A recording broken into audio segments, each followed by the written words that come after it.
All right, we are live. Welcome, Big Blue Krew, Big Blue Nation. It is Monday Night Football, Giants versus Bucks. Let's get this dub. Let's get it. Right there. Let's see go, what guys. we can do. They're showing, hey, on your screen, are they showing Saquon Barkley? How far are you ahead of me? Or They're showing the three guys in the reporting booth. yeah, Lewis Riddick and them. Yeah. What's going on out there? His squad Sunday. Yo, Sunday, Taj, thank you so much for holding it down. Hit Squad, Taj, Wells, Double Taj, Easy. Hit Squad, Easy, everybody. What's going on, man? Man, Thank y'all let's for get some tuning freaking in. hammers in that chat for tonight. Right. Baby. Barkley's going off, 150 yards. if Barkley had a game like that, I'd be Yes. That's right, Eddie. That's right. Time for one giant upset. We've done it before. We've done it twice. We're going to do it again. We're going to give Tom Brady 3 losses in a row. It's been a while, man. We due to get a primetime W, man. It's been a long Damn Skippy. It's been a long time since we got a primetime dub, man. Hopefully we can pull it through, man. 34-17 Giants, damn it. Let's go. Shout out to Eddie Puckets in the chat. Let's go. All right, we're going to get it started off, man. Look. Let's get it.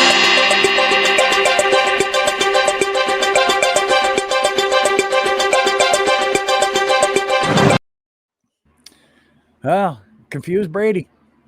Stop the run. Confuse Brady, stop the run. Washington did it last week. We can do it this week. We got a better defensive line than Washington had with Sweat out, and then Young was hurt. And he left the game early. Roche and Ojulari, they're gonna have big games tonight. Dexter and Leo pushing up the middle. That's gonna really help. The offensive line, Vita Vea's not there. JPP's at 80% with a torn rotator cuff. Gronk's coming back, but you know what? Gronk's been rusty. He's gonna have to knock some of that rust off. You know, he might get tired. Sitting on the sideline, you don't get to exercise a lot when you got lower, rib injuries. I mean, coughing hurts, breathing hurts. So, how much of a game plan is he really going to be out there? What's going on, Zeke? Defense, we've got to put pressure on Brady. Get him moving. He doesn't like to roll and throw. Got to do that. We've got to get home if we blitz. We cannot give him any time to pick us apart. Yeah, if we blitz, we have to make it there.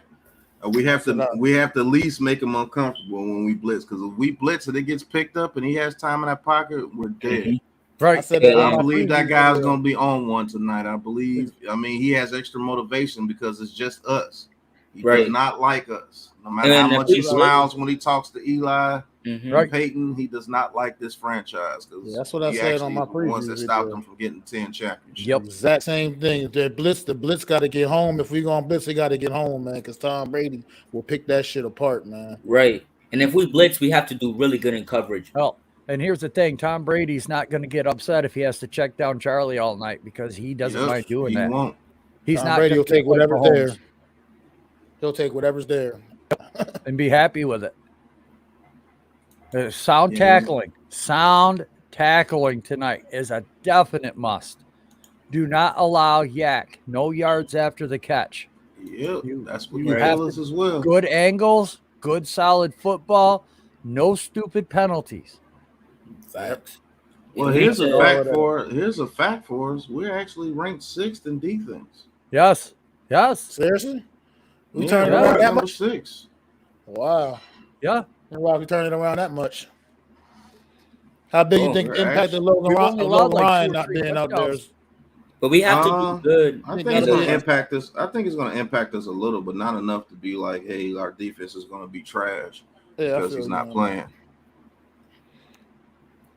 Definitely. Man, we're going to miss Logan Ryan, though. He's a big part of I think we'll be all right. Logan Ryan's a hit, but I think we'll be all right. Hopefully. All right, man. Just waiting for the kickoff to start. Kickoff should be in about 5 to 10 minutes. Right. All right. But I will say the Tom Brady that played against the Washington football team will not be us. We will not be playing us tonight. I'll tell you that now. He's gonna be on one. This is a must-win game for them, right? No, they'll be 6-4. They're in the NFC South, so their competition is the Saints, Falcons, and Panthers. They'll be all right. They'll definitely be okay. Tom Brady haven't lost 3 times in a row since his rookie year. City, I like your way of Double thinking. easy. What's going on, bro? Yeah, we do need to score in the red zone. Oh yeah, touchdowns. Touchdowns. Xavier McKetty, number 29, interception and touchdown for the trophy. That's right. I would just love to see Kenny Galladay get in the end zone tonight. Kenny Galladay, Kadarius Toney, let's get them guys in the end zone, man. Yes. Get DJ about 4 touchdown passes. Like Galladay need to be more creative in the red zone.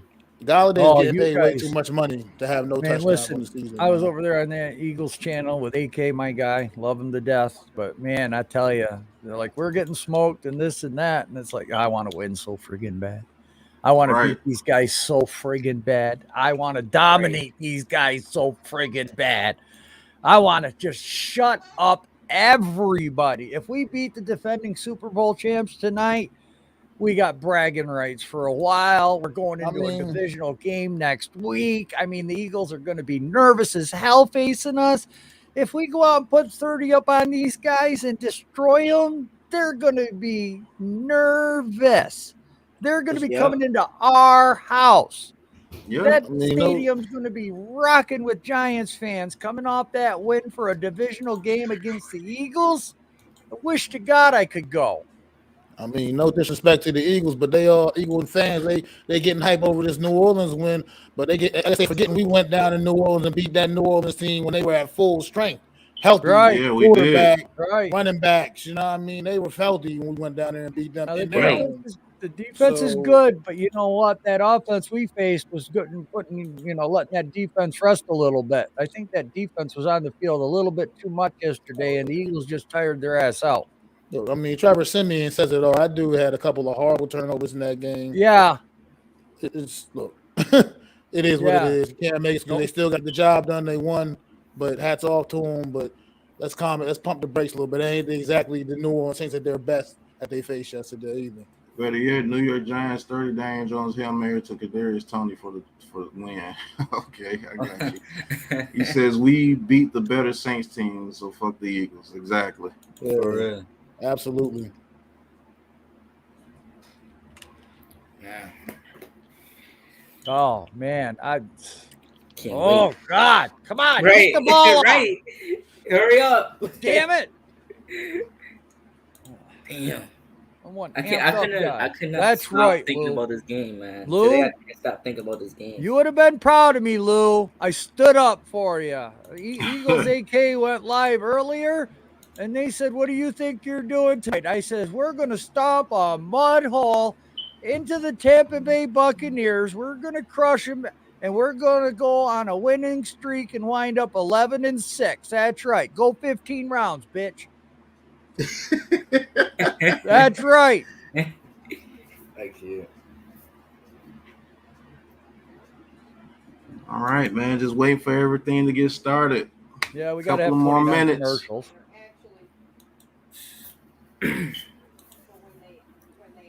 Where do you watch it at, Pat? I watch it in Yahoo Sports. Yeah, I'm watching it on the NFL app. On the NFL app. Oh, okay. I got ESPN. That's right, Lou. I did it, baby. They laughed at me. I said, wait and see. I said, we're believing it. We're thinking it. We're speaking it into existence. If we could beat the Bucks, we can beat them. We're going to win the rest can. of the games. If Washington could last week with their beat-up defensive line, our defensive line is better. There's no reason why we can't beat these guys. Let's put this in perspective. This is the same Bucks team, literally the exact same team from a year ago. They literally lost no one. So we almost beat that team a year ago, and I feel like our team is better this year. So I feel like we can definitely win this game tonight, as long as we don't make any big mistakes and take it out the refs' hands too, man. Leave it out of the referee's hands. Got to take it out the refs' hands. If this defense could play just like the Raiders, we could win this game. We could. No, the Raiders was a different game. We could get Carr nervous. We're not going to get Tampa Tom Brady nervous. Like I like to say, tampon Tom. If we blitz, we have to do good in coverage. Like I said, if we blitz, we got to get home. Tom Brady's just too damn good. I mean, too savvy. We got to get home with the blitz. Yes, Goyo. We got to find a way to put pressure on Tom Brady because Tom Brady is a different quarterback when he's getting. Shout out to Tudo. What's going on? Thank God that we got Saquon back and Andrew Thomas, but Nate Solder is starting at right tackle, which is just mind blowing to me. I just don't understand what more they feel they need to see out of Nate Solder. We know exactly what Nate Solder is. Why not put Matt Peart at right tackle? Because Nate Solder had a really good game at run blocking. Yep. That's why. Matt Peart did good too. He did pretty good at run blocking. You're going to see him swap in and out.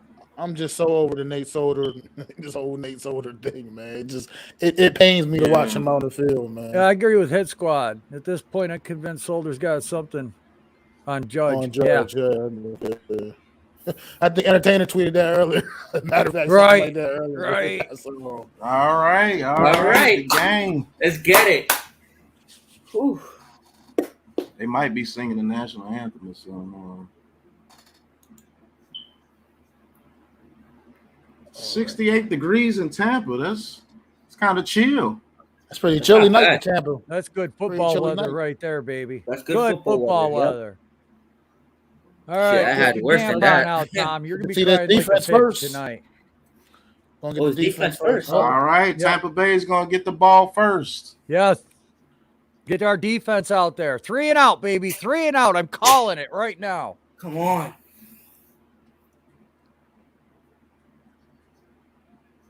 You can't hear my volume, right? From the. Nope, I can't hear it. Good. I can't hear it. All right, I'm not trying to copyright.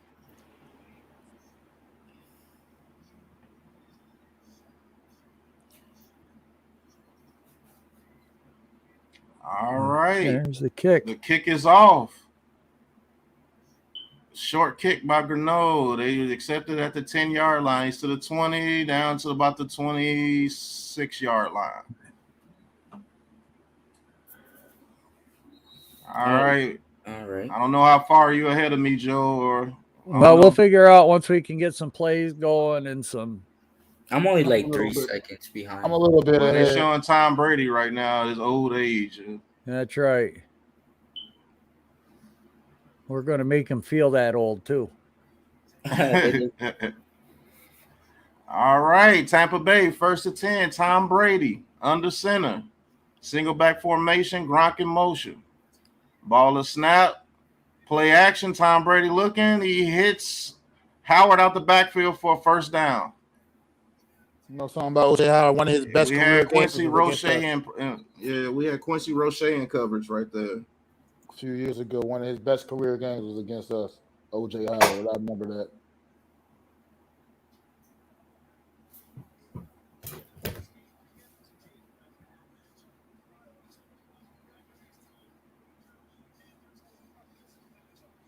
All right, after a good first play, Tampa Bay in the big formation. Leonard Fournette in the backfield. Ball is snap. Quick pass out to Godwin.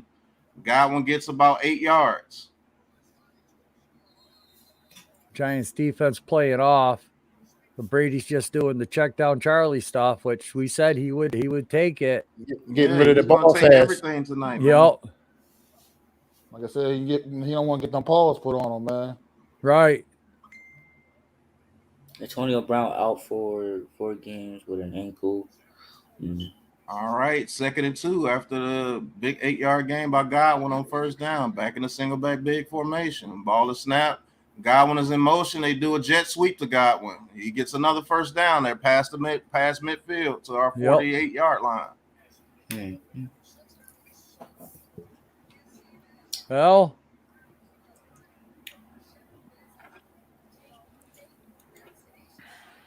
we're definitely thank you for everybody that's tuned in.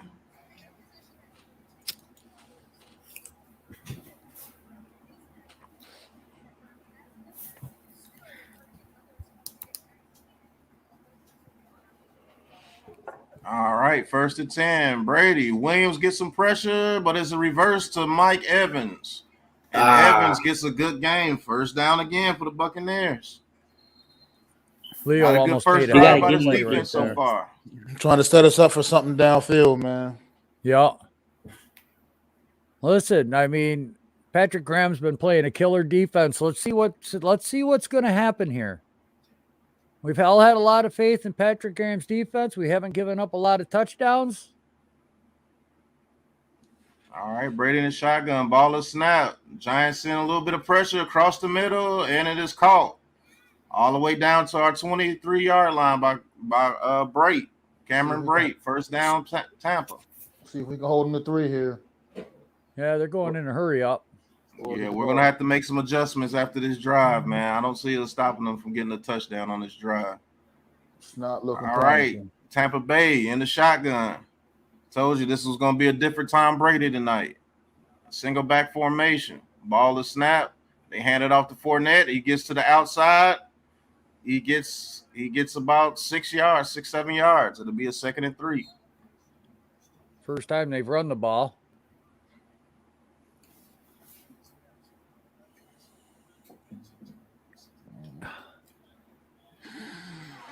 We're going to have to make some major adjustments after this first drive. Yeah, Leo is definitely getting penetration. All right, 2nd and 3. Tom Brady hits Fournette out the backfield and cannot stop him from getting the 1st down. Another 1st down, Tampa Bay. Damn.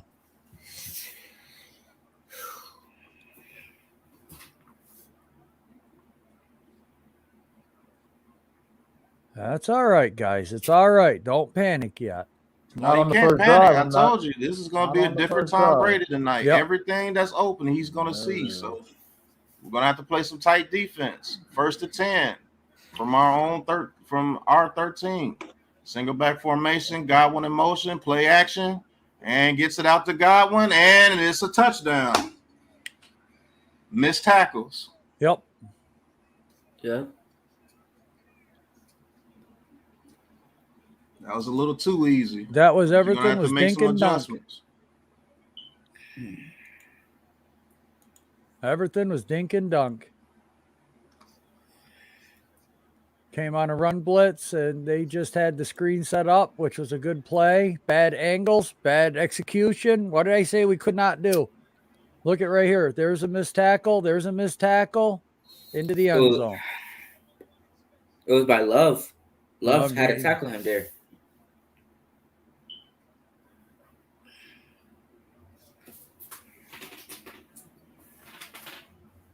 All right, kick is up, and it is good. Buccaneers on top, 7-0. What the hell is Danny First Shelton drive. doing out there in the middle? That guy can't even jump. Let's see this offense. Come on. All right, Yeah, they DJ, made that look. come They on, made that look a baby. little too easy. They made that look a little too easy. Like you said, you got to definitely make some major adjustments.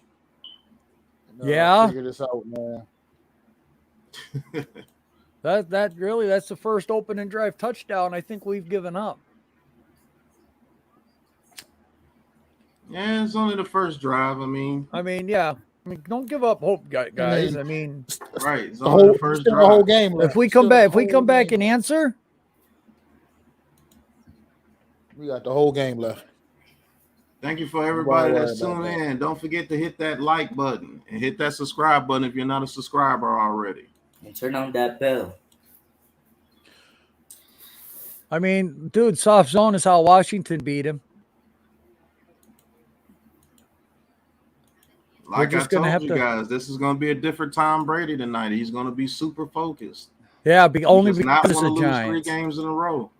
They could be on a 4-game winning streak, and he'd still be super focused against this team.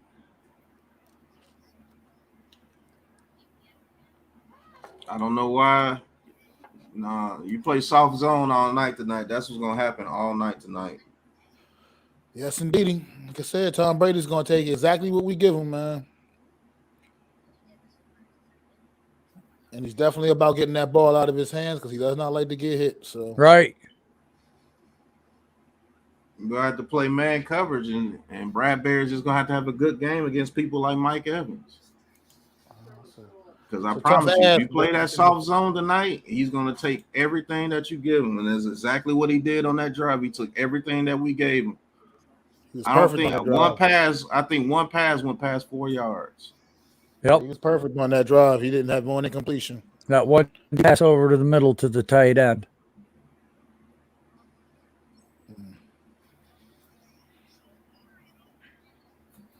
Because once you start giving up everything little down the field and they keep hitting you, they're going to start going deep because you're going to try to come up to stop the little stuff. So you might as well go man up right now and hope your DBs can hold on the outside.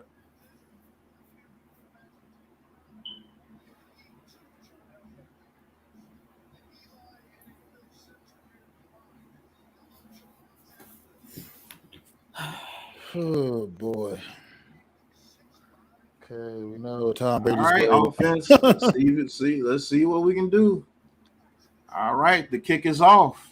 I hope we don't do like just the obvious, like just turn around and hand the ball to Saquon Barkley on first down, man. Like, All and if right, we first do, time we've seen Saquon Barkley in a long Finally, we get time. Saquon. if we do, at least maybe like a creative play. Don't like just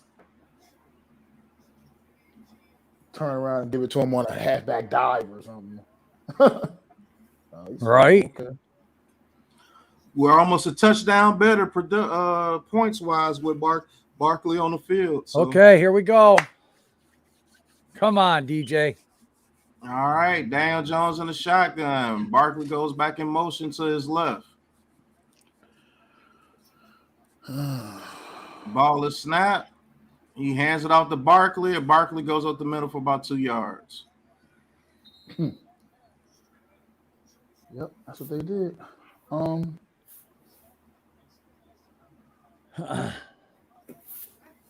Wow. Oh, Andrew Thomas is back. Okay, good. Right. Come on. Okay.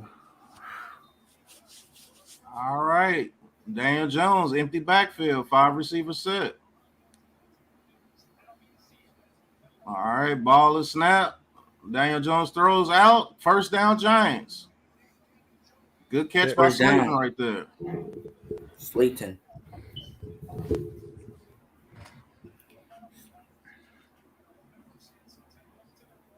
Good first down right there. Good pass to Slayton right there. Pert is in a heavy package. All right, good. Pert's a heavy tight end. Mm-hmm. All right. 1st and 10 after the good pass to Slayton. Tony in motion. Ball is snapped. Play action. Daniel Jones looks towards the right. Hits Galladay over the middle. Another first down. Way to go. Okay. Good job. I'm gonna let y'all know it's Catch taking by a break. Galladay. Man. I like that play call. I'm I like that play play call. ahead of you, so it's like taking a whole lot of restraint to not give it up before y'all get to see it, man. Well, appreciate it, Mac. It's All right. Here's that weird formation I showed you guys 2 weeks ago on the film review. Is that Gary Brightwell in the backfield? Yes, he is. yes, it is. All right, Wow. ball is snapped. Saquon Barkley up the middle for about 8 yards. Good play. Good play. Good play. Good blocking, guys. Good blocking. Getting clever, man. Like I'm saying, clever with the play I told calling, you man. got to run it straight Good at Devin advice. White. You got to run straight at Devin White. You betcha, Double Easy. It is great spending the evening watching everybody. All right, 2nd and 2. Big set for the Giants. Looks like Evan Ingram in motion. He goes to the slot. Ball is snap, play action. Daniel Jones looking. Screen to Rudolph. It's tipped in the air. Rudolph still catches it. But a flag is on the field. It only went for about inches anyway. Rudolph is so slow, bro. He's so slow. I mean, the ball was tipped up in the air, though, but he is slow. But when he ride the So crowd, offsides against the defense. First down, Giants. that might have First been why they offsides on Pierre Paul. Thomas must be really giving him a hard time if he's starting to jump off sides this early in the game. DJ, get rid of the football, DJ. All right, 1st and 10 after the penalty on Tampa Bay. Single back formation. Looks like Ross in motion. Play action. Daniel Jones rolls out. He's looking, throwing, and incomplete. Nobody there. Good. Throw it away. Good play, DJ. Good speed by Shaq Barrett right there.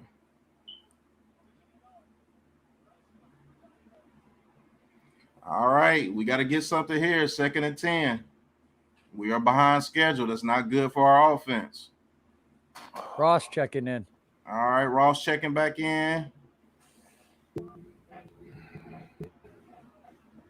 All right, Dan Jones, shotgun, ball is snapped. He hands it off. No, he keeps it. Ooh, and Dan Jones takes a nice hit right there. Yeah, he's got to learn to about protect 6 himself, yards bro. right there.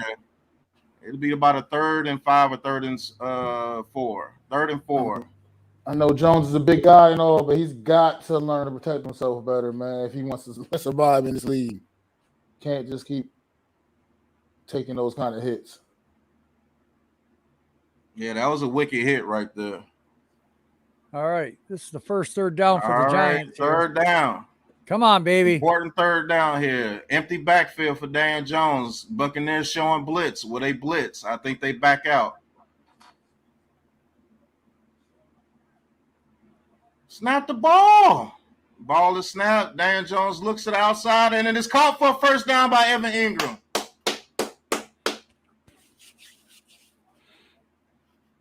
Good play. Good play. See how far they off? That's when you hit Ingram when they're that far off. Right. I don't know. Good throw by DJ. Good throw. Great drive so far, opening drive. We got to punch this in the end zone. Yeah. Got to keep up. Got to with be it. in the end zone. Tampa Bay Buccaneers making substitutions. Tryon coming in. All right. Giants in single back formation. Dan Jones is making an audible. He's making an audible. He sees something. All right, ball is snap, handed off to Barkley, and Barkley dances in the backfield, and he's going to get hit for about, no, he gets back to the line of scrimmage. Can't dance right there, man. You got to hit that hole. He's going to have a little ring rust. He's going to have a little ring rust. I mean, it wasn't much of a hole on that one, I have to be honest. Right.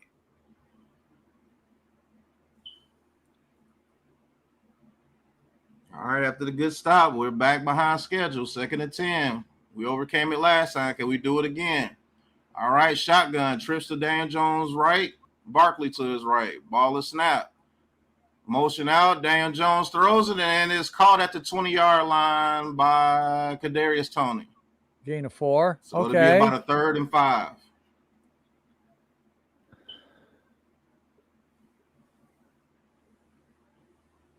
It'll be 3rd and 6. They gave him 4 yards.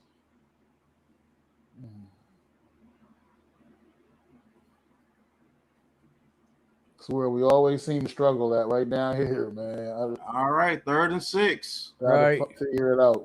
See if we get this 1st down. Dan Jones would be in the shotgun. Barkley would be to his left. Sorry. It's my bad. Single high right now. Going to rotate to us. Yep.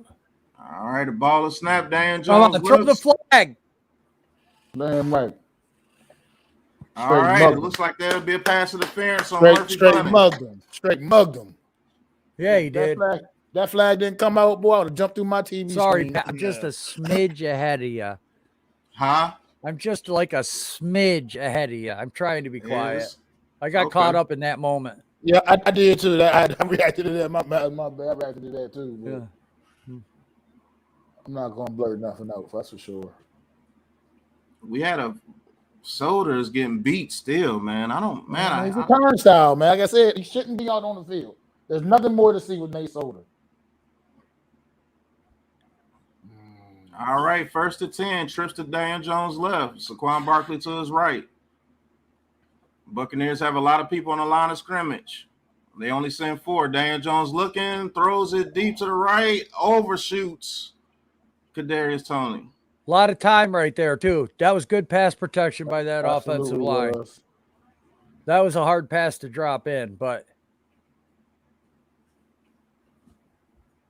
you got it, man. Come on. That's what I'm saying. This is what I mean. We get down here, man. Yeah, he had. I feel like that last play.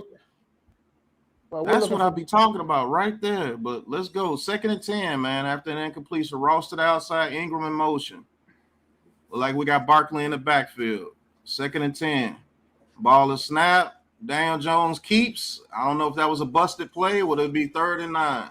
Right. That's that first down play. We went to Kadarius Toney. That was the situations right there where I feel like Kenny Galladay gives you a better chance in that situation. If you need to drop a pass like that, and give him a shot out there in that situation, man. I don't. The play calling always gets a little suspect when we get down here. Every game, it seems like. Yep. Come on, guys. 3rd and 9. Let's do this. Right, one time. 9. Come on, one time. Daniel Jones will be in the shotgun. Barkley to his right. Trips to his left. You fucking kidding me. Oh, what? My God. It goes false start. So I'm talking about with the discipline. Yes. In these situations, man. Will Hernandez. And no, all you people out there, Will Hernandez false starting right there is not Daniel Jones' fault. I just feel like I got to put that out there to some people who seem. Why is your guard doing a false start? Like, my goodness. Forget the snap count. You look at the ball, you're right there.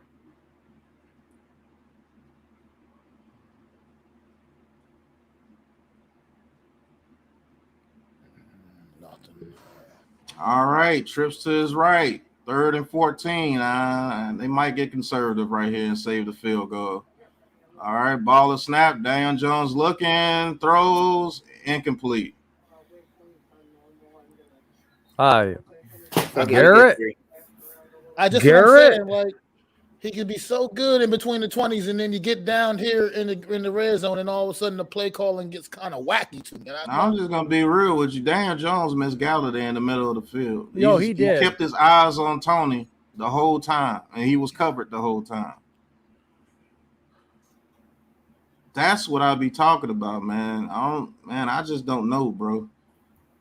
Are they making him a one-read quarterback? Field goal is up, and Gano is true. At least we do answer him with some points, though.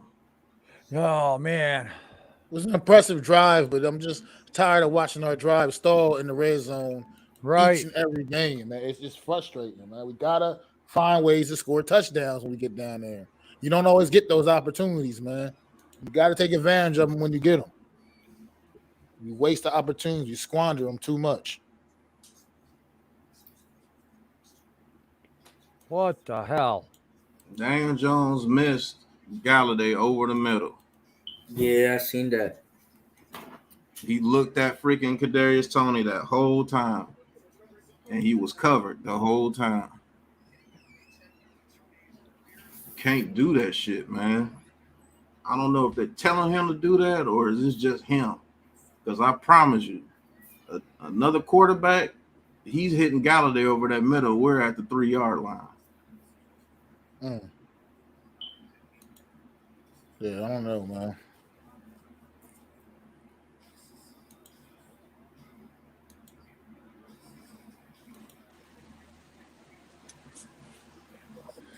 Yeah, Tosh. Yeah. Just don't understand it.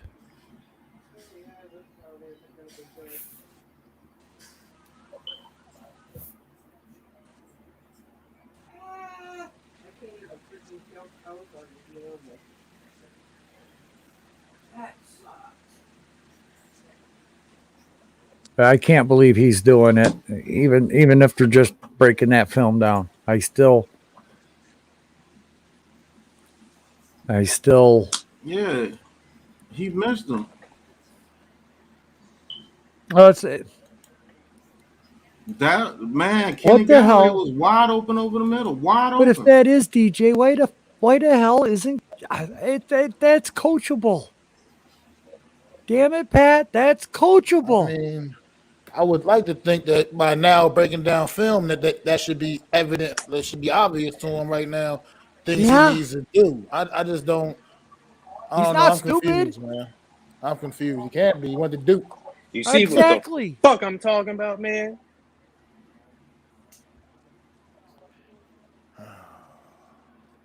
Oh shit. We gotta start scoring touchdowns, man. This is just All right, come on, defense. All right, let's go. Damn it, I got hyped up for this game. Let's do this. I mean, we got points, but still, man, that right there, man. We miss so much damn shit on the field because Daniel Jones is either staring down a freaking receiver the whole time while he's covered, or somebody drops a pass. It's just ignorant shit. Right. All right, Darden takes it from the 1 yard line. He gets to the outside. He gets out of bounds around the 14-yard line. Good special teams right there. Mm-hmm. I don't understand that shit, man. One of them got to go, bro. I promise you, man, because Jones does that a lot, man. He be missing wide open people, and it's like, are you telling him to look at certain people and not take your eyes off of them, or he's just not reading? Because I promise you, we leave so much stuff on the table, bro. Right. All right, 1st and 10. All right, Buccaneers in the big formation. Gronk in motion. Ball is snapped. Hands it off to Fournette. Fournette gets great yardage up the middle. Good tackle by Williams right there, but it'll be a 6-yard gain. It'll be 2nd and 4. Mm-hmm. Yeah, Jones gotta be better, but this is what the fuck I'm talking about. Bitch ass. All right, 2nd and 4. Come on, D. You gotta do better in coverage. All right, Tom Brady looking, hits Godwin over the middle for 7 yards, 1st down. They're gonna do this to us all night. We stay in this soft zone. I promise you, they are. Got to get to him. You gotta do better defense, man. All right, 1st and 10. Brady so far 6 for 6 for 56 yards and a touchdown. Ball is snapped. Brady looking, throws it outside to Leonard Fournette. Another big gain. Another 1st down to the 37-yard line. Guys, come on. Same shit over and over again. It's like not learning from the mistakes, man. Just gonna sit back. Sunday, they do not fit together. Understand that. All right, 1st and 10. Tom Brady in the shotgun. Looking again, hits Fournette out the backfield again for another 8 yards. He's going to do this the whole night. I'm telling you. That's the shit y'all gotta understand, man.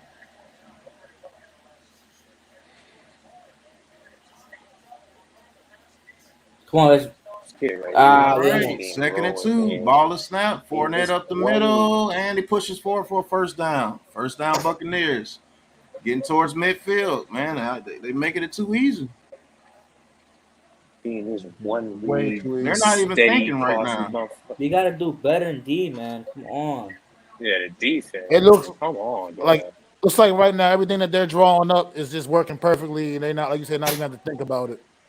All right, Tom Brady in the shotgun, running back to his left. Good Ball is snapped. Tom Brady looking right over the middle of the field. Right to Gronkowski, 6-yard pass, 2nd and 4. Tom Brady is still perfect, by the way, on the night so far. And he has not been touched. No, you're not going to touch him when they're getting the ball out that fast. You playing a soft zone, he's going to carve us up. He's going to take time off the clock, and they're going to get touchdowns. 9 for 9, 80 yards. No, Patrick All right, Tom Brady. Look how far back we're playing. Brady knows we're in soft zone. That's why. Look at that. Tom Brady in the shotgun.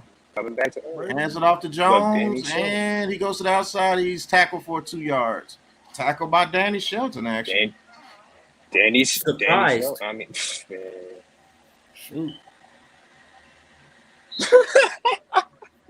Yeah. Danny Shelton is big for nothing. All right, 3rd and 2. Big for fucking nothing, bro. Watch, you gotta see the Rock's play, man. Look at this. All right, Tom Brady under center, hands it off to Jones. Jones breaks it up the middle for about 5 yards. 1st down, Buccaneers. You see Danny Shelton, bro. Right, man. I don't know That's what why I'm they saying. continue to put You this see dude in Danny there, man. Shelton. Yeah, that's what I was saying. He's just big for nothing, man. Look how he just gets moved, man. He just gets moved and then gets pancaked. He gets sandwiched. 1st and 10. Timeout. Like, I don't understand that. Timeout, Why man. you End of the continue to first. put that dude in the middle of the field? He's getting moved Why do like you that. keep, bro? Why do you keep on putting this fat ass motherfucker in here, man? Why Sad the- part is when we signed him, I thought we were getting like a kind of like a Gilbert Brown type of player, but apparently not. I thought he was gonna be good at the run stopping, but We should have never gave up that. I mean, I thought he was just going to be able to plug the middle up, period. And just in general, just because he's just, I mean, Danny just Shelton's only good at stopping at stand- McDonald's, hold your okay? fucking ground. Clog the middle up, man. Make it a mess in there, like I said, like Gilbert Brown used to do for the Packers, and Danny Shelton. like Snacks did for us that one year. Yeah, first of all, when we got him in 2016, plug that middle up, man. That's all you got to do. It's first crazy of all, because How the it's only hell- 7-3. name Danny. It's How the only hell can 7-3, and people are giving up. I don't understand that. Yeah, I don't I'm get not that giving either. up, but goddamn, this defense is No. horseshit right I'm now. not giving up, but this shit pisses me off, man. It's way too much football Shit like left this for all gives me a that. headache, bro. You don't even deserve the name Danny.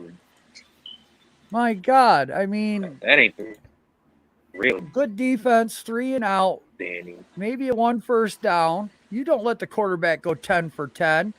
Jesus Christ. Yeah, that was a great He's first going to quarter. continue to for do that as long 10, as we bro. stay off like Good that. God. Playing soft zone, you're gonna continue to let him check down.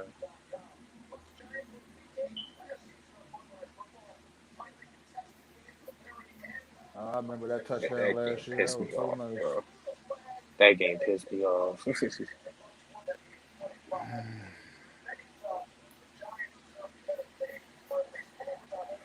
All right, let's see if we make any adjustments, or we're going to continue to let Tom Brady just kill us dinking dunkins down the field and score touchdowns. Think and dunk Brady.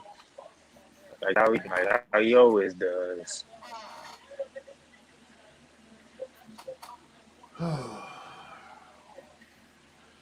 They've only had 1 third down the whole game so far. The whole They're going first to quarter. continue to do the same thing, man.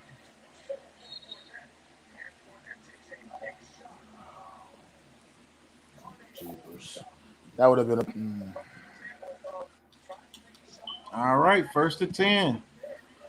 Tom Brady is on one tonight, man. He's going to take whatever you give him. He's prone. He's not going to make a mistake unless you force it. All right, play action. Tom Brady looking. There it goes again. It throws it to Leonard Fournette right there for another 6 yards. And Second had four.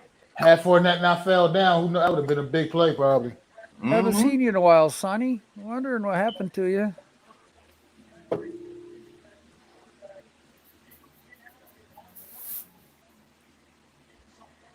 All right, 2nd and 4.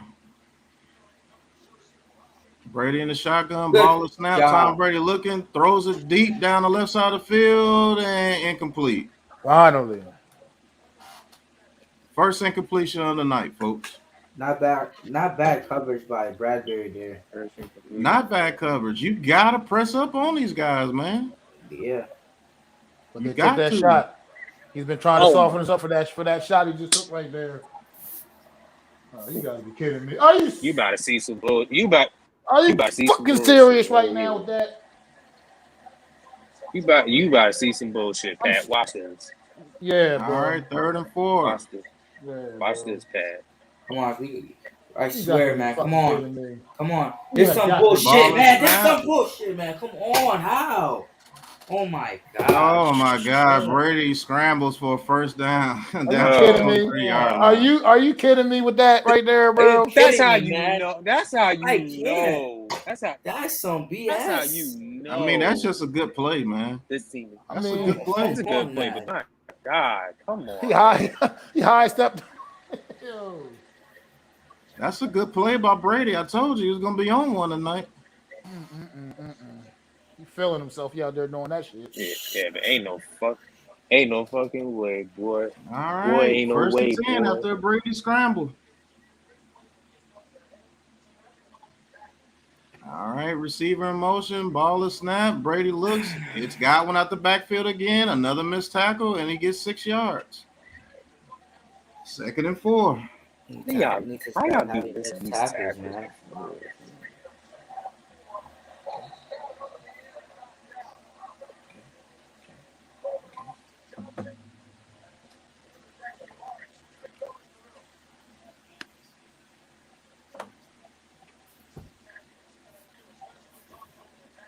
Mm-hmm. Looks like it's gonna be 14-3. That's what it's looking like, bro. All right, Tom Brady Looks in the like that shotgun, defense. empty backfield, ball is Oh. snapped, Incomplete. looking, Good job. incomplete, Johnson. blocked at the line of scrimmage for once. That's Austin Johnson. Johnson. Let's make a stop here. Come on. It'll be a little bit of a win if we can get this stop here. Yeah, it would. Good job by Austin Johnson, man. Because Gronk was wide open again. Well, that was break.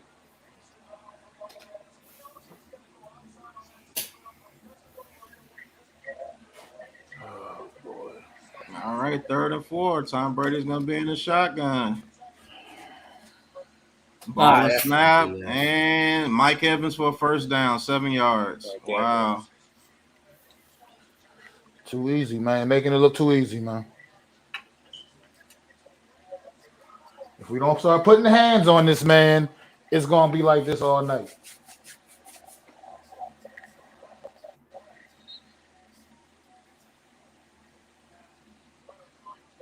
It's a good route. Yeah, that was first and go. What a good pass rush can do. You can't get a pass rush if they're getting it out that fast. I know it's tough, but you got to figure out something. Got to figure out something. And all right, 1st and goal. Brady single back formation. Looking, throws it and incomplete. And that was what I'm talking about. Pressure right there. Put a little heat on him, and Brady, you know what I mean? He did. Brady, he see that pressure coming. That's when he's more, I'm trying to say, close to trying to make a mistake. You know what I mean? I don't see Danny Shelton out there no more. That's good. Come on. Oh, you ain't gonna. Shit, you don't need to see Danny Shelton. All right, 2nd and goal. Man, fuck Danny Shelton, man. All right, ball is snap, hands it off to Fournette. Fournette goes up the middle for about 2 yards. Good defense there. It'll be 3rd and goal. Hey, look, we got another chance to stop him here. That's right. All right.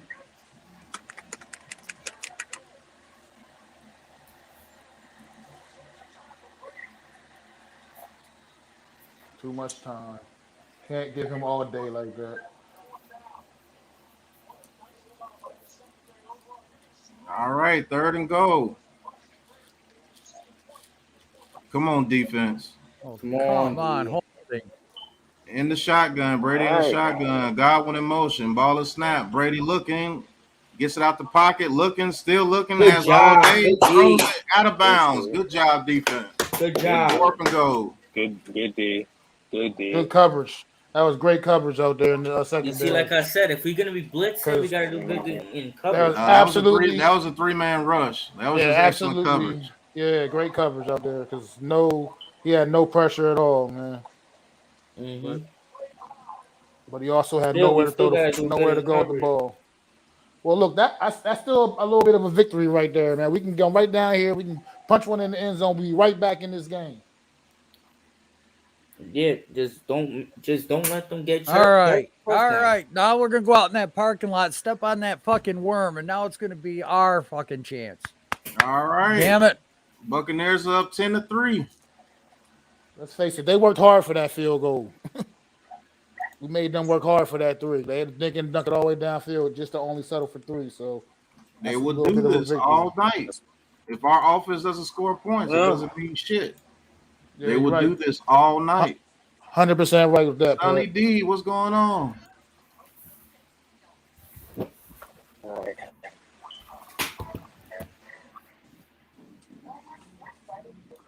I agree with that too. Sunday, they do got a Tampa Bay just chewing up the clock too. Yep. Look, bro, this offense pisses me the fuck off, bro. So sick of this shit. Man, that last drive, I gotta put that on Daniel Jones, man. He missed a wide open Kenny Galladay over the field. Who knows what happens if he gets that ball to Kenny Galladay? He might be able to break a tackle, force his way in there. That right there was coachable, man. Like you gotta. DJs just need to know when to make right reads, man. If something's Pat, wrong. Pat, that's coachable. After 2 years of seeing the same stuff in this offense, I reviewed the first year. I didn't see any of that shit. Bro, this is a way different DJ.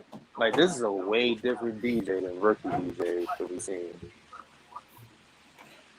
He just seemed a lot more confident throwing the football as rookie season. That's kind of weird. Exactly. Like being this one read, cautious, steady, still. What's going on, Lou? Heavy, like y'all being real fucking negative on this goddamn stream, bro. 11-6. It's the first quarter. Okay, trying, we Lou. just held them Trying. to a field goal. We about to come out here and give them Saquon Barkley, Kadarius Toney, Galladay in that order. Saquon Barkley, Kadarius Toney, Galladay. That's what's gonna happen. Next time Brady get the ball, we're gonna dump him on his fucking shoulder. He's leaving. He's going to the locker room, and we're gonna beat the shit out of him for the rest of the fucking game. 11-6, yo. Stand up, New York. Back on my bullshit. Now let me smoke my herb. Right. Great stream, fellas. All right, now come on, let's get a good return here. God damn it, let's get some fucking hype. Let's get our fan base back into the game. Party energy from over there. That's right. Go 15 rounds, bitch. Damn right. All right. Well, even people wouldn't got film on Daniel Jones, but he was still throwing. The kick is off and it's out the back of the end zone. 1st and 10 Giants from the 25.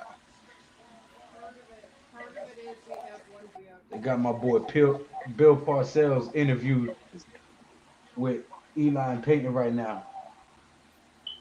Watching the game. Coach Parcells gonna give us some good juju. That's go, right. Bill. Come on, Andrew. Drive that freaking, put Pierre Paul on his ass. Give him a fucking pancake. All right, 1st and 10 Giants. Ball will be in the shotgun. Trips to Daniel Jones' left. Saquon Barkley to his left. Buccaneers have about 6 people on the line of scrimmage. Evan Ingram in motion. Ball is snapped. Daniel Jones. Right. Ingram out the backfield, and that gets about 3 yards. Look, they're showing Bill Parcells yelling at Sims. Shut up, Sims. It looks like Evan Ingram might be hurt. Yeah, he's rubbing his ribs. All right, 2nd and 7.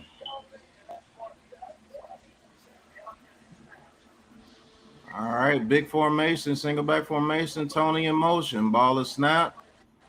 Daniel Jones looking. His Barkley out the backfield for about 5 yards. I like that. 3rd and 2. 3rd and 2. Like that, manageable 3rd down. 3rd and 2. They did it backwards. They went Ingram, Barkley.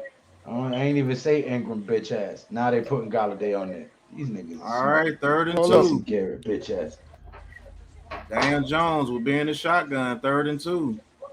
Oh man. Ball is snapped. Daniel Jones looking. Come on, man. Get pressure.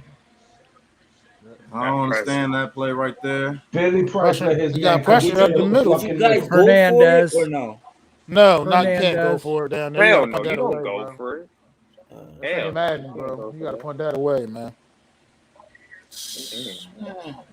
Okay, so Hernandez and Billy Price just sitting. They got beat in the middle. Price didn't touch him at all. Yeah. They just got beat in the middle. Put much pressure up the gut.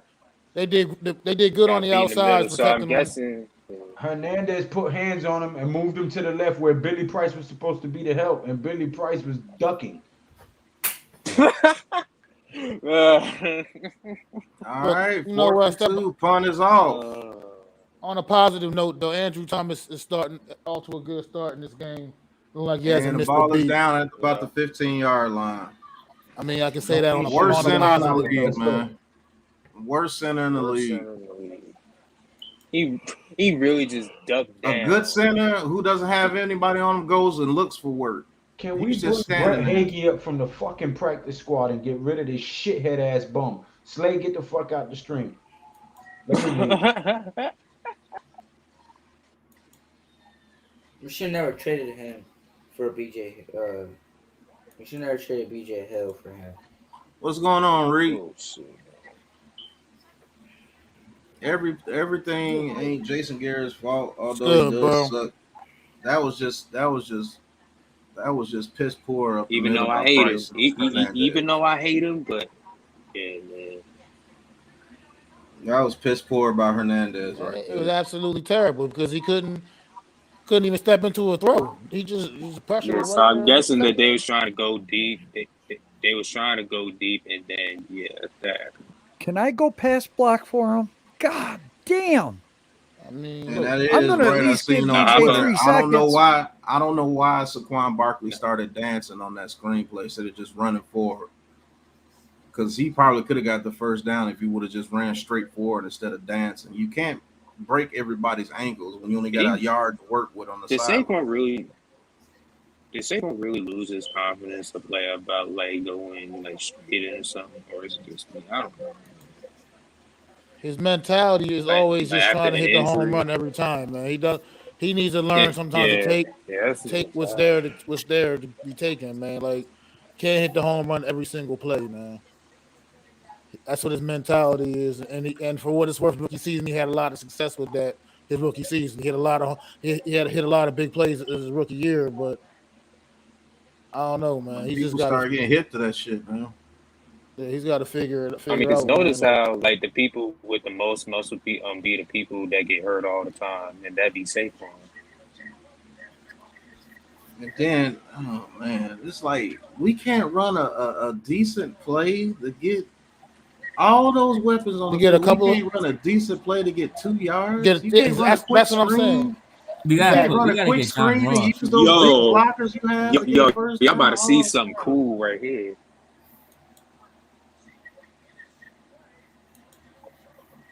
Like, man, I don't understand that shit, man. Yes, sir. Yes, fucking sir. Yes, sir. God, that shit pisses me off. Intercepted! Oh my God, let's go! Easy. Don't give it Easy, away. bro. Easy, man. Let's go. Yo, don't spoil it. My fault. Good play, man. Good play. Oh my God, that's what we needed, man. Yeah, bounced Look at off that. Evans' hands and went to Adoree Jackson. Got his first pick as a Giant. God. My fault. Let's go. Good play, man. Trust me, bro. If I can control That's myself, what we need. We need to create turnovers, man. bro. Yeah, you gotta gotta control control yourself, yourself. man. My fault. It's not easy for me either, man. You but cannot have you on the stream if you're gonna give out the game before I can announce it. All right, come on. First and goal. Let's And go, you know guys. what All you right, gotta first do and it. goal. Let's go. Get some We're in height. this damn game. All Come right, on, Cripps DJ. to his left. Come Saquon on, Barkley Garrett. in the shotgun. Daniel Jones. Block somebody, Price, you fat tub of shit. Block All right, somebody. Daniel Jones changes the play. Saquon Barkley shifts to his left. Ball is snapped. Daniel Jones keeps it, and he gets down to about the 3-yard line. All right, I like that. A little closer. No negative yards. I'll take 3-yard gains, man. 3 yards, 3 gets us touchdown. I don't want Second and want goal that to from the keep Tampa Bay happening, 2. I don't want that to keep happening because I don't want him to get another concussion. Andrew I'm Thomas. gonna shut up. I'm gonna shut up real quick. All Come on, right, DJ. Daniel Jones. Daniel Jones play action. Daniel Jones looks, throws, and is caught by Andrew Thomas in the end zone for a touchdown. Y'all see that shit? Yo, That's what I'm talking about right there. crazy. That's what I'm talking about. Open the Oh playbook up. my god, Open that playbook up, and you get that shit in the end zone. That's what I'm Wow, talking that about. was bro! nice He had a play right touchdown there. last year and this year. Andrew That's Thomas. crazy. Tackle eligible, baby. That's what I'm talking about.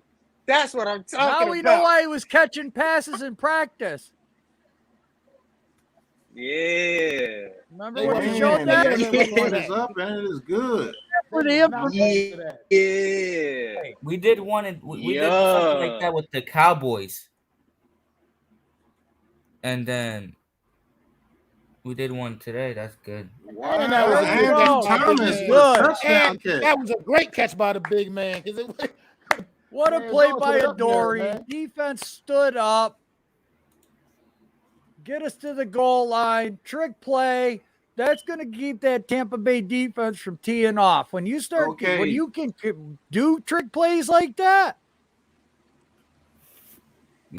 Brady's frustrated right now. Gave up a freaking turnover. I'm gonna tell you what's so good about getting that touchdown right there. Now Brady knows that if he makes a mistake, Fucking we can telling you, bro. capitalize off of it. Exactly. We had That's to not- get a touchdown right there. Now momentum is Nation, back on man. our side. That's And the right. pressure's back Karma's on a Tom Brady. bitch, Out of Brady. momentum, You yeah. stinking. Karma's a Get up beast. there and point first down again, Brady, you miserable prick. That's all I'm gonna say. All right, 10 That's up, all I'm 10, gonna say. 10. Let's That's go. all 10, I'm 10. gonna say. Shout out to Adoree Jackson getting his first pick as a Giant. That's why. I think Andrew Thomas. Shout out to First Andrew pick as a Thomas Giant. getting his Congrats, first bro. touchdown as a Giant. Let's Yeah. go. That's right, baby. That's right. Hopefully, Andrew Thomas makes it to the Pro Bowl this year. This one's Well, for the that's it. non-believers. That's his ninth. That's his ninth. What's passing good, y'all touchdown boys? this This season. one's for What's the going on, non-believers. squad? Chilling, brother. Chilling. I will be right back. I gotta go get some more of this Jamaican blend coffee. I shall return. Go. I got the kids. That's a passing touchdown, number 9 for D Jones. Adoree Jackson with the pick. And Adoree Jackson with the pick. First pick of his career as a Giant.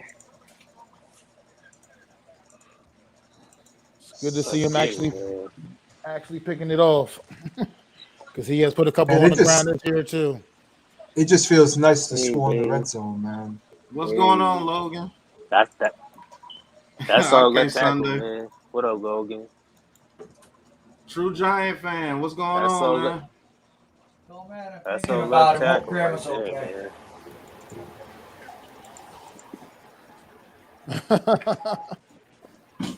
Money.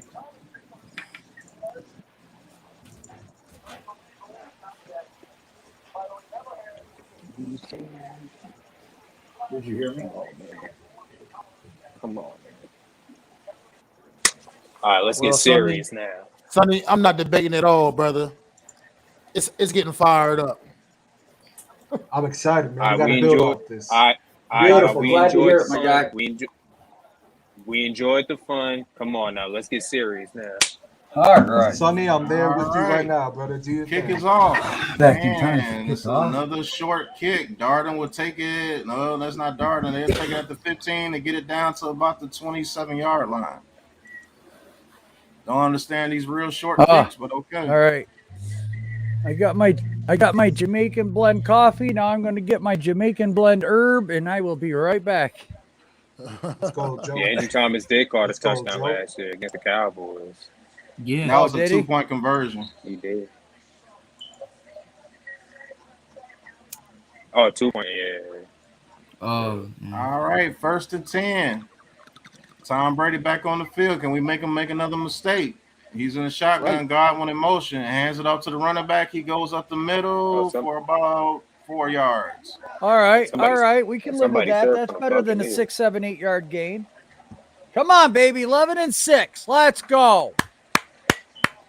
It'll be about Let's a second go, and Giants. 6. That's right. Let's go, Giants. All Let's right, go, it'll be 2nd and Giants. 7. Tom Brady in the shotgun, empty receiver, empty backfield, throws it, and it is caught by Gronk for about 4 yards. It'll be about a 3rd and 3. All right. Great all catch right. by Gronk right there, All too, right. man. That was Yeah, a that good was. catch. But even better tackle by Julian Love. Stop them from getting any extra yardage. It'll be about a 3rd and 3. Julian Love is a pretty good I tackler. got you, hit. Come on. If we could get a 3 and out right here, this would be lovely. Let's go. I got you covered. Can we All right, please get a defense. 3 Come and on, out? defense. All right. Defense. 3rd and 3. Come on. Brady in the shotgun, trips to his right. This might be a dangerous play here. Come on, guys. Yeah. Come on. Ball is snapped. Brady's looking. Has all day, throws it deep over the middle, and it is caught by Gronkowski. That's what I'm saying. You got to put hands on that man. Damn, he had all the time in the world. If you don't put no Man hands was on just Brady, wide man, you open. can't give him all day like that, man.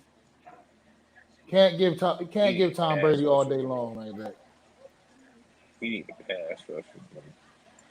You can't ask those DBs to cover for that damn long, man. No, Right. absolutely Right. not. Yeah, you can. We need to Because pass. they actually had great coverage. Everything was covered up. He just got, man. Just you finally broke free. Yeah. Like you said, they can't cover all day long. You know what I mean? You can't ask them to cover Gotta that. get Cover home. all day Gotta long. get there. All right. impossible. Tom Brady, single back formation, play action. Brady steps up, looking, throws it over the middle, another completion. It'd be for about 7 yards. All right, we're going to have to stop them from getting a touchdown again.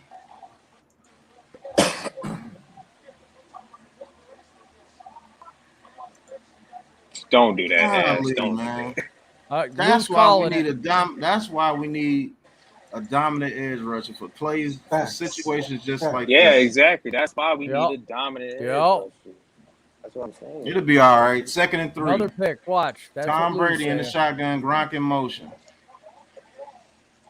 Ball is snapped and handed off to Jones, and we hit him forward for the first down. Great.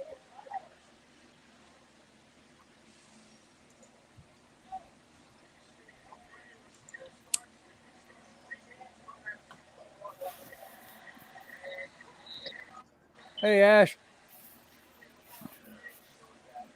Nah, that's an incompletion. Andrew Thomas got a touchdown for a guy all day. Come on now. Yeah, that's messed up, man. I mean, it ball is. is snapped. Play action, Tom Brady right over. Good play by Julian Love right there. They hit it out of Gronkowski's hands. Nice. There goes that nice. play I told you that he always runs, that quick play action. Well, it looks like Julian Love is definitely getting those reps that Logan Ryan is Great Nice play job. by That's a Julian good- Love right there. Good pass breakup there. Oh, man, that's close to being a fumble. Nah, he had just got the ball. There's it no near wasn't. fumble. 2 feet was- down, That should have man. been a fumble. Nah, 2nd and 10. Brady in the was- shotgun. It was bang bang. He didn't catch that. That wasn't a completion. All right, ball is snapped. Brady has all type of time. Throws it to break for another first down to the 6-yard line. Red zone. Red zone. All right, we could not let them get a touchdown, man.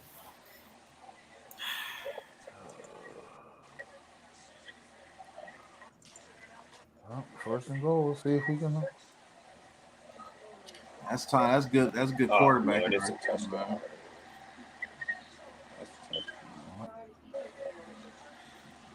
there, man. All right, 1st and goal. Buccaneers at our 6-yard line.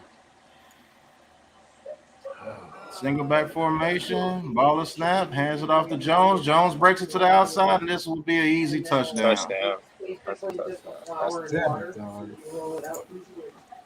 That's what we didn't need. Like a quarter inch flat, and then you cut it in strips, and then you put it in the boiling broth, and let it cook that way.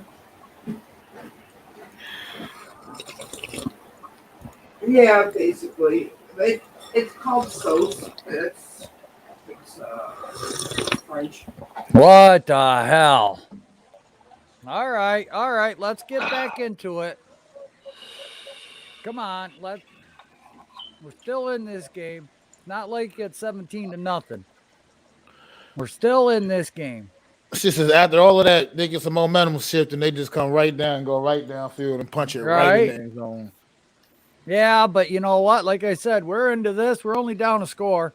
I mean, I feel you. I know we're definitely in the game. I'm just 5 minutes to go in the second quarter. This game's flying by fast. We go down, put 7, get the ball at halftime. You know, we can still keep don't that help with the defense on the frustration. field Man. for about 10, 15 minutes there. They'll be freaking tired. And that'd be an advantage to us. Keep Brady off that damn field for an hour. That second half, we just got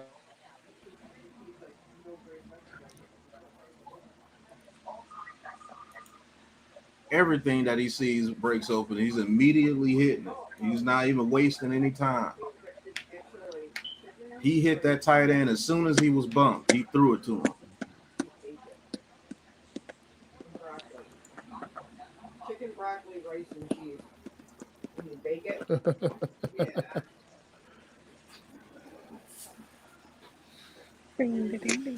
Yeah. We got a chance at this game still, damn it. Don't get down. What's going on, We still got a chance. Let's go punch him in the mouth. That's right. AOG Nation, man. Come on, man. You gotta come back here. I got faith in Graham. Going to make some second half adjustments. He's just not showing his hand yet. You know, it kind of reminds me of another defensive coordinator we had. He just got something special in the second half. Yeah. Well, Spagnuolo, that first game we played New England before we beat him in the Super Bowl. I mean, he's like, yeah, I had a defense that could have stopped them. I just didn't want them to have tape on it and show them what the hell we were doing.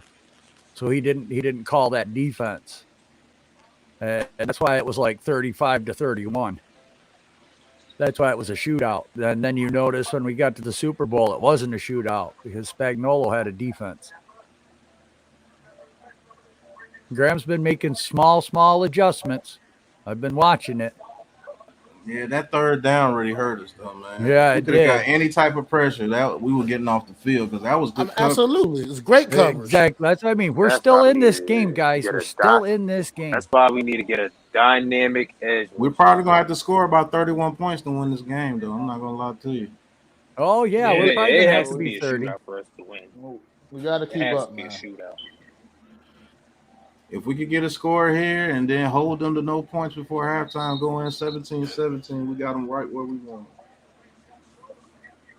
I get it. Andrew Thomas definitely has better hands than Slayton or Ingram.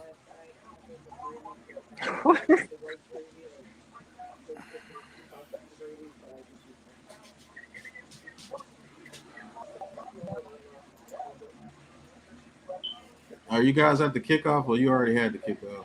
I already had the kickoff. I'm seeing Brady on the bench. Miz, I get it. No, Miz, we're still in it. We're still in it. There's 5 minutes to go, baby. Still 5 minutes to go.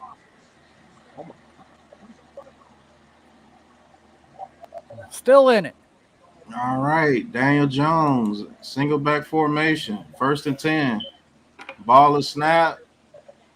It's a pitch play to Ross. Ross breaks it. Oh, Ross with some speed. He's down to the 40. Ross? Yeah. Down to the 41-yard line. Man, all right, there we go. Come on, baby. Believe. What we're talking about right there. Believe it will happen. Let's go. We got to finish the drives off. We got to finish these drives off. That's man, right. He showed We're a burst of finish speed right there. My goodness. We're going to. Dude's a burner, bro. All right, hurry up. Daniel Jones in the shotgun. Oh, no, wait a minute. That's Kadarius Toney. Kadarius Toney throws it deep. Pass interference. Let's go. Pass interference. Oh, yeah. Yeah, baby. Let's go. On Slayton, down to the 15. What did I tell you? Believe it will happen. Let's go. Game. We're in this. Are you kidding me? Oh my God. Are you kidding me with this? Oh my fucking God. I can't believe it. Of course. Are you kidding me? Oh, man. What is that? What is that? Seriously, man. That was uncatchable. You're full of shit. You got some bullshit. That was right there. Bang. He would have caught that. Just wasting play there, man. I hope you're investigating prick, go to That's prison and you bullshit, get all man. the free That is butt straight sex you can bullshit, handle. bro. You miserable son of a Are bitch. we That's the some only bullshit. team that gets shit like that? 2nd and 10, Daniel Jones in the shotgun, I Tony don't- in motion. I don't get it, man. Ball and snap. I Daniel don't Jones understand, keeps it. He man. throws it to Tony out the backfield. Tony makes a Darius move, Tony, makes 2 man. moves, he makes another move. Oh my goodness. Tony gets about 5 yards, which Tony, only been man. about 1. Jesus. That's All right. some bullshit, man. What did they call? What was Bullshit, the official? man. I Like don't they just get put the it. flag up and said it was uncatchable? Is that what they said? Did they rule that Yeah. pass uncatchable? That's bullshit. Yeah. Yeah. That's Straight bullshit. bullshit. My God, man, that is terrible. See, this is why we lose Something's got to be games, done. bro. Something has to be done, man. Oh, whoa. 3rd and 5. These referees are just Daniel Jones, empty backfield, in a shotgun, 5 receiver set. way too involved. Daniel Jones changing the play. Come on, DJ. Oh, offsides. Let's go. Yes. No, they called First timeout. down. They called timeout. No. It's time You have to call that one, you prick. Timeout. It's a timeout. It's not an offside. It's a Called timeout. No, they called timeout. They said we called a timeout before the snap.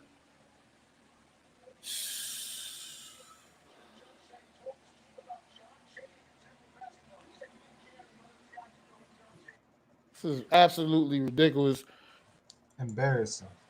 I don't see how we did not get that pass interference call. If it was the other way around, they would have got that That call. would have been pass interference Absolutely.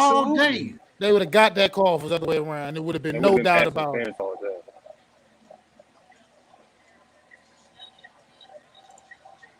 I'll tell you what, though, Kadarius got a Tony, cannon now. Yeah, I was gonna say that arm on Kadarius Tony is real. Yo, Miz, where's that son of a bitch live?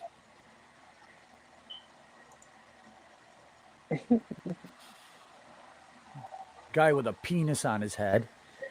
3rd and 5. Dan Jones in the shotgun. Barkley to his left.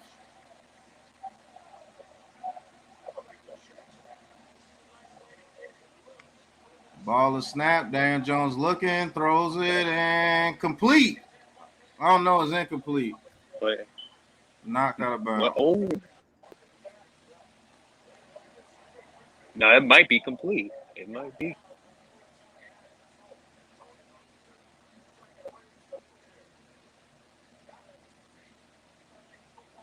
No, that's incomplete, man. Let's see. Oh, it's close. It's close, but I don't know. They might turn that. I don't know. It is close though, because he took them couple steps back before they really got ripped out of there. They kind of owe us one. You know, they do kind of owe us one. So at the same time, because they just fucked us over on that pass interference. So at the very least, they can give us this. One, yeah. That's 2 feet in. I don't know. That might be a catch, people. But I still don't lead. I still don't believe they didn't give us that pass interference call. It was absolutely. That's crazy. That was a joke. Now, since they don't want to give us this pass interference, how about how about we get that catch there if you don't want to give us pass interference? That's crazy how we did not get that pass interference call right there. I'm baffled that they said it was uncatchable. How was that uncatchable? Makes no uncatchable. sense. How was it uncatchable He was when the grabbing only his- reason he why was he grabbing- didn't catch it is he was because he grabbing got his hand. grabbed? He was grabbing his hand, bro. See, it's one thing to just lose, you know what I mean, outright, but when you get cheated, that's where I can't stand that shit, man. Because that ain't just complaining, that's just blatant. That was a blatant bad call. These route concepts, man. These routes, they are terrible. Terrible. That was a damn good pass. That's what that was. Like, I don't understand that shit because if that was Godwin or Mike Evans, yeah, they're getting that and call the all day Buccaneers long. did that, that's a pass interference all day long. All day. Facts. all day. Without question, it is. They wouldn't even have thought twice about it. I mean, hey man, Tom Brady. You the reality is the flag came out immediately because he knew it was pass interference. That's why he threw the flag immediately. Exactly. Then all of a sudden, oh no, it was uncatchable. Seriously? Bullshit.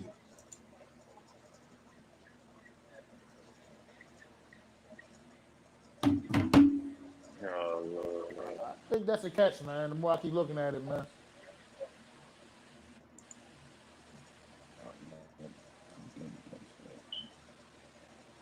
Nope. It is not. It is not a catch. No. It's not a catch. Oh my God. You see, bro, like you see the route concepts that they're making, bro. Like, Hey man, we can't catch a fucking break, bro. That's some bullshit, man. Yeah, that pass interference is a game. That's the type. That was a game changing type of call because that would have put us down back close to the red zone, right from the rip. You know what I mean? Bullshit, man. Like that's craziness, man. To me, that changed the whole fucking outcome of that drive right there, man. And if these punks get anything close to a pass interference, they're gonna call it. Absolutely, like you know they are. You know they are. Fucked up, man. We're already a bad team. Then we got to play the refs too. That's ridiculous. Oh, every time we play Tom Brady, like you already know what's gonna happen. Damn, that's fucked up. You already know them refs gonna come into play. That could change the whole outcome of this fucking game. Every time with Tom Brady, the refs are always gonna come into play. Oh, punk ass shit these refs keep doing to us, man. That's fucked up. Yeah, tell me about it. That shit, it's ridiculous. Fuck yeah, good tackle by Ojolari right there. It'd be about a 2nd and 8. Man, oh, punk ass shit they be doing to us, man. That's 3 times this year they've done that to us. 3 Picked times. Up the flag. Yep. 3 times. On pass interference calls. How is that possible? How many pass interference calls you see picked up out the league during the whole year? And we got 3 against us? Man, that's crazy. 2nd and 8, man. Tom Brady in the shotgun. Gronkowski in motion. Ball is snap. Brady looking. Hits Mike Evans and breaks a tackle first. Breaks 2 tackles. He's James down Bradbury to 40. missing a tackle.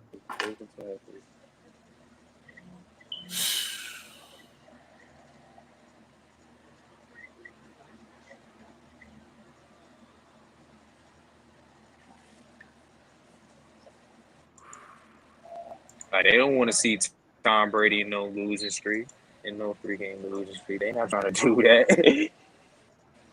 1st and 10 after a missed tackle by Bradbury. Almost feel like his left. When you don't call that, ball is snap. Brady's looking, throws it quick outside the Gronk. Good tackle. It's like they got their hand in the pot. Right they trying to get the damn Buccaneers to that ridiculous ass point spread that was on this game. You know what I mean? Try to make sure they cover the spread or something. That's what that shit looked like to me. They're not trying. They're not trying to have them niggas. Can't let them score again. Buccaneers never cover the point spread they scored. And Giants keep scoring with them. They is not trying to have them niggas lose 3 in a row.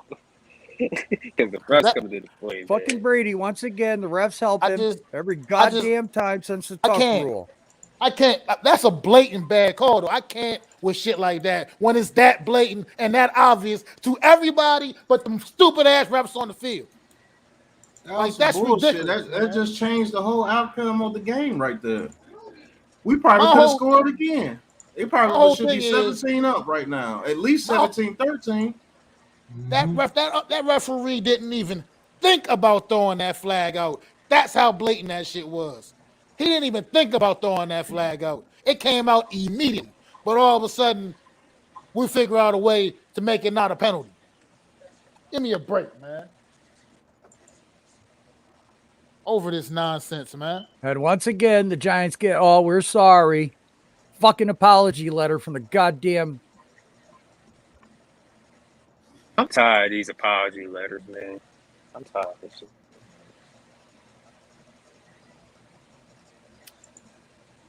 Oops, I'm sorry. Was that the I'm sorry. Oops. Oops.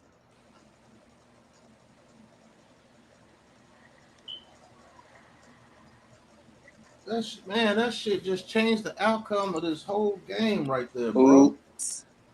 That's bullshit, man. Man, we are the only damn team I see in the NFL that constantly gets no pass interference calls. They pick it up. Like, that's crazy. You never see that. That's fucking crazy, dude. You never see that in the hell. NFL when they pick that up. Fucking Any other crazy. team gets that call. Like me and Tom Pat Brady already always, said, Tom Brady the will Buccaneers always would have have got the that refs coming to call. play. Period. Like you said, Tom Mike Brady, Evans, Chris Tom Brady Godwin will was getting that always have the flag. refs It don't matter who the receiver was on the Buccaneers. That happens. It's a pass interference automatically. always coming to play when they like, especially when That you is play Tom absolutely Brady. insane, man. That's bullshit. Tom Brady in the shotgun, 2nd and 7, Godwin in motion. Cheating ass motherfucking team, man.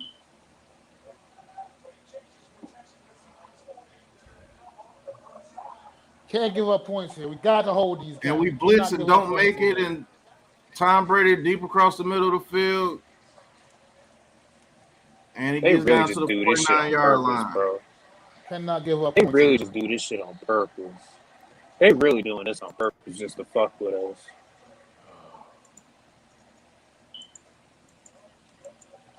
First and 10. Holding on the outside. They're not going to call it. Bullshit. Gronkowski fighting Julian Love. You can't blame Julian Love right there. Gronkowski's a big-ass dude. I mean, Pat, why would they call it, Pat? Because I saw the same thing you just said. You saw. Why would they call that? Tom Brady always pays. Bullshit. That dude grabbed our man and pulled him down. They still didn't call it. Absolutely, he did.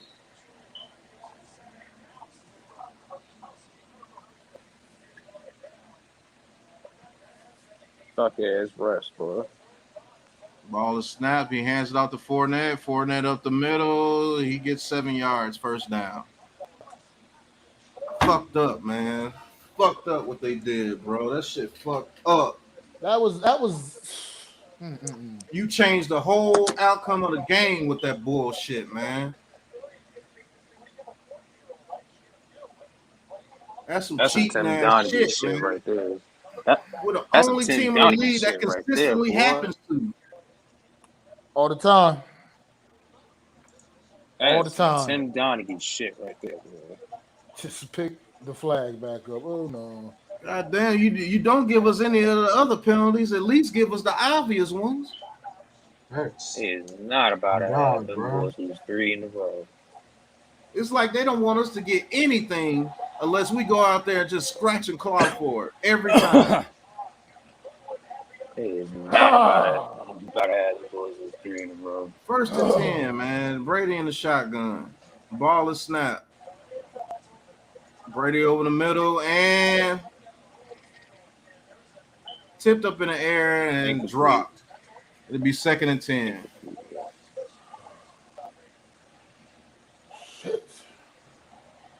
Good coverage by Julian Love, but Brady almost fit that shit in there. That's crazy. That fucking ball could have bounced the right way, man.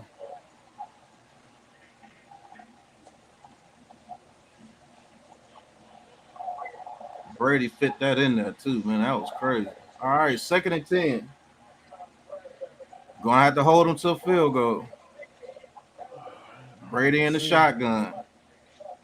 Ball is snapped. We bring the pressure. Don't get there. Brady throws it deep. And off Perriman's hands. It'll be 3rd down. 3rd and 10. It was talking about Perriman in the pregame. They just brought him up from the practice squad, talking about they was going to probably take some shots deep to him.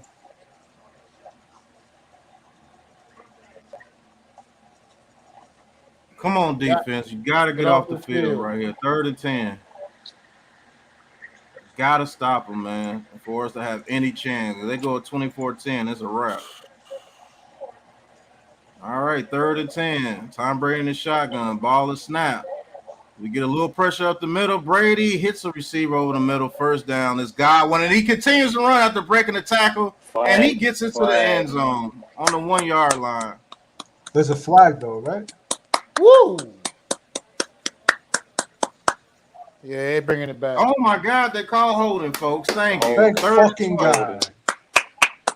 Holding. How mighty white of you. Yeah, no shit. 3rd and 20. 3rd and 20. Come on. Choking them. You have to call that. Gotta call that. Man, shut the hell up. Trent Now, Harris is getting held as well. Defense. If you allow them to complete get 3rd and 20, convert. Oh, what the hell? They just gave up a 35-yard touchdown pass. Right now, they're not in field goal range either, so this is also critical. Keep them out of field goal range. Man, fuck you, Bruce Arians. We should have had a damn pass defense. Yeah, shut up. Shut the hell up. I wish he'd shut his fat ass up, bro. He needs Shut to. your All right, Tom Brady, 3rd and 20. Tom Brady throws it deep shut up, and yeah, incomplete. That pass interference. Yeah, you shut up too, Tom Brady. Always paying the press. You shut the hell up too. The fuck is y'all complaining about, man? All the shit y'all be getting, bro. Yeah, talk shit, bitch. Yeah, fucking he's own bugging ass, him. man. Fuck y'all niggas complaining about, man. Fuck Tom Brady. They had to Yeah, call man. that. That's what They y'all had no get. choice but to call Had that. to call. That is what Let me y'all get a fuck get, Tom man. Brady in the comments real quick. Because Aziz was going to put hands on Tom Brady if Tristan Wirfs ain't do that. Aziz was going to be putting hands on Tom Brady on that play if Tristan Wirfs ain't hold him like that. Up too, Brady. He was going to tear Tom Brady ass up.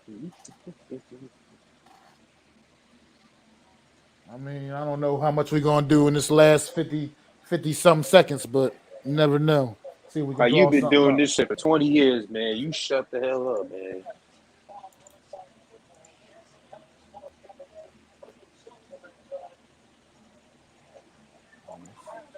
Now, when they get this ball back, I don't want to see them kneel it out, bro. Go get some points, man. Now, when we get this ball, man, being held, I don't want to see them kneel it out. Go get some points, man. That's a good punt. It's a damn good punt.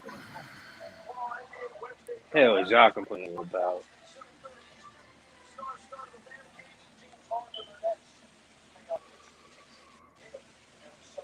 You down at the 9 yard line. Well, he just Aziz just got mugged on that last play, that holding play. That was Aziz Ojulari getting held double easy. And if he didn't get held, he was going to put hands on Tom Brady. He absolutely was. That's why he got held, because he was getting beat. He was beating Tristan Wirfs so bad.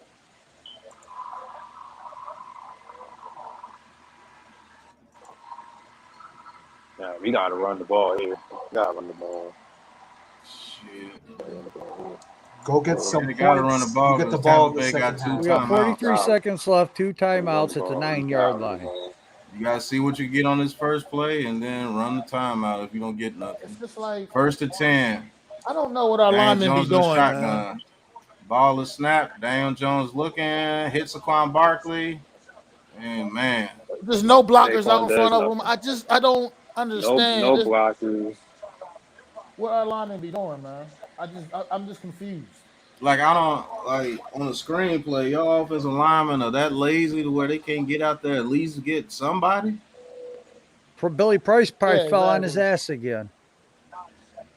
All right, ball is snapped. Daniel Jones looking, throws it across the middle to Saquon Barkley. He breaks a tackle and gets a first down.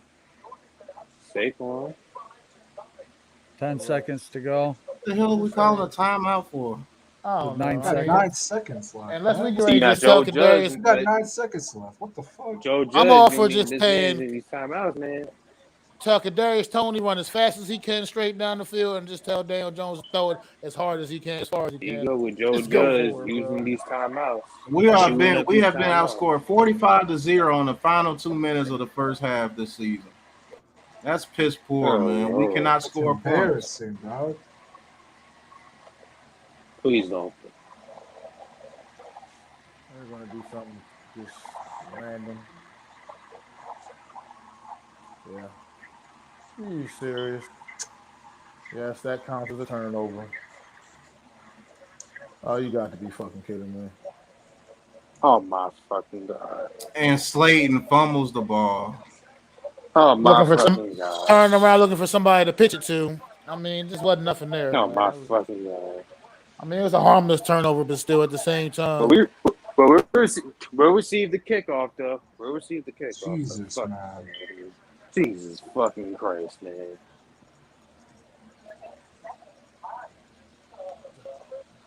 But Yeah, he's getting an earful.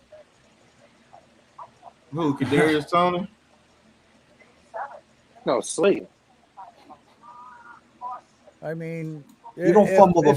You don't fumble there, man. Fumble it. We would have had You do 2 not seconds. We could have fumble called the ball. timeout You do 2 not- seconds. We could have threw a Hail Mary right there. Exactly. It was a good timeout, man. Crazy. If Slayton, he caught the ball, Slayton had a nice pickup there out to what, the 45-yard line? We could have ran a definitely Hail to the Mary. 50. He could have ran a Hail Mary. Yeah. But I'm gonna take a smoke break. But that pass interference call fucked us up, man. Non-call. I mean, it didn't take any points. They didn't get any, but god damn it, that did deflate this team. They took points away from us. They took points away from us. That would have put us there right in field goal range at the very least. All right. I'm gonna take a smoke break. I'll be right back, guys. Yes, sir. We're only down Tampa 7 Bay points, so yeah, let's Tampa not Bay Absolutely. didn't score. We in this game. But we gotta figure out a way to overcome everything else that's going on now. Because apparently we're not playing against just the Tampa Bay Buccaneers. We are indeed cannot be playing against taking the moral refs. victories, man. So Oh, hell no. I don't want no moral victory. I'm going to go pee. I'll be right back. Ain't no such thing as a moral victory. It's real victories. That's all that matters. It's real victories. Moral victory ain't nothing, man. That don't mean shit. That don't count in the win-loss column.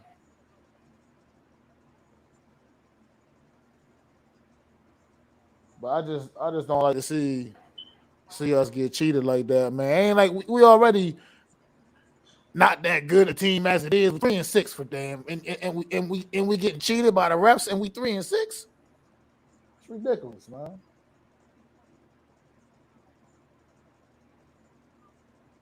But like I said, on a positive note, once again, I will say it again.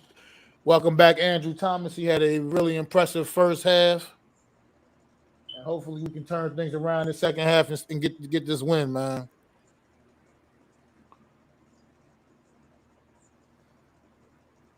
I mean, saying Josh, it was wouldn't necessarily call it horrible, man. Some circumstances that changed the dynamic of that first half, man. That passing, that no call on that pass interference, picking that flag up, that was crucial. That was clutch. We'd have been right down the field goal range at the very least, man. I mean, they pretty much just took points away from us with that. The referees did with that one. That was just craziness to me, man. So yeah, sure. I wouldn't necessarily call the first half horrible. We still in this game. We only down by a score against the world champs on their home field, man. So hang in there, bro. Don't give up yet, man. It ain't over, man. Still got a lot of football to go. Up there, QB Bell, Facebook, man. Yeah, G right, though. Giants don't got no O-line, bro. It's a mess. It's a mess. That screenplay to Barkley a minute ago, it's like, how is nobody out in front trying to help they running back, block for their running back, man? He catches the ball out there and ain't nothing but Tampa Bay Buccaneers in front of him. Come on, man. That's a joke. We definitely got to address that. Whatever we do in the draft, that's what we got to do. We got to address that offensive line, man. We got to get that right. Absolutely got to get that right. I'm sorry. That shit got me tight, man.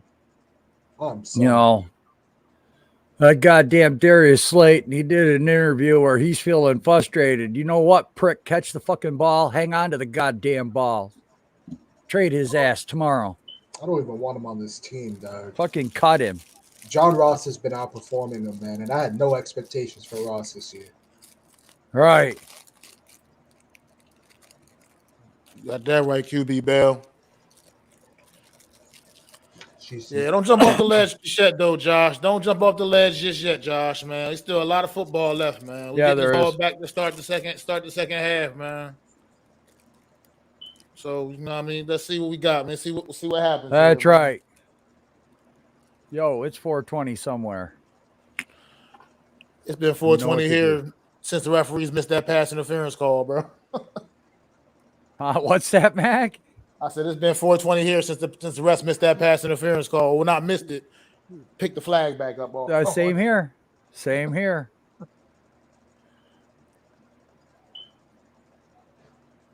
That was bullshit. That shit, that don't make no sense, man. I just can't understand. Like I said, it bothers me. Like it bothers me the most is because the referee literally threw the flag immediately because he knew it was pass interference. Right. Like, yeah, right. That's why he threw the flag. Right. I don't get it. But you know, they'll make up whatever excuse, whatever reasons for why it wasn't a penalty, and somehow it'll get validated somehow, and whatever. These cats need to be held accountable when they make really, really bad calls that can maybe determine games. I hope to hell that they're actually investigating these goddamn refs. I hope that's a serious thing that they're really looking into. It's like, I hope they're looking into it, but it's like, I kind of see it as like you investigating yourself. Like, are they really going to do anything? It's an independent study. Yeah, well, I hope, man, because they need to they really need to investigate in these fucking refs, man, because you're not just costing games, man. You're costing players their careers, possibly. You're costing coaches their careers, possibly, off of these missed calls, man. Well, how many people put money on the Giants because of that point spread, 10.5? But that's what I'm saying. That's why I feel like they trying to make sure they cover that spread, man. Right. That's what it felt like. It felt like, oh no, we can't let the Giants score again. You know what I mean? Because the point spread is 10.5, whatever it is. All these new sports betting groups that are taking place. Yeah, I'll bet you if the Giants win or cover that point spread, they're going to lose a shit ton of money. Talking about the Kadarius Toney pass, Ash. It was a Kadarius Toney pass. Threw it deep to Darius Slayton. Darius Slayton got mugged. Shout out to QB Bill in the chat, man. Thank you for tuning in. If you're not a subscriber already, hit that like and subscribe button for me. Yeah, the refs, man, they threw the flag and then picked it back up. Said the ball was uncatchable, but it was like right there. The ball literally dropped right behind him. You know, it was uncatchable because he was interfered. Exactly. Like, that's what made it uncatchable. Let's go ahead and get into it. Joe, let's go.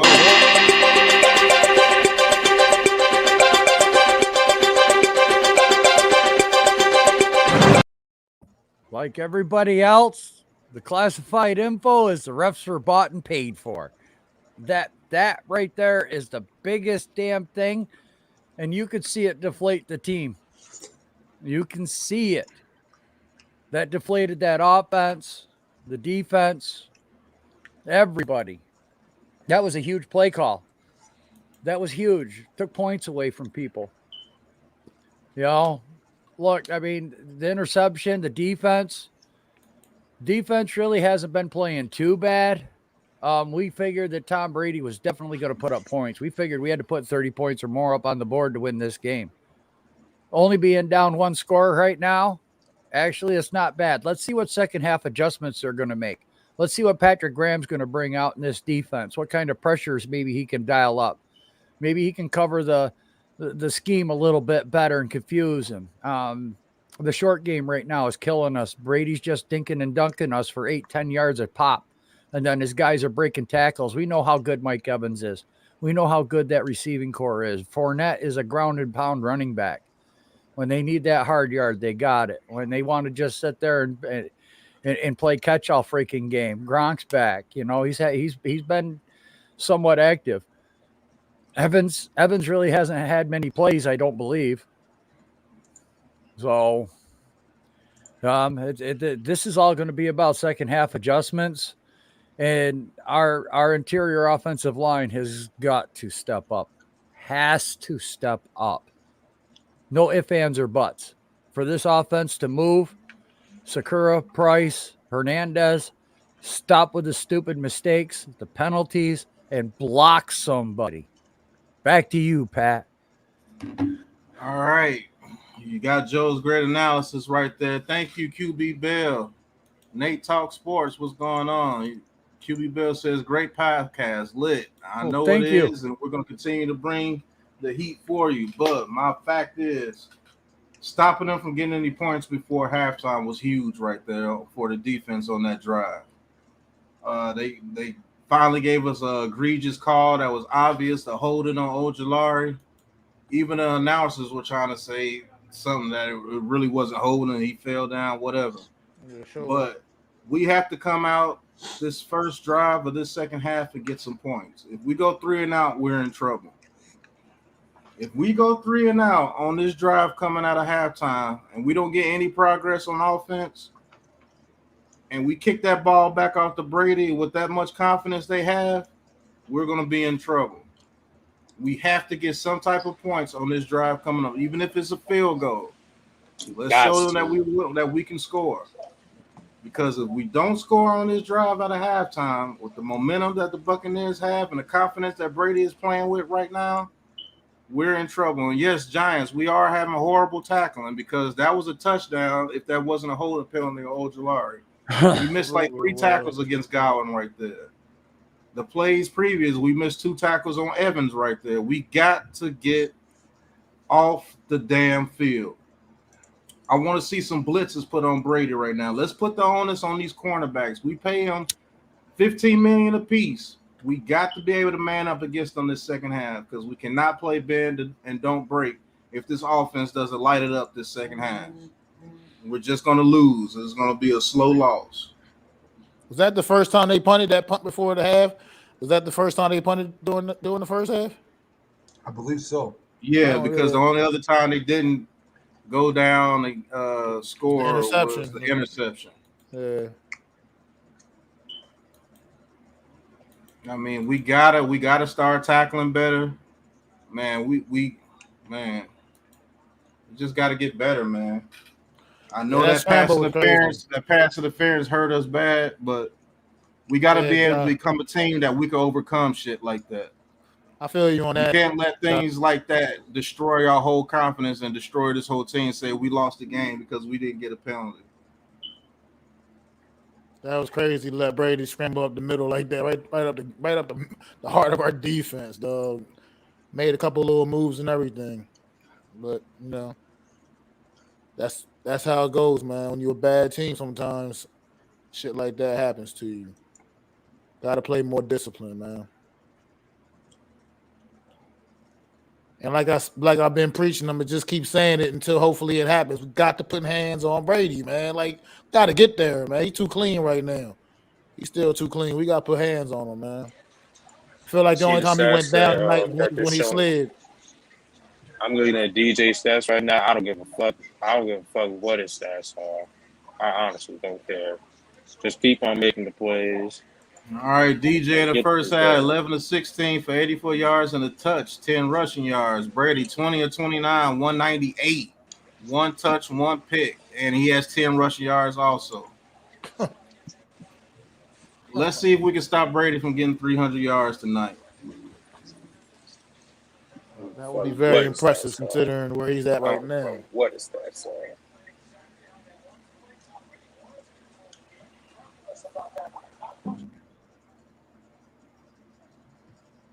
Did you see the play that Kadarius Toney made a 1 yard loss into about 6 yards because he juked out 3 people?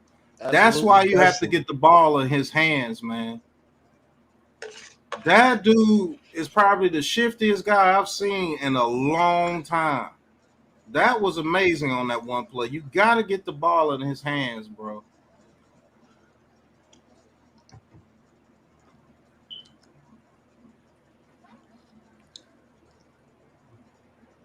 All right, the ball is kicked off. Looks like it's going to go out the back of the end zone. First and 10 Giants from the 25-yard line. Hope you made the proper adjustments, Joe Judge. Proper adjustment would be to let Freddie Kitchens do the play calling, but Shit, proper play calling with this dude.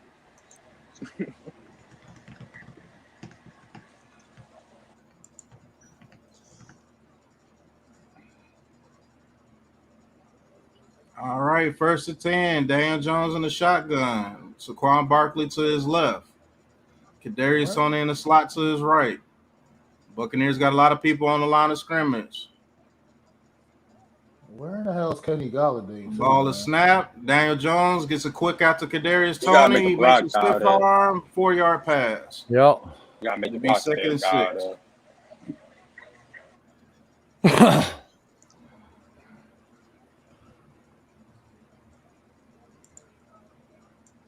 What the hell is that? Oh, come on, Galladay. That's a big play if you make that block. Wow. 2nd and 6. Oh, you're gonna give us this one? Thank you. Thank you. Why thank you. Thank you so much. All right, play action. Daniel Jones throws it. Fucking referees. Thank you for that one. Okay, we got a flag. My goodness, Finally, thank you, man. Fucking finally. Oh yeah, but I mean, we're still on our own territory, so it's okay. We can get this one. You know what I mean? Right. It's not a 40 or 50-yard play.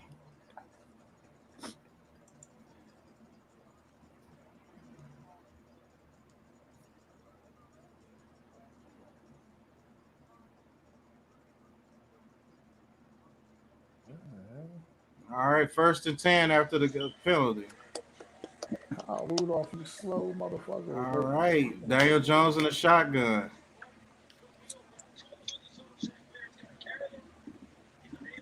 Penny in motion, ball is snapped. Daniel Jones looking, throws it deep over the right, and it's caught by Kyle Rudolph. Good.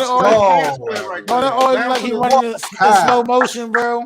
Always like he running in slow motion, man. 28-yard pass. I will take it. Oh, just got this motherfucker. Oh. All right, 1st and 10. Giants I formation. Ball is snap. Pitch to Barkley. Barkley. That was just that close. That was that close. It was that close, man. It was that close. JPP got him, man.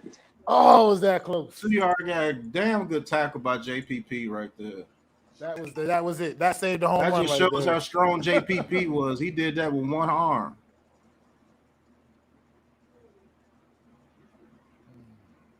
It'll be 2nd and 9. All right.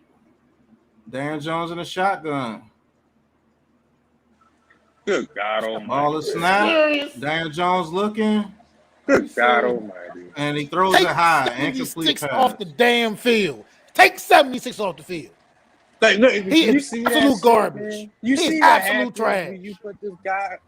What the hell? Oh my God. Absolute trash. That's gonna make him overthrow. Like, look at that, man. That was the almighty old lady move right there. Dan Jones has to make that throw, but damn. All right, 3rd and 9. Trips to Dan Jones left. You a fucking matador. Dan Jones changes the play.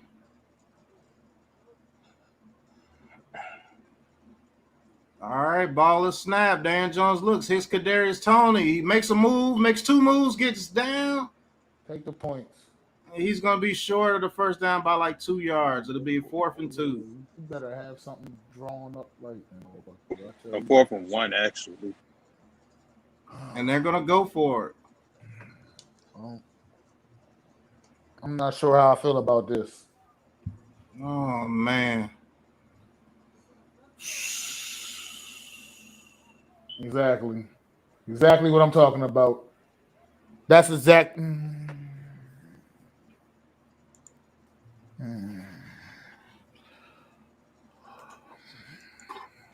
Oh man, here we go. We looking at the fans.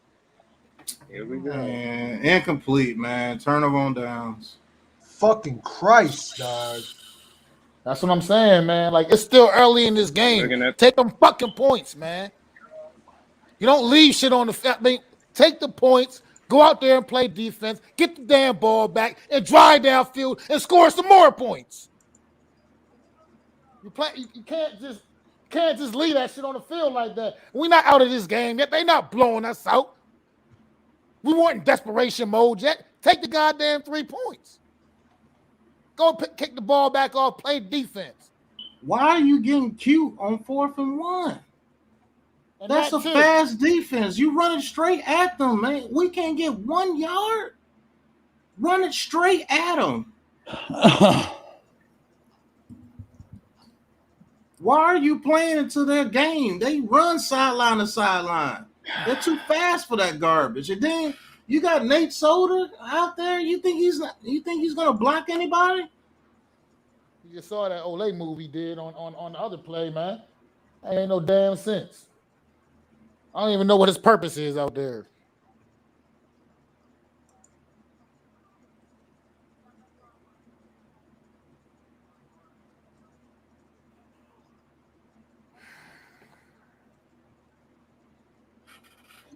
Fucking stupid, man. Frustration with this team, man.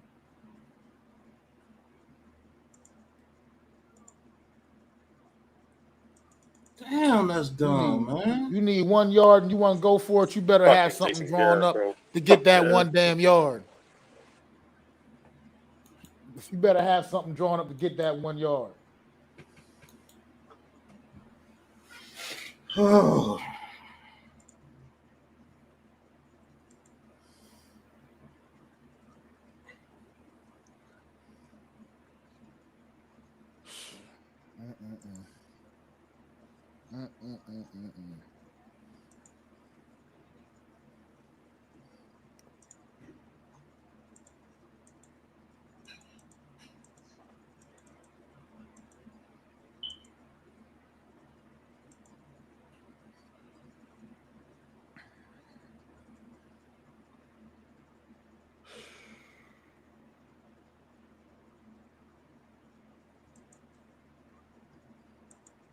First to 10. Tom Brady under center. Single back formation. Fournette in the backfield.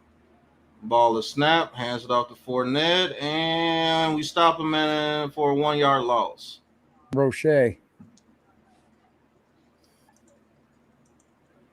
They did know what was coming. Yeah. Predictable ass offense. Yep. It's way too damn predictable.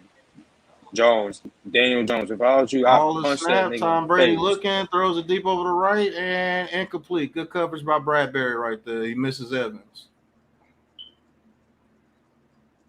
Damn it, man. Shit, sad. All these fucking weapons, you can't get 1 yard. Not 1 yard. That's why I said we should have just took the damn 3 points. Sick of these dudes, man. Look at this shit. No pass rush whatsoever. Just sitting back, giving. What the hell is DJ supposed to do, Ash? Giving the best fucking quarterback of all time. Fucking giving them just all goddamn day long. What the hell was he supposed to do in that play, bro? And complete for a first down. Keep giving Tom Brady all day long. Generating. Hey, man, you actually giving it up before I can actually call it. I know my you bad, ahead of bro. me. Evans is down. My bad, bro. My bad.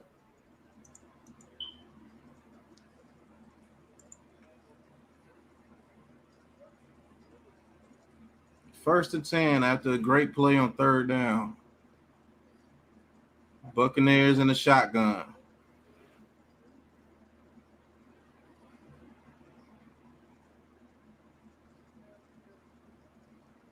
All right, ball is snapped. Tom Brady looking all day, throws and complete to Perriman for 14 yards. Yeah, we're not getting any pressure whatsoever.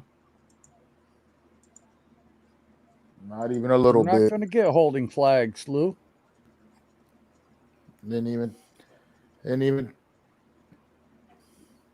I mean, there are holding flags out there, but they're not going to give that to us, man. Unless that dude literally collars him around the neck, there's no be no holding. We send a blitz on the screenplay and a huge play by Fournette.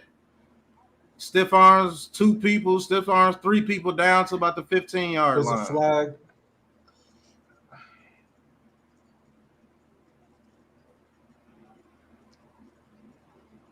I think it's holding. Illegal formation on the offense. Bring it back. Let's go. All right, Ash. I remember the play you're talking about, but that was also that same play where Nate Solder just absolutely whiffed on the block on JPP. And Jones had to rush that throw a little bit. He wasn't on the line of scrimmage. What are you talking about? The line of scrimmage is the black line. He wasn't up there. Stupid ass dude. All right. Tom Brady all day throws it over the middle again, and good catch by Gronkowski. So he gets all the penalty yards back, plus almost the first down on the first play.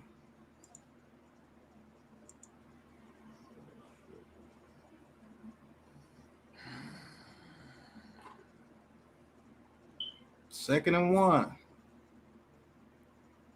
Fucking Danny Shelton's out there.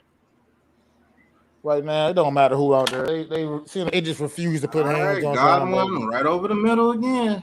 Pass complete. It don't matter who out there. They just refusing to put hands on First this to man 10. right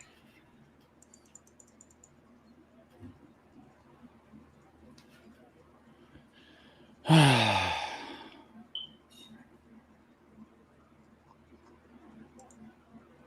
All right, ball of snap. Screenplay to Fournette. Fournette gets about 4 yards. It'll be a 2nd and 6.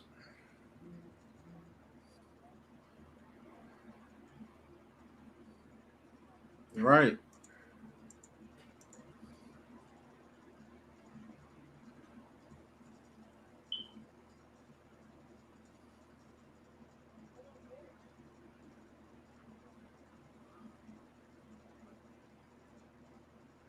Second and 6. Tom Brady must see something. Yeah, of course. Leonard Fournette to his left. Ball is snap. Brady looking. Good play by Reggie Ragland. Oh, well, that's a flag. Holding on us. Yeah, let's give him a fresh set of downs and 5 yards. Why not? Yeah. You see that, though. Yeah, we're not going to pick the flag up on that one.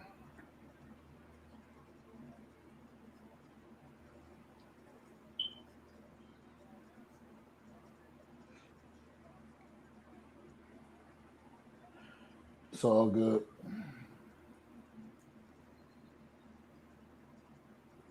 First and goal, Buccaneers at our 8-yard line. They saw the little bitty tug by Julian Love right there. They saw that. Eagle eye on that. Ball is snap, hands it off to Fournette. Fournette goes up the middle. He's down to about the 5-yard line. Second and goal from the 5. They saw the pass interference on Slayton, too. They just decided that to change their mind about that one. You know what I mean? That's basically the difference. They saw it, but they decided to change their mind when they realized that it would have put us in scoring position. This whack-ass damn offense will actually get points when they're supposed to. Yeah, shit, crazy. I've never seen a team get all the way down the red zone almost every time and never get points. All right, second and goal from the 5-yard line. Fournette in motion. Trips to his right. Ball is snapped. Get a little bit of pressure. Brady's out the pocket. And Brady's able to throw it away. At least you got pressure.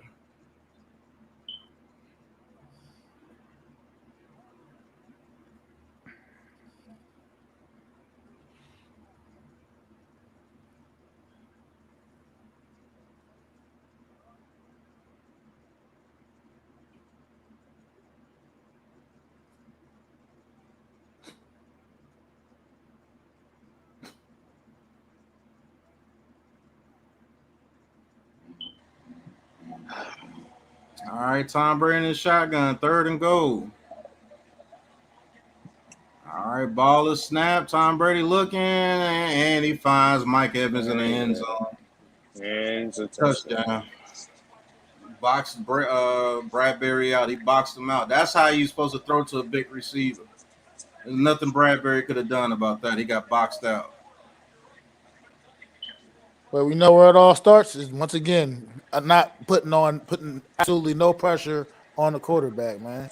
It's just problematic at this point because it was hurting our defense. I feel like we're playing good enough on the back end, but up front we're just not creating the pressure to help the back end out, man. Like you said, they can only cover so much for so long, man. I mean, that for what it's worth, it was good coverage by Bradbury. Just like you said, just got boxed out. I mean, Mike Evans is just a big ass receiver right there. Yeah, big receiver. That's how you're supposed to use a big receiver. That's what a big receiver is supposed to do. All he did was just post it up. He just posted up on him. Stupid ass shit by this damn offense, man. I don't understand this shit, bro. It's like, man, you don't even have confidence in this offense to get 1 yard. 1 yard. Man, I'm just. Well, look, I'm gonna keep it real. I didn't have confidence in them to get the 1 yard, and that's why I didn't either. That's why I wanted them to kick the field goal. Not even 1 fucking yard. Y'all can't even convert. Y'all can't even convert a 4th down at 1 yard. Bro. You can't even get 1 yard with that main defensive tackle out. Because on 4th and 1, the New York Giants teams I grew up loving would have just turned around and handed the ball to whoever the hell they running back was, and we was gonna get that 1 yard. That's the New York Giants I grew up watching. You know what I mean? Now I just don't understand, man. I don't understand what's going on. I can't figure it out, man.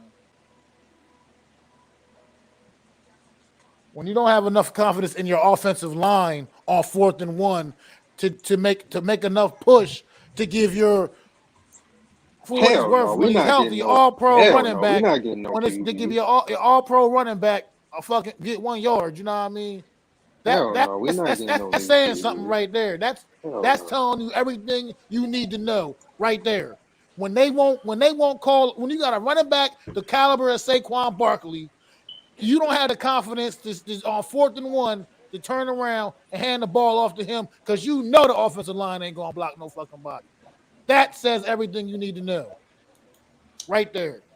You're not getting no QB. Hell no. Terrible. That tells me everything I don't need. That you got to try to do some little cute little whatever bullshit ass play that didn't work either because you ain't got the confidence to just tell your offensive lineman to move somebody out the way and get us this 1 yard. That's ridiculous. That's crazy, man. We're a joke for that, man. You got all these weapons. Y'all can't even use them right. Y'all can't even use them right. I feel like Kenny Galladay is non-existent. Like, where is he? He got the one catch earlier in like the first quarter, and the only other time I seen him was him missing that damn block on that play with Kadarius Toney. Yeah, he missed it. I don't know, man. I just don't, man. I can't with this team, man.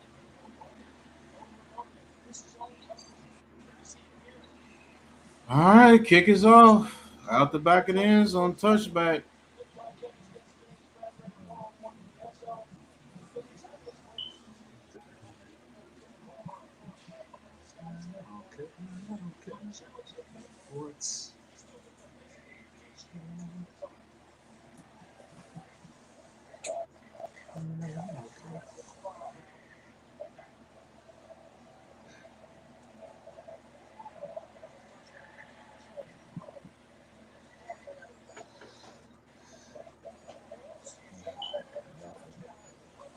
A robot being made by Garrett. All right, first down from the 25 in a big formation. Ball is snap, play action. Daniel Jones looking. Finally throws it to Saquon Barkley out the backfield. He gets a first down. Nice block by Thomas there. Gave Daniel Jones a lot of time on his blind side. Right. That's our franchise attack.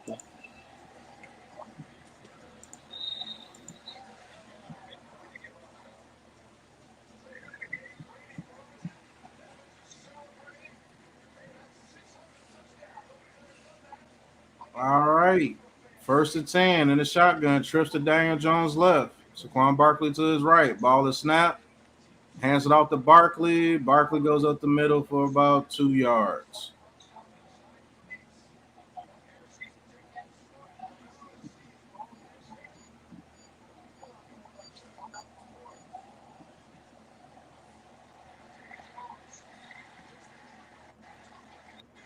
What the? I don't know what the fuck that just was. All right, second and 8. Daniel Jones in the shotgun. Ball is snapped. Daniel Jones looking. What in the fuck was that? What? Exactly. What the fuck, man? He just My sentiments exactly. I don't know what the fuck that was, Pat. I don't know what the fuck that was. Who was over there? Was that supposed to be trying to get that to Barkley? That was What was a very that? weak attempt. What was That the was a play? very weak attempt.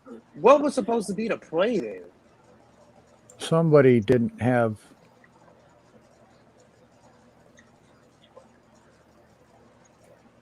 What Did the he not what look? in the hell was supposed to be the play there? Did he not look before he threw that, and realize that wasn't there? That it got blown up? That you got to abort mission?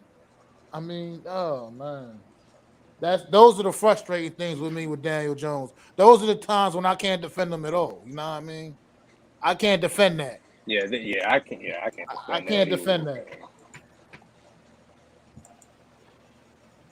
That was not good right there, man.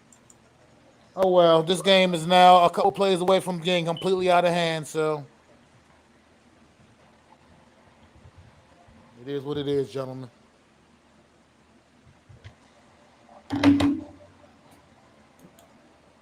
That shit right there was crazy. I don't know what the hell is that, bro. Half the linemen were set up to block for a pass. The other half were set up for a screen. That's all I can say. No, but it got blown up. It just was he needed to abort mission, man. Yeah. And he had to get it out. He had to get the ball out. This is a joke, Adam. This is a joke, bro. Yeah, it is a joke. And he just. I don't know what that man. I don't know what was. I don't. Yeah. Okay. That's inexcusable right there. I don't care what nobody said. That's inexcusable. Just ridiculous.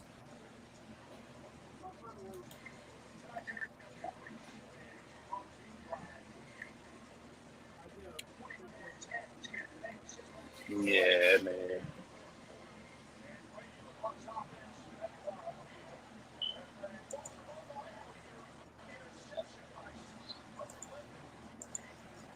I don't know what the hell is going through.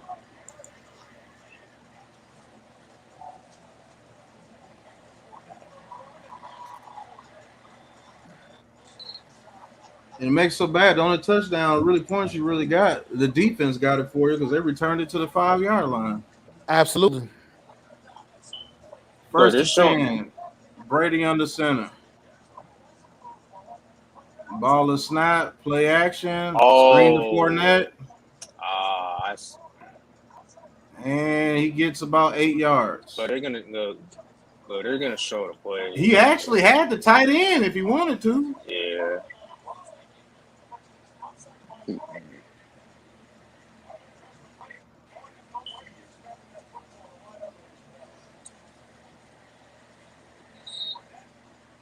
He was trying to target Slayton, but then got blitzed.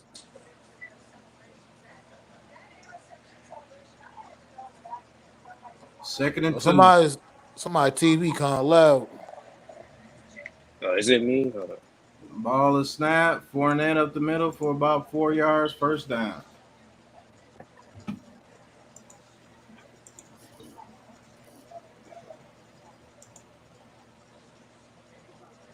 They sort of out that pressure. Yeah, And now that play right there, the next film study, like we gonna be stuck on that play right there to see what like. We got an injury update. Kyle Rudolph has been listed as out with an ankle injury. Oh Lord. Tom Brady incomplete pass, 2nd and 10. It don't matter. Shit. It's like he runs in slow motion every time. Man. Anyway, man, that dude it's weird. I don't know, bro. I don't know. Got me scratching my head on that last one, man. Yeah, that was scratching, dude. What is it with you? And can't perform under the lights, I guess. All right, 2nd and 10.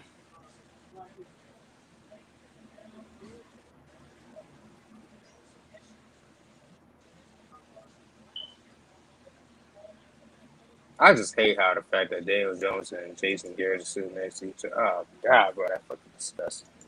I need to figure something the fuck out. That's disgusting, man. Because right now we got to come out here throwing bombs now. Now we got to come out and be one-dimensional on offense, and that's now the Bucs going to tee off. They're going to start teeing off on us. I'm not going to lie to you, man. I'm ready to get rid of both them dudes, to be honest with you. I'm ready to get rid of both of them. Jones and Garrett. I mean, like, as much as I try to defend the kid, man, he still keep making some of the same mental bonehead mistakes, man, over and over again. After a while, you just get tired of seeing this shit. Like, you got...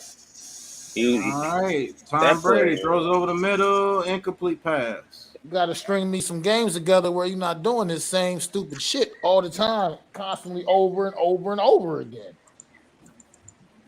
Yeah, that play, he was looking at Slayton and trying to target him, and then he gets blitzed, gets pressured, and then that happens.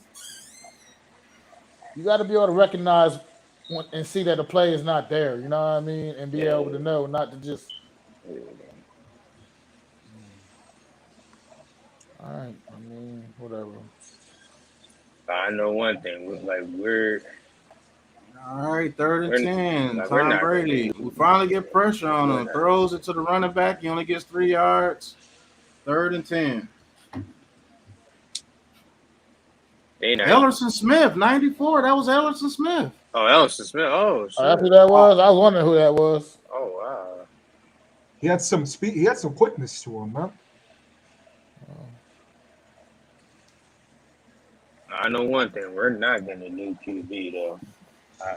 That's one thing I know. But that right there was... All right, Ryan Suck up on the field to kick an easy field goal. 40-yard attempt, kick is up, and it is good. Reek went to link. Pat.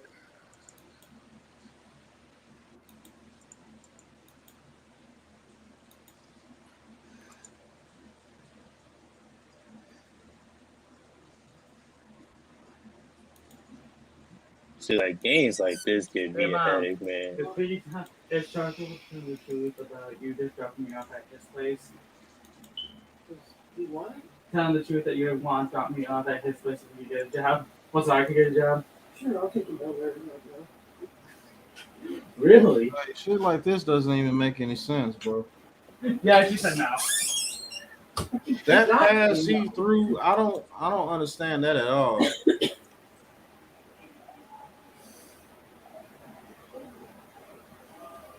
Yeah, I was saying I don't understand that shit either. I think I might need to take a break from Twitter. What's going on, Rick? How you feeling, man? Whatever, Rick. Man, we suck. Well, if we got any shot in hell in this game, if we got any chance in getting back into this game, we got to score a touchdown right now on this drive. No ifs, ands, or buts. It's only 10%. Jones Garrett makes these dog shit routes for our receivers, and apparently he doesn't want to empty the Something bag. very wrong. Like we have nothing to lose. Something very wrong is going on. Something very wrong is going on, man. Well, the price right is got them draft picks. How do you come out of a bye playing like this? That's my question. Out of a bye. Let's criticize a guy from Duke, but we'll get a guy out of Liberty that plays Killing nobody. us, man. Yeah, that's a great idea. Yeah, I'm not saying draft none of these dudes. I don't say like bring any a of them veteran in either. here next year. Hey, Joel. Yeah, bring Hey, Rick. bring a veteran. At least bring a veteran in to push him, man. This is ridiculous, bro. Go get me Russell Wilson, man.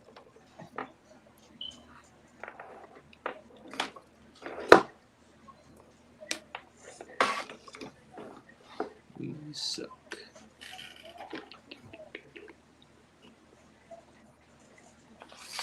Shit's ridiculous, man.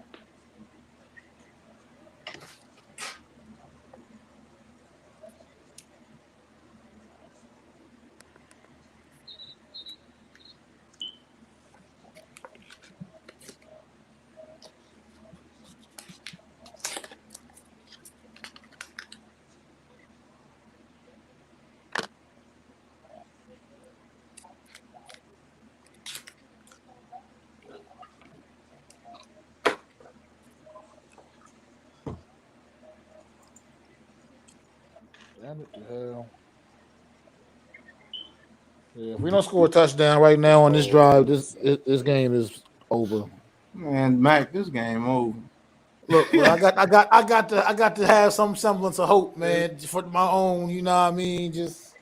I just got. You're the only team in the league that get down by 7 points and feel like you lost. I just got to, man. 27-10. First and 10 Giants from their own 25. Like Kadarius Toney in motion. Daniel Jones in the shotgun. Kadarius Toney goes behind the line of scrimmage. They hand it off to Barkley. Barkley breaks it open for about 12 yards. First down Giants. Came close again to hitting that home run, man. He's trying, man. Came close again. Gotta give him that. Maybe he will actually break pop one of these, man. Like, all right, first and 10 after the Barkley run. Daniel Jones in the shotgun.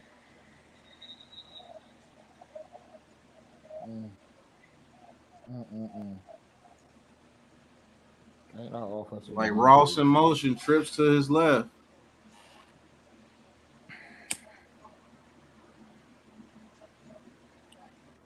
Ball is snap. Looks like they hand off the Booker. He stopped for about a 1 yard loss. All that to do that. I don't understand that shit.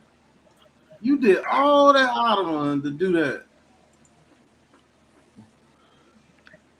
You're time for this. You're not alone, Ethan. You're not alone. Why do we suck, bro? And guess what? Saquon Barkley's back with the trainers. All right, second and 10. Daniel Jones in the shotgun. It's gonna be a hold on, man. Ball is snapped. Daniel Jones looking, throws it over the middle, and incomplete. He misses a wide open Toney. It was holding anyway. It was holding anyway. Yeah, it was definitely coming back. It was a hold. It was a hold. I mean, I saw that shit. It was egregious. Holding anyway, so it don't matter. They had to call that one. Right. It was that bad.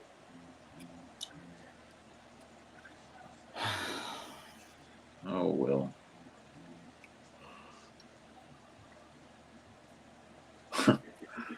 Damn, Sunday.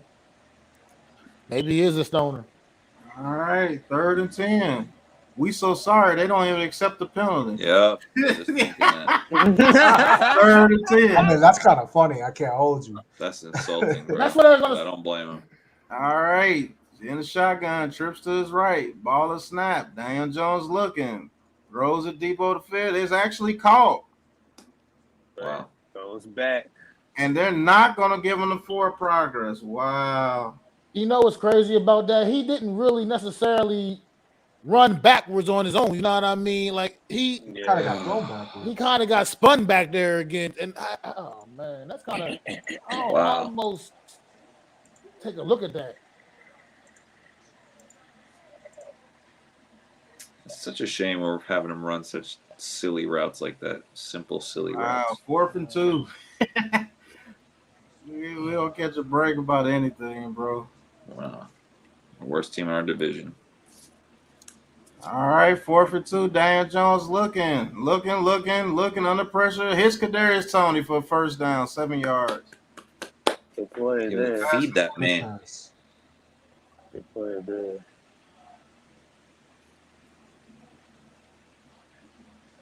Fucking God. Look at the routes they ran. Thank God.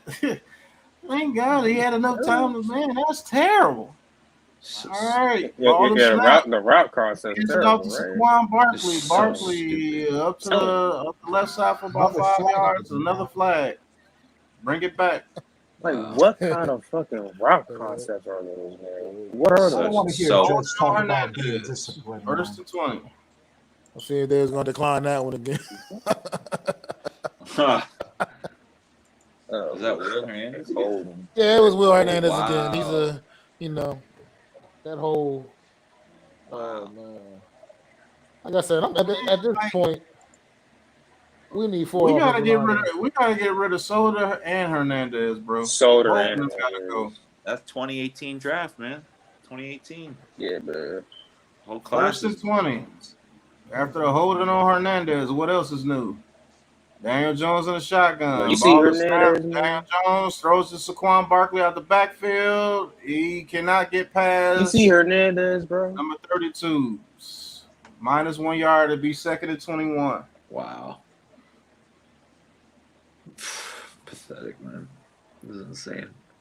I'm just don't understand. Do we have any idea how to be creative with this offense? Hernandez is so trash. Exactly, bro. bro. He cannot pick up a stunt to save his life. Like, that is absolutely ridiculous. Wow. Oh, wow. 2nd and 21. Wow. We run such dumb plays. Ball is snap. Daniel Jones in the shotgun. More pressure in his face. He has no choice but to throw it to Barkley. Barkley breaks a tackle, actually makes something out of nothing. He gets about and another flag. That's wow. on us. That's on us.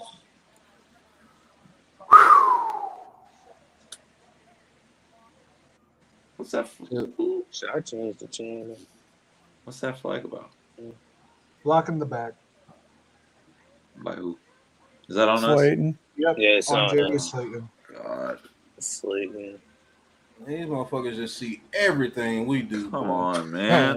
Yeah, I miss a beat, but at the same time, we ain't helping ourselves because, like I said, man, we can't. We had to keep the referees out of this one, and we just not doing that, man. So once again, wow, we are beating ourselves. But it's all Danny Dickhead's fault, right, Ash? It's all about him. Yeah, that's who you want to call, right, Ash? That's right, Ash. It's all Daniel Jones's fault. This is so much more than one person. Oh my god, this shit crazy, bro. It hurts. Hurts my eyes. That motherfucker Hernandez is trash, bro. Yeah, like Hernandez. What's crazy is how do you just get worse every year of your career? What do you keep Solder out there? Like I said, he's ridiculous. We got our offensive linemen catching touchdowns. We suck, bro. Get a pack of cigarettes, please, if you can. Okay. No, none of us are okay.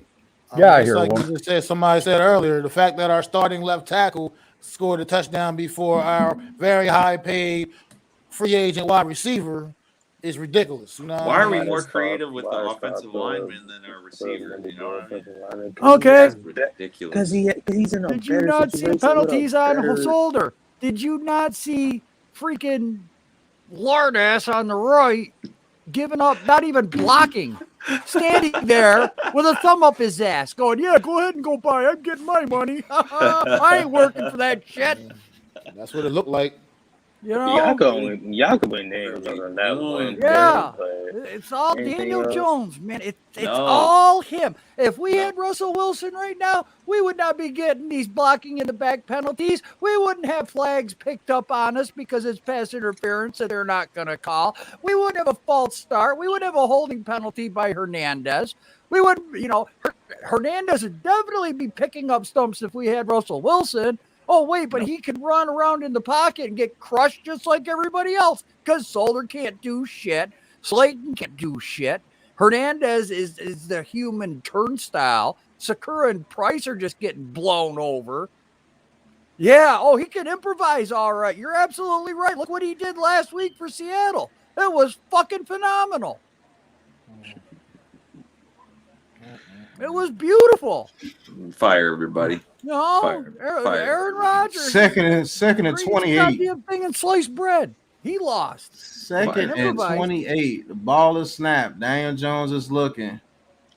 I mean, man, look. This offensive line is trash, bro. That motherfucker, Nate Solder and Hernandez Price are bad. It's horrible. Look, only salvageable offensive lineman right now is Andrew Thomas. The rest of them, some other 4 cats, they gotta go, man. You get them gone. Man. Only one salvageable is Andrew Thomas. Those 3 right guys, when they play good competition on the defensive line, they are bad. Like, man, this whole right side is bad. Yeah. Heineke's line is way better than this. We fire Gettleman, honestly. This is insane. Good Lord. Fire. Look. He has to roll out pretty much most of the game. That's a rookie that almost got him, man. Oh my God. Man, like he don't get a chance half the time, man. That's like a pretty good improv on that play by Daniel Jones. But man, this offensive line is trash. Garbage. It's bad, man. It's bad. It's real bad. If Daniel Jones, I just don't know why Solder on the field running for his life, like if Daniel Jones cares about himself, he should demand a trade. Offensive line is straight dumpster juice, bro. Dumpster juice. The fucking Texans are playing better than this. Detroit is playing facts, better though. than this. That's actually facts. That's facts. I can't breathe right now. Damn.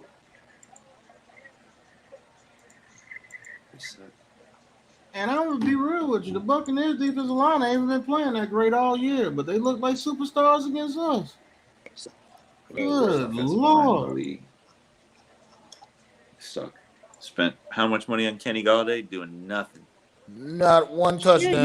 You can't even get it to him. You can't even get it to him, bro. Let Kevin Zeitler walk. Kenny Galladay doing nothing. Jones bounces it to the outside, gets about 15 yards. What's up, dude? They're tired. Wow. You can't block a guy that has a torn rotator cuff. That's how bad you are on the right side of you can't block a man that has a torn rotator cuff. That is absolutely crazy. Oh, they only gave him 9 yards on that run. Breaking. Ball is snapped, hands it off to Jones. Jones goes up the middle for 2 yards, first down. Jones, their second back, too. They're not even playing for that anymore.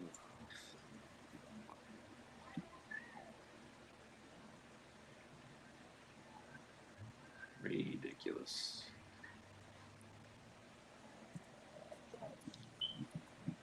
You cannot block a man. G Nation, no more 11 and 6. Torn rotator cuff. Oh, not man. only are you not blocking, you're letting this man dominate. And he has a torn rotator cuff. That is crazy. He can't even punch you like that. Inexcusable. Lou, come out. Come out, wherever you are. He just... Yeah, just you went bet around that his 11 6 shoulder. bullshit. Oh, man. I don't even know who to blame anymore.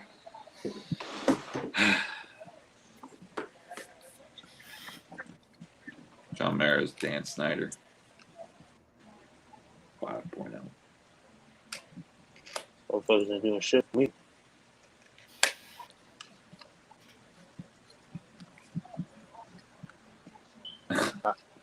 I know guys like Authentic about to kill Daniel Jones, like Third Authentic about it. Yep. Authentic in the chat. Guess I'm not what? gonna lie, he's not the issue, but he's damn sure not a solution. Yeah, I mean that's how I feel like he ain't the full issue, but like you said, he ain't the solution either, man. Well, he's going to be your quarterback next year, so.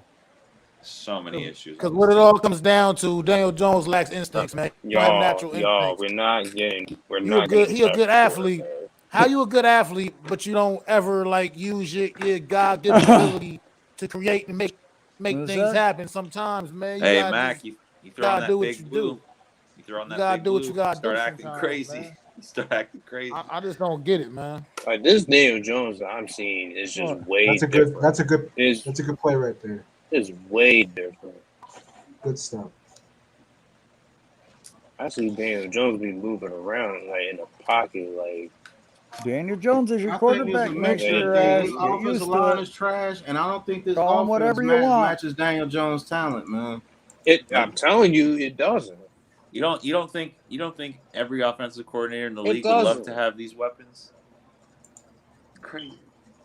You don't even like just seem like just stand there in pocket and then he just like runs for his life like that all the time. Roll him out, man. Even back when he was a rookie. I'm telling you, this is a way different player. This is a way different quarterback I've seen. 10-7. He said, "I'll go to for at least there's some action." You're damn right. Hey, double easy. At least there you'll get a happy ending. Greeny Green, what's going on, bro? I can't. Joel, if Daniel Jones is the problem, then what is, man? I don't even know anymore. I've been saying it all season, Rick. I've been saying it all season, Jason Garrett. You guys just said, and you just said it, Rick. What other offensive coordinator? What other offensive coordinator could not produce an offense with these weapons? Sean McVay would be. Who's the stubborn son of a bitch that's keeping Solder in there? Right. Who is the stubborn son of a bitch keeping that frigging guy there? It should be a crime not to give Kadarius Toney at least. I'm saying, man, coaching. That's crazy. How's he supposed to when Solder can't keep the guy off Daniel Jones for a second and a half? How's he supposed to get him the ball? Right. That's what I mean. Like, a good offensive coordinator will still find a way to work around that enough with these weapons you got, man. There you go. And what don't we have?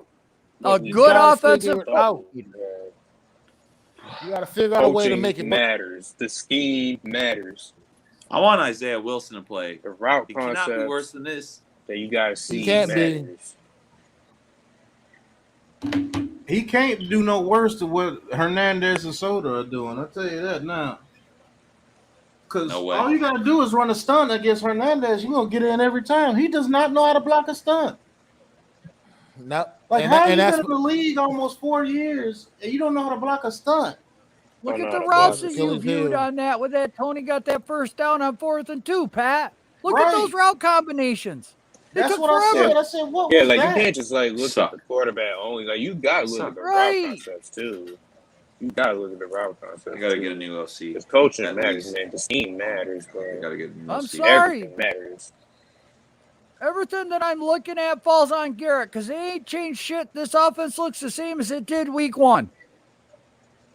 There ain't nothing fucking different about this goddamn offense from week 1 till now. All right, Daniel Jones, 1st and 10, throws a quick out to Slayton. That's the best thing Garrett does right there, the quick outs. My God. Other than that, what the hell we got? But that's like 2 yards. 2 yards. Yeah, the quick out. Stupid, man. Yeah, the quick outs. Crazy. They'll give you that all day. The quick They'll outs. give you that all day. 2 yards. They can The slam only routes solid or anchor right now comeback DJ has routes. is Andrew Thomas. That's it. That's it. What else is he supposed to do? Jones in the single back formation. Ball is snap. He hands it off to Barkley. Barkley goes up the middle, gets a first down. Is that Booker? But that's what I outside of mean. Thomas. Now, Joe, that's what I was saying. I was saying that's what that offensive line being as weak as Ant Thomas is all you can rely on. Daniel Jones has to use his natural athletic ability a little bit better in situations, man. Bro, we see him use that athleticism. But he's only had one bad play. Like okay, you know what? He missed some receivers. He missed passes. Who's perfect? Like I'm saying, Jones don't. He does most of his running play. Most of his running that he does are all designed run plays. Look at that. 4 yards to Tony, but he gets crushed as soon as he catches it. You know why? Because people know exactly where it's coming. Right. Just stupid. It's such a waste to have him. You got Kadarius Toney, that weapon right there, running quick hitches all game long. When we went for 4th and 2 and didn't get it, what the hell's Daniel supposed to do? Tampa Bay knew the play, knew exactly what was coming. What's he supposed to do? Got like 5 total plays in his play. My God, bro, DJ don't even look that bad on your Sherman, man. Like, how did we win 3 games this season? How? Defense. This is crazy. Good run by Booker for a first down. We so trash that we got to run the ball down 17 in the 4th quarter. We got to run the ball. He had one bad play, Ash. Really? One bad play. Oh, Lord. Yeah, that's the game. No quarterback can survive that. Who? Oh, according to Ash, Russell Wilson's the greatest thing, though. He would have us winning right now. Look at that. I don't know how. I'm trying to figure that out. Look at this horse shit. Look at this horse shit. Look at this. It bounced off the fucking receiver. Look at that. Bounced off the receiver. Oh. How's that?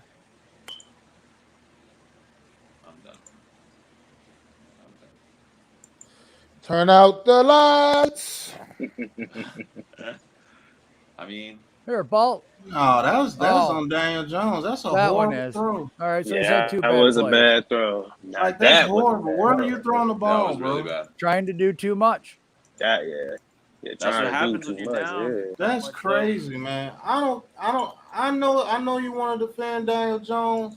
He's not as bad as what Ash is saying, but he's definitely not a solution, bro.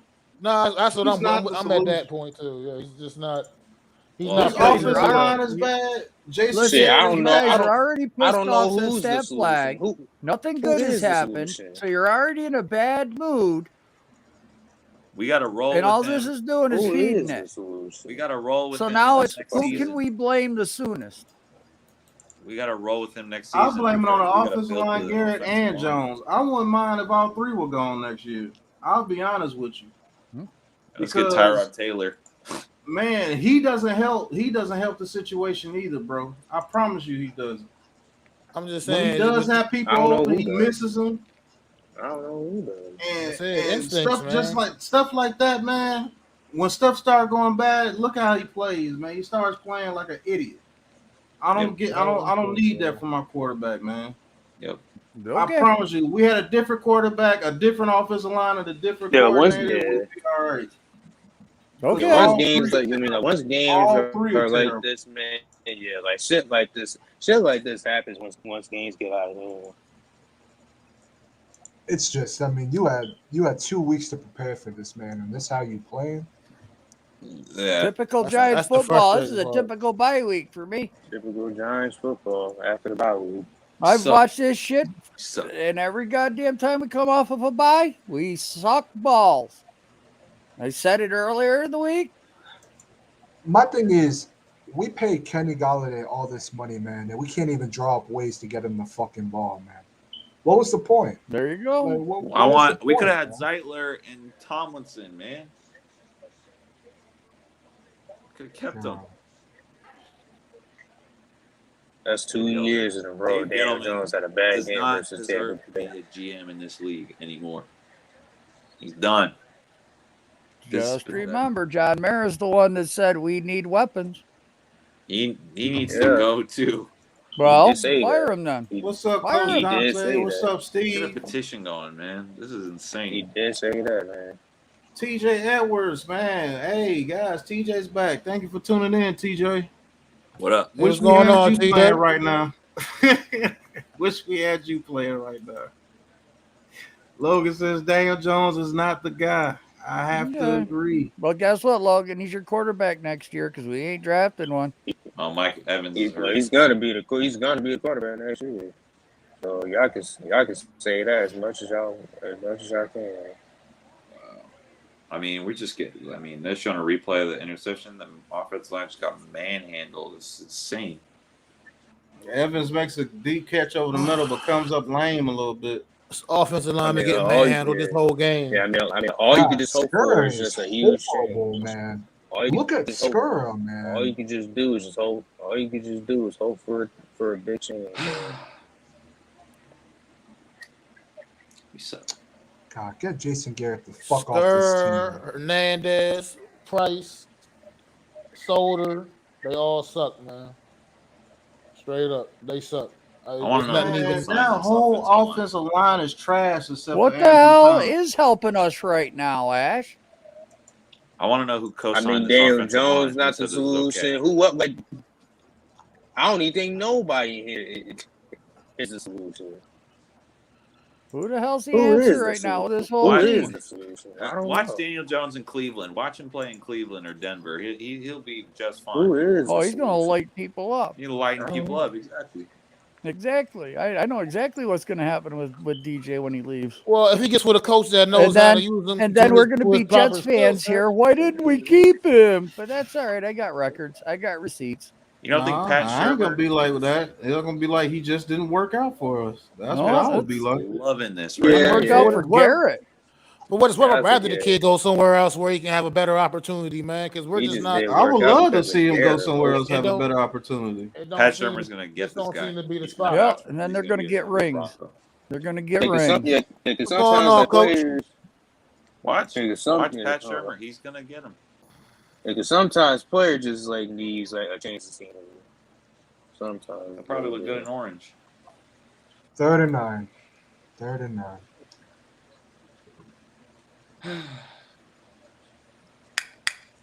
Oh man, he does with Garrett coaching him. Yeah, guess they covered that with spread. Garrett. He's doing exactly what Jason Garrett's telling him to do, being a robot. Yep. They're gonna fire Garrett. They're gonna fire Garrett. There's no way. They got to, man. Like you can't think of a reason to keep this man. They gotta fire this man. I know they're not going to. Who's the solution right now on this team? Even if it messes up DJ, they're gonna fire Garrett. I'll tell you what. If I was owner, I would definitely get rid of Garrett right now and see exactly what the hell is going on. Now. Right now. Won't happen. It won't. Yeah, I'm with Joel. They're too classy. We're too classy to do that. Right. Yeah, we don't do things like that. Yeah. Fucking Mara better do something besides kick a goddamn trash can. We're so classy. Let fucking Judge bring Jimmy G in at him. This is real classy. Let fucking Judge make some changes. Who's this? You know he wants to. Said Jimmy G, huh? Champ is here, and that's what happened. Jimmy G is coming hey, here. what's huh? up, man? Right about now, I think I take Jimmy G, man. I can't. It's impossible. No, we suck. I mean, look, every week we say the same. I don't want to blame Daniel Jones. I'm gonna blame that everything. offensive line, guys. I'm sorry, every nobody's week surviving behind this bullshit. I'm blaming the same shit every. I've seen some bad fucking O-line play, but I'll tell you what, this is the absolute most disgusting bad line play I've ever seen. Can we fire You guys everybody? really think Russell Wilson would want to come here with this offensive line, even with our draft picks? You think he wants to come here with Jason Garrett being here? Joe Judge probably wouldn't be bad. He'd probably come. Bro, the craziest thing is, what's good? Bro, the craziest thing is the Giants could have had Brian Dable, man. They could have had Brian. Hey, how about this? Why does Kenny Galladay has 1 catch, 12 yards? That's what I'm saying. What we pay all this money for, man? I don't know. Jack shit. We suck hard. I don't want to blame one player. I'm blaming everything. It's every center and left deep guards rooted in wheelchairs. I can't watch this offensive line. This O-line hurts to watch. Dog, they looked at this O-line and said, "Nah, we gotta play it out." I want to know who co-signed this. I've actually seen the Jaguars play better than this. want to see every. Bro, the Texans played a lot better than this, man. And The that's Lions have played better than this. They need to release the emails. They need to release the emails of them talking about this offensive line and seeing what they're saying about it preseason. With that second interception, what was that by Daniel Jones? That's him That trying second to. interception. I'll tell you what happened on that second interception when they made the replay. Freaking Skurr gave up his damn inside position, and that lineman chased Daniel Jones off his spot. And when he had to move, White moved, and he didn't see White move, and he threw it to Slayton, who was going to be wide open, but White actually moved into that zone, and he made a deflection right there, and it got picked off. Yep. So a better all-offensive line play right there. The ball is caught by Slayton right there, or dropped by Slayton, not picked off. Right. So this line is actually fucking terrible, man. There you go. I can't stand it, bro. I can't stand Jason anybody's Garrett is offensive fucking line. terrible too. Look at they're showing Hernandez right now. I so terrible. It's like I want to blame Patrick Graham for playing soft zone. Like, why are we playing Patrick zone at Graham the ain't got beginning? nothing to do with this. This defense been on the field the whole game. This is offensive Lucky line. is only 30 points. It's his offensive line, man. Yeah. I don't want Hernandez back. I don't want anybody back. besides Andrew Thomas. Hey, you guys remember the stream when Pat questioned me? I said I want Solder gone, I want Hernandez gone, I want Sakura gone, I want Billy Price gone, I want freaking, if Gates can come back, great, but I'm not counting on him. Lemieux, I'm not trusting his ass. Pert, try him out at guard. Try him out at guard. I think he'd be a good guard. Let's see what this Isaiah Wilson What can kind do of a here. throw was that, man? Like, where's Here's what's bothering me right now. At this point, we're not even taking attempts to throw the ball downfield. Jones is under pressure. Look, he's frustrated. He's under pressure every play. But every single play, he's under pressure. And Daniel Jones he's getting frustrated too. Yeah, I feel him, man. I really feel for dude, man.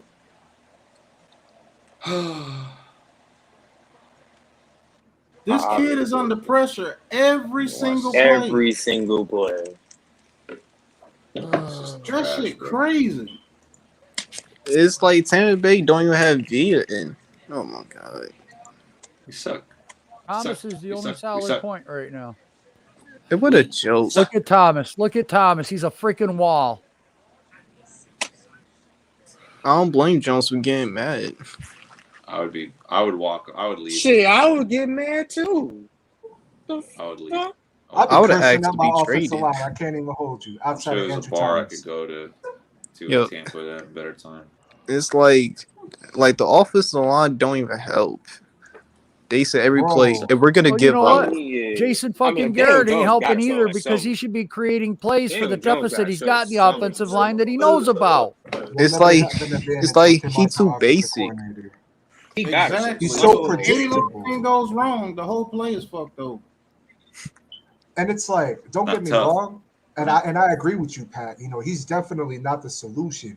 But it's like every time, they're showing these replays, man, it's like, where are these receivers running to? Like, what the fuck is Jason Garrett drawing up? Excuse my language. But what is Jason Garrett drawing up, man? I mean, it's like, you're absolutely right. Like, they know what plays are coming. They know Tony's either going to throw the ball, he's going to do a hitch. I mean, it's frustrating, man. It is so every single play. If Daniel Jones is not running, he's getting sacked. It's like why they making Daniel Jones run for his fucking life? Even in rollouts, it still don't work. Man. It's like even when he's in design rollouts. I don't know. It's like we're so fucking predictable. And Joe's right on that too. Right. Russell Wilson not even looking that hot with Seattle. Yeah. Russell Wilson don't even look that good either right now. Man, fuck this Giants offensive line. I'm not giving up our first round picks this year for Russell Wilson. I'm not doing that. No, fuck that. We got right. That. I'm going with two offensive line in the first. Not with this shit either. I told you, Daniel Jones gonna be our quarterback next year. Good, so we can build the offensive line in the draft, man. Right. Yeah. And then if Jones don't work out next year, and then you get rid of him because May 2022 is when we have to sign is the deadline for Jones's 5th-year option. The only positive I'm taking from this game, man, So you know this what? is the hardest team left on our schedule, man. Let's get an offensive line, get some seasoning behind him. If Jones ain't the guy next year, you know what? Then we go get a quarterback. But now we know we got an offensive line. Jesus Hey, yo, Christ, Joe. this sucks. Hey, yo, Joe. Is this the worst fucking offensive line I've seen out of all games? Dude, out of my whole life, this is the worst friggin'. I mean, I watched a Lions team go 0-7, 16. I've watched some teams be really bad. I've watched some really, really shitty Cleveland Brown teams. But I ain't never in my life seen an offensive line that's a rotating door like this. Never. It's like, who's the offensive line coach? I mean, the Cardinals were a bad team when they I were agree with you NFC too, Eddie East, Buckets. but Eddie Buckets, man, 100%. Ain't no quarterback to see him behind this offensive line. Don't matter who the hell they are. No quarterback. Not Patrick Mahomes. Not no quarterback. Not behind this O-line. Every quarterback will struggle. Did you see that sack, guys? I mean, but it wasn't the backup. It wasn't on Tom Brady. You know what I mean? I know. I Like, know. we ain't get Tom Brady sitting over there still clean. You give up our draft picks for Russell Wilson, you might as well re-sign Hernandez. You might as well keep Solder around, Sakura and Pert, because that's what you're going to get stuck with. He's not going to want to come here, man. I'm just saying. Don't even worry about it. Honestly, man, out of your first 3 picks, 2 of them got to go to that O-line. 2 of them got to go to that O-line. Yep.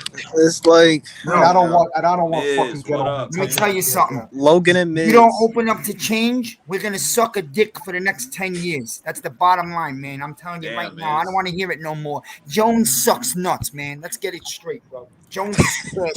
Yep. He can't block for shit. He can't tackle. I want Russell Wilson, he Joe. I dropped want Russell interceptions. Wilson. If you can get Hey, yo, Russell Miz. Wilson, go get him. There you go. That's yo, right. Miz. Sign Price and Sakura Miz. and Hernandez and care, Solder bro. back. And let's just burn everything down. Don't talk to me about the O-line, because when I brought up the O-line last year, half of you guys are like, nah, I want wide receivers And and you all can this go back bullshit. and see where I wanted Slater. I wanted Slater. Go watch my videos. You know that I was fucking telling you watch guys we my had no videos. O-line. You know I wanted Slater. I wanted Slater too. I want an offensive line. I'm if I mad ever because went up we on ain't Jay- drafted him in the first in any round. And I'll tell you what, you trade for Russell Wilson, you're not getting the offensive line for another 3 to 4 years because his contract is going to eat up every bit of cap space that we have. There's ways to do it. No, it's not. Not if you get a contract that's over $40 million on the books per year. And I just hate everything. Okay, good. So then let's stay with this Daniel Jones project for another 6 years, man. Who says you got to keep him for 6 years? You Who just let him says play that? out next year and get some offensive line. Yeah, training Look, for fellas, I quarterback gotta, this year don't make any sense. I gotta hop off, Rook. I gotta hop off, man. You Thanks gotta for having get me, something Pat, else man. in. All right. Jack, No problem, man. Wish No it was problem. better circumstances. This is no good. You got to get something else going here. It's not. It's just not happening. You got to get the offensive line, and you got to get rid of Jason Garrett, bro. You got to get rid of Garrett Jason Garrett. Hey, yo, license plate guy, man. I swear to God, if we don't fire Garrett after this game, I'm done. They're not gonna do that. We're This team is a classy. mess. Look, Right. offensive line again, giving up sacks. You do realize we're a circus, right? Do you do realize our only touchdown is to Thomas? You don't think the league is laughing at us? They are. LPG. Yeah, he's just as fed up as we are. Let me ask you something. They paid $72 million for Galladay. I get it. We don't have a line. The guy sees 2 passes a game. Are you serious? Right. I don't know, man. It's just everything. Look at this. Another sack. 3 sacks in a row. It's like, damn, can the offensive line block? Crazy, man. Nate Solder just got run over like a fucking truck. We don't even have a fair about Oh my God, it's out here. Look who's It's like him going against the 18-wheeler. Hey, yo. Bro, don't Yo, laugh at Logan, him. I'm sorry. Yo, So you I had really to- hate Billy Price. Always Don't sitting laugh on at his him. ass. You think Russell Wilson makes a play out of that, man? Laugh at I'm Joe telling Judge, you, bro. this offensive line Hey, yo. is trash. What? Take a laugh Hey, yo. have a laugh at Joe Trash. Judge. Trash This is all again. Joe Judge's fault, bro. This is Yo. all Joe Judge. Fucking help. I just Yo, want to release losing- the whole offensive line. The guy Losing Judge Nick Gates sucks, hurt bro. us. The guy Judge sucks. Kick him out the door back to TJ's New not England. If I ever Okay, see don't- Jason Garrett, he's fucking Don't dead. laugh at Daniel Jones. Don't laugh at soldiers. Laugh at your head coach. We're in week 11 and he hasn't fucking fixed anything. I'm mad because we come It's out of only a a bye matter week of looking like time, this. Hey, yo, Daniel Jones slammed Daniel that Jones is tablet, taking a man. beating, man. How many sacks tonight? How many? Slam I think that it's About six, 20 tablet. more. I think it's 6 tonight. I think Jones got sacked 6 times tonight. You're right. You can't have a fair look, evaluation of this look, kid look. because we have no O-line at all. This O-line is Yo, broken. Hey, yo. Look at this, y'all. Look at this. Andrew And we're- Thomas is the only good thing we have on the team. Yeah, Andrew Thomas is blocking, but everybody else said, You fuck want to that. blame Price, bro? You want to blame Price? We picked him up 4 days before the season. Are you serious? We gave up BJ Hill for this fucking bum. Yeah, because we were desperate. Because the we knew we had a defensive draft line lineman, too. but they didn't know that we had a draft lineman. Go figure it out. Gettleman, you're Dave done, Gettleman man. can go You had fuck a good himself. run. Hey, yo, Ray, I told you we went over it's this. not We're gonna Danny go over this Dimes. again. It's, right now, we're Not all going back to Gettleman's Danny fault, Jones. but it's time to move on from him, obviously. So. I love Tony, but you can't throw him the goddamn ball if you have no time to. If Stop you have with no the Tony time. also, man. Hey, I'm yo. tired of hearing about Tony. Hey, yo, I'm so mad with that pass interference call that the flag got picked up.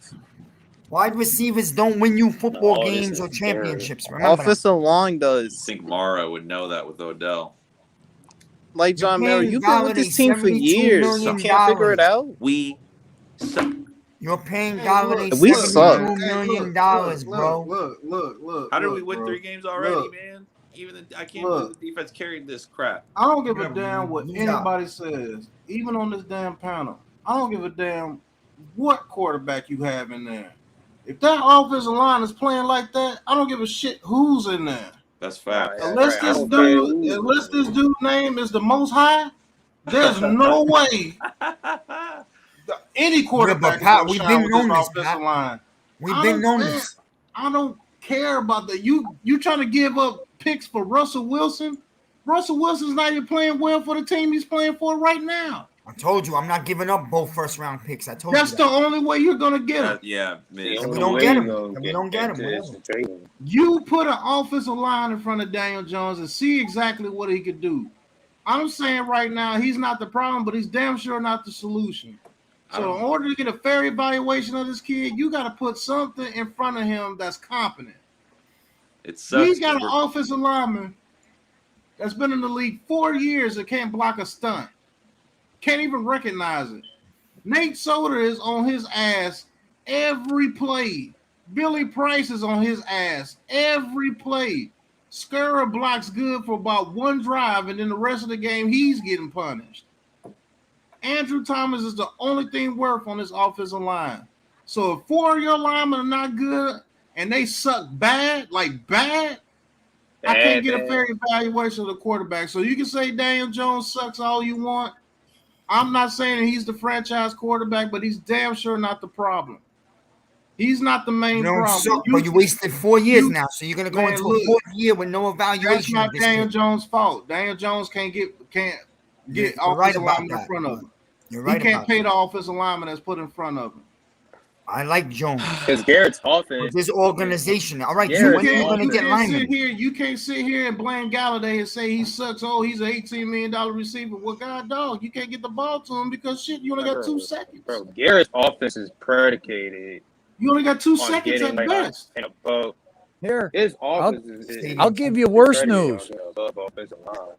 Here's worse news. You ready for this one? Because I've been watching it.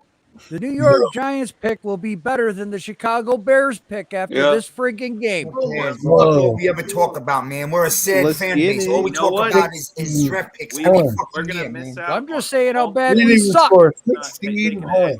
Every year. Oh, we're going to have this pick. We're going to have that pick. We got an offensive lineman on the field that shouldn't even be in the NFL. Fact. There's no way possible Nate Solder should be touching the That shouldn't even be in the damn league, bro. We can't even get. They should walk home after this game.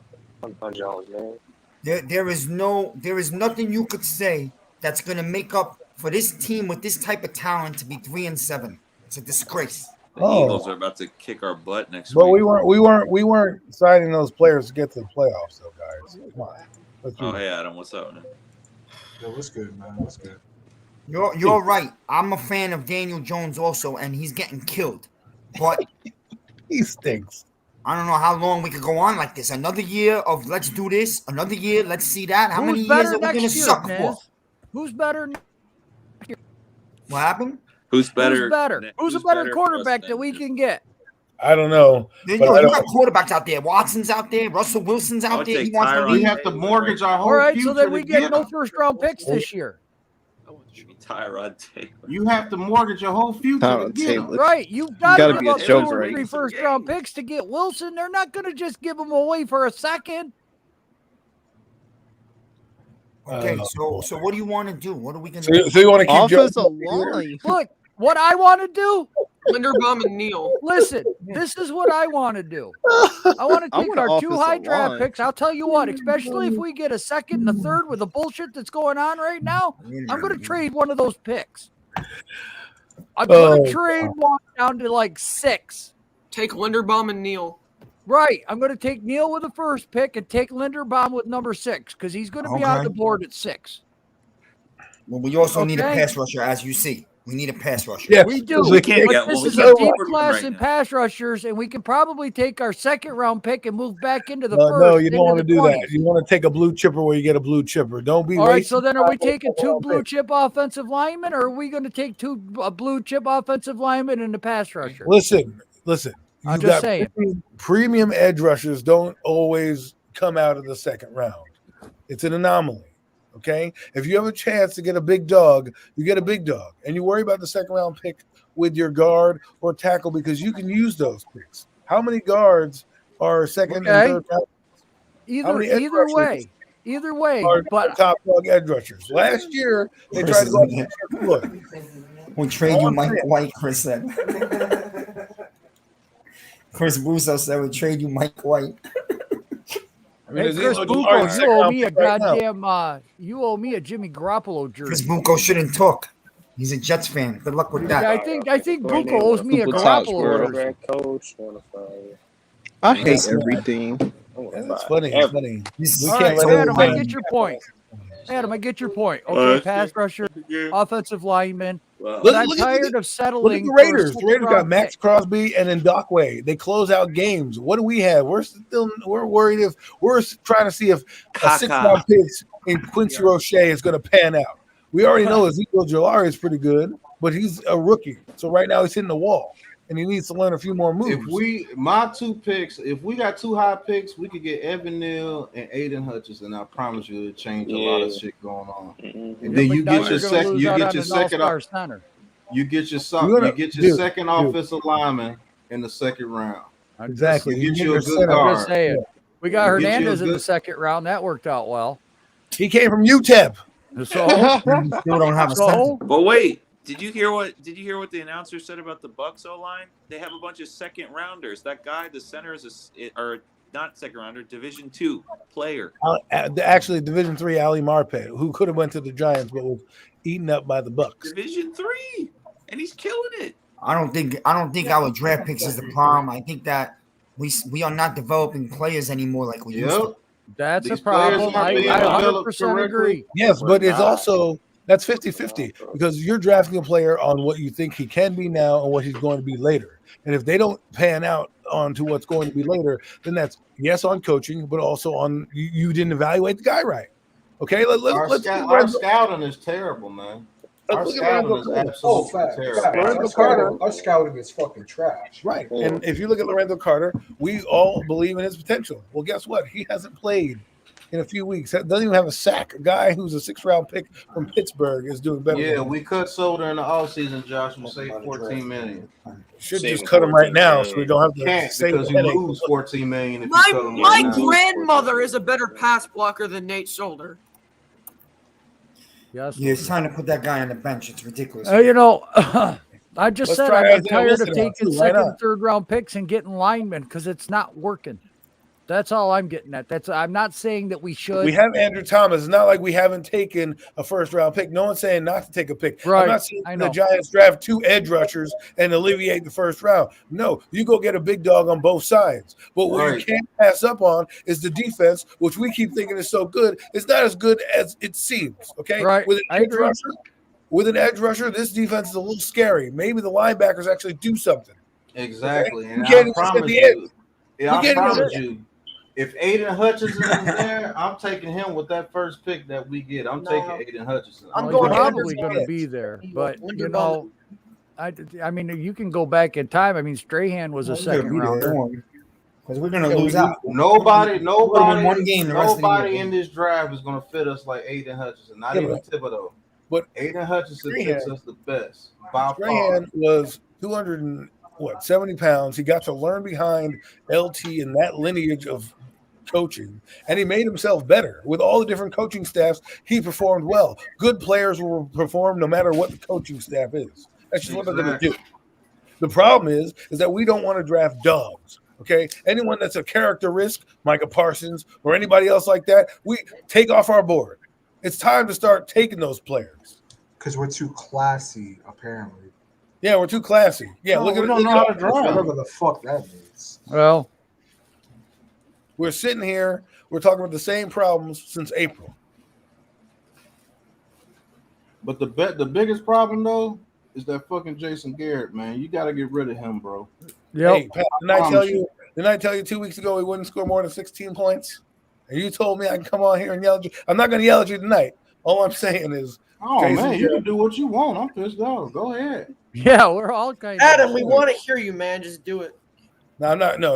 It wasn't. Never mind. I'm pissed off at Jason Garrett because I don't understand how you have so many playmakers. First off, what is Galladay doing? You know, he doesn't even block anybody on that play with Tony. Andrew Thomas that was has a more big play. touchdowns than him. That was a big Okay, play. If that's true, too. Galladay makes that block for Tony, that's a 15-yard play. Easy. But my point is, he's $80 million there. Darius Slayton, he catches one pass at the beginning of the game, one pass at the end of the game, right? Daniel Jones is staring down the Buccaneers. I don't know what you're doing throwing the ball across your body in the middle of the field. What is wrong with you? I mean, you know what I love? We give Daniel Jones too many excuses. Sometimes we just got to put the blame on the quarterback sometimes. Those couple plays that he did were terrible.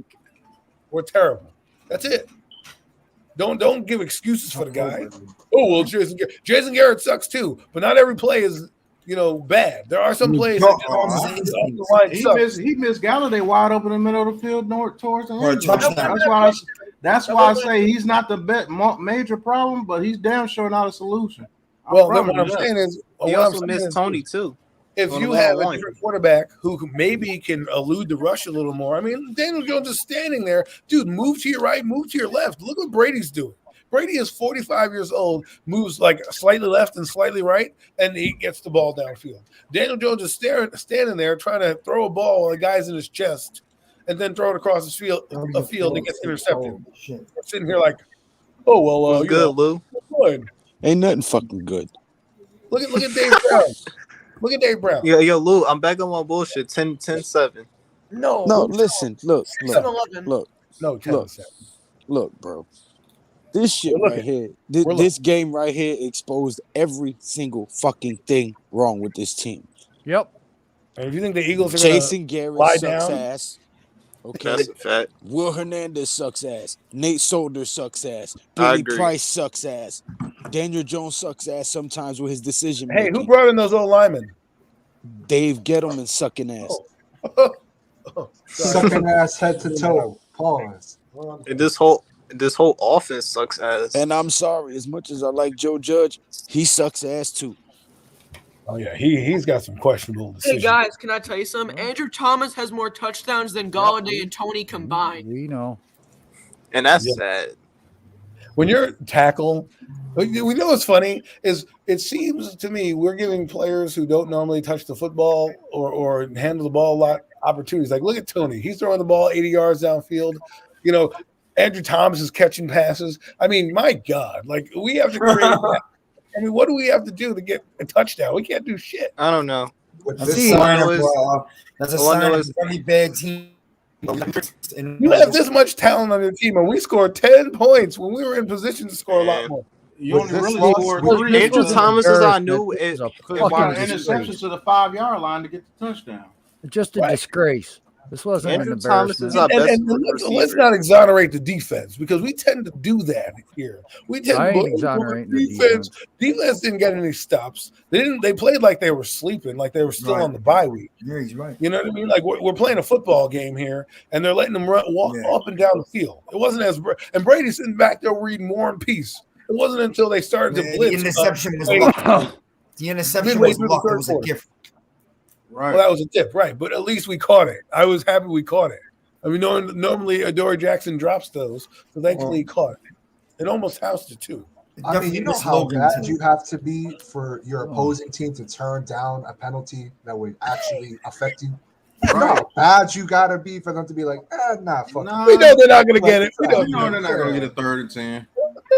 We're not worried. The Tampa Bay Buccaneers defense was laughing the entire time on the sidelines in the second half. They were torn with us. And now with this loss, we got that 5th pick, man. We a joke. And then people want to tell me, like Philadelphia, who's been playing well, who has a new coach and is playing better, is going to come into MetLife Stadium. We're going to sit there and beat them. How can you legitimately say that to me? We can't even put 10 points up on a defense that probably isn't as good in the front 7 as the Eagles. And we have trouble with the Eagles. Not to mind you, they have a guy who's Darius Slade. Why you give me the big play Slay button? Best thing you could do right now, as sad as this is, man, lose out. That's the best we could do. Miz, you gotta stop that shit, man. You gotta see if you can beat the Eagles. Bro, what do you want to do? Win 2 more games? You feel good about that? Okay, then okay. I don't feel good about none of so this shit. let me ask you this: you lose out, you can't keep Joe Judge. I don't care what anybody says. No, Judge gotta go. He's gotta go. Can't keep Gettleman. Can't keep anybody. Judge, Garrett, and Gettleman gotta go. So if you want to keep Judge, he's got to prove to us in these next 6 games that he can keep this team together. If not, and you lose out, I want him and everybody gone. I don't want excuses about this team played better. So, If that happens, I don't know. Whoever the next GM is got to make decisions. He got big decisions to make. No, I'm saying if they go tank, there is no decision. Everybody goes. Period. Yeah, and we get a new GM. Daniel Jones is gone. Right. Nobody's saying. I'm talking as a fan. They're not going to tank. Obviously, they're going to play hard. But what is winning 2 or 3 games going to do for us? Tell me. I'm not worried about winning 2 or 3 more games. I'm just saying if you want to keep Joe Judge, he's got to show us that he can keep this team together. If they fall apart like Ben McAdoo, he's gone.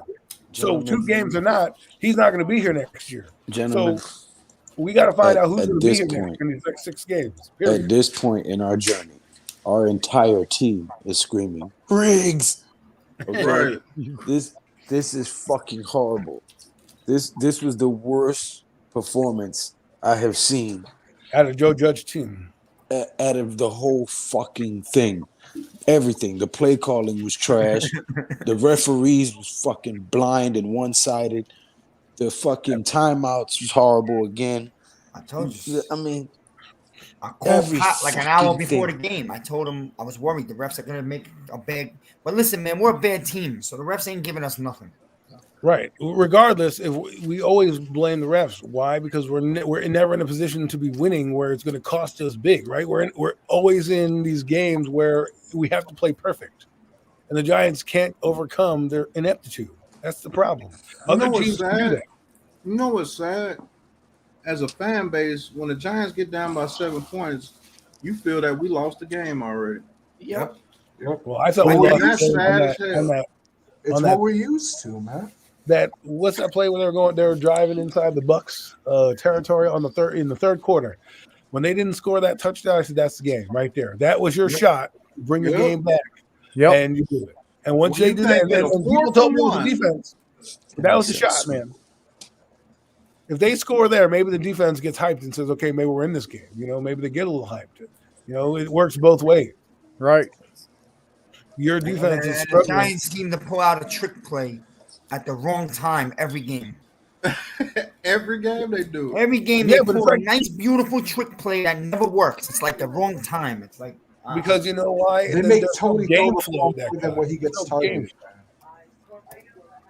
Tony's a beast, man. Shout out to the Mets and Gabrielle in the chat. Thank you for tuning in. Tony's the most dangerous weapon in the league. At But the Garrett end of has the day, no clue how to use Jason it. Garrett doesn't know how to use the weapons we have on this team. Right. Fuck Galladay. I am not gonna lie. Is a fucking piece of shit. Fuck Kenny Galladay. I got the box. Why? Because we don't get on the ball. The guy only gets 2 targets a game. I don't give a fuck. You block whether you get the ball or not. You fucking block. Sterling Shepard would have blocked. Odell Beckham would have blocked. Victor Cruz would have blocked. You don't fucking block. Hakeem Nicks blocked. You're 6'4" and you miss a DB. That's terrible. You fucking suck ass. I don't give a fuck. He's gone. If I up to me, he's gone. Gettleman's gone. Fucking Garrett's gone. Judge is gone. Patrick Graham is gone. Everybody. Well, everybody. Let's Evan Ingram is let's see fucking what happens gone. if we beat the Eagles. Then Shepard we're all is like, gone. hey, keep everybody. Yeah. No, fuck that, bro. At this point, it's point, fucking week 11, bro. Listen, He is disinterested. In this point in time, I am. I got two things I want to say. One, I'm scared of the future right now. Oh my god! I'm not gonna lie. I am scared. Well, if this regime because is calling the plays, yes, this is not looking good now, and we have no goddamn idea where we're gonna go in the future. We have nothing. After this game right now, we don't have a fucking clue about this team. We have no idea what direction we can even go. We're Mind you, so that's after frustrated, 2 we weeks don't off. know who to fucking blame. 2 weeks off. No. You know, this is how we play. 2 weeks off, man. And the second thing is, no fight, no desire. I honestly, I'm still sitting here. I Honey don't badger. fucking know how we're not. The fucking soldier just has me so pissed off right now. I can't even freaking speak. That motherfucker, the only way he goes 15 rounds is at Little Debbie. Okay? This is bullshit. Oh, how do you get blocked into your own man? Oh, it's like, I don't know. Nate Solder has got to be the worst right tackle I've ever seen in my life. Listen, bro. Listen, bro. Listen, bro. No bullshit, this whole man. offensive line, I'm sorry. Every fucking one of them, Andrew except Thomas, for Andrew though. Thomas. Well, he did blow it too. Thomas did blow the last sack. No. Thing Thomas is, he scored the wasn't only half as touchdown. bad as everybody else. No, but listen, Andrew Thomas hasn't played in how many fucking weeks? Right. Bro, Andrew Thomas had a touchdown. He blew one play. He blew one play. Actually blew two if you count the missed block on the RPO. But I mean, other than that, like every fucking lineman we have. Sorry for cursing so much on your stream, Pat. But Yeah, this me this too, is Pat. I'm sorry. this shit is fucking ridiculous already, yo. Hey, look, bro. You know what the future of this team is? A dumpster. I hope so, Pat. I'd love to hear something. I'm gonna keep it real with you. I told you about that 11-6 shit. You set yourself up with disappointment. I told you. 9-8 is the best we're going. And the way they just played, there's no fucking way we beat the Eagles next week. We play like that against the Eagles, we're gonna get blew out again.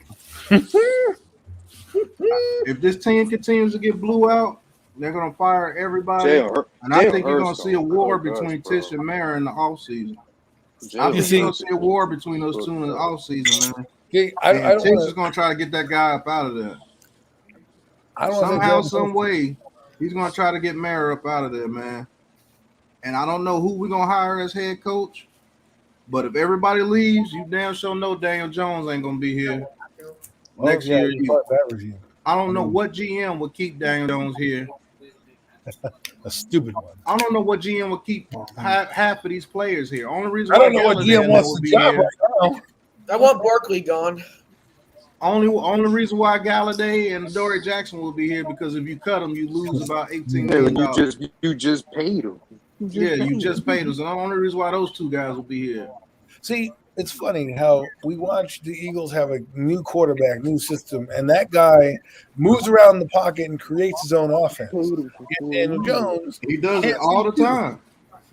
And I mean, all I'm saying is he doesn't need to be great to get out of the way and make his own play sometimes.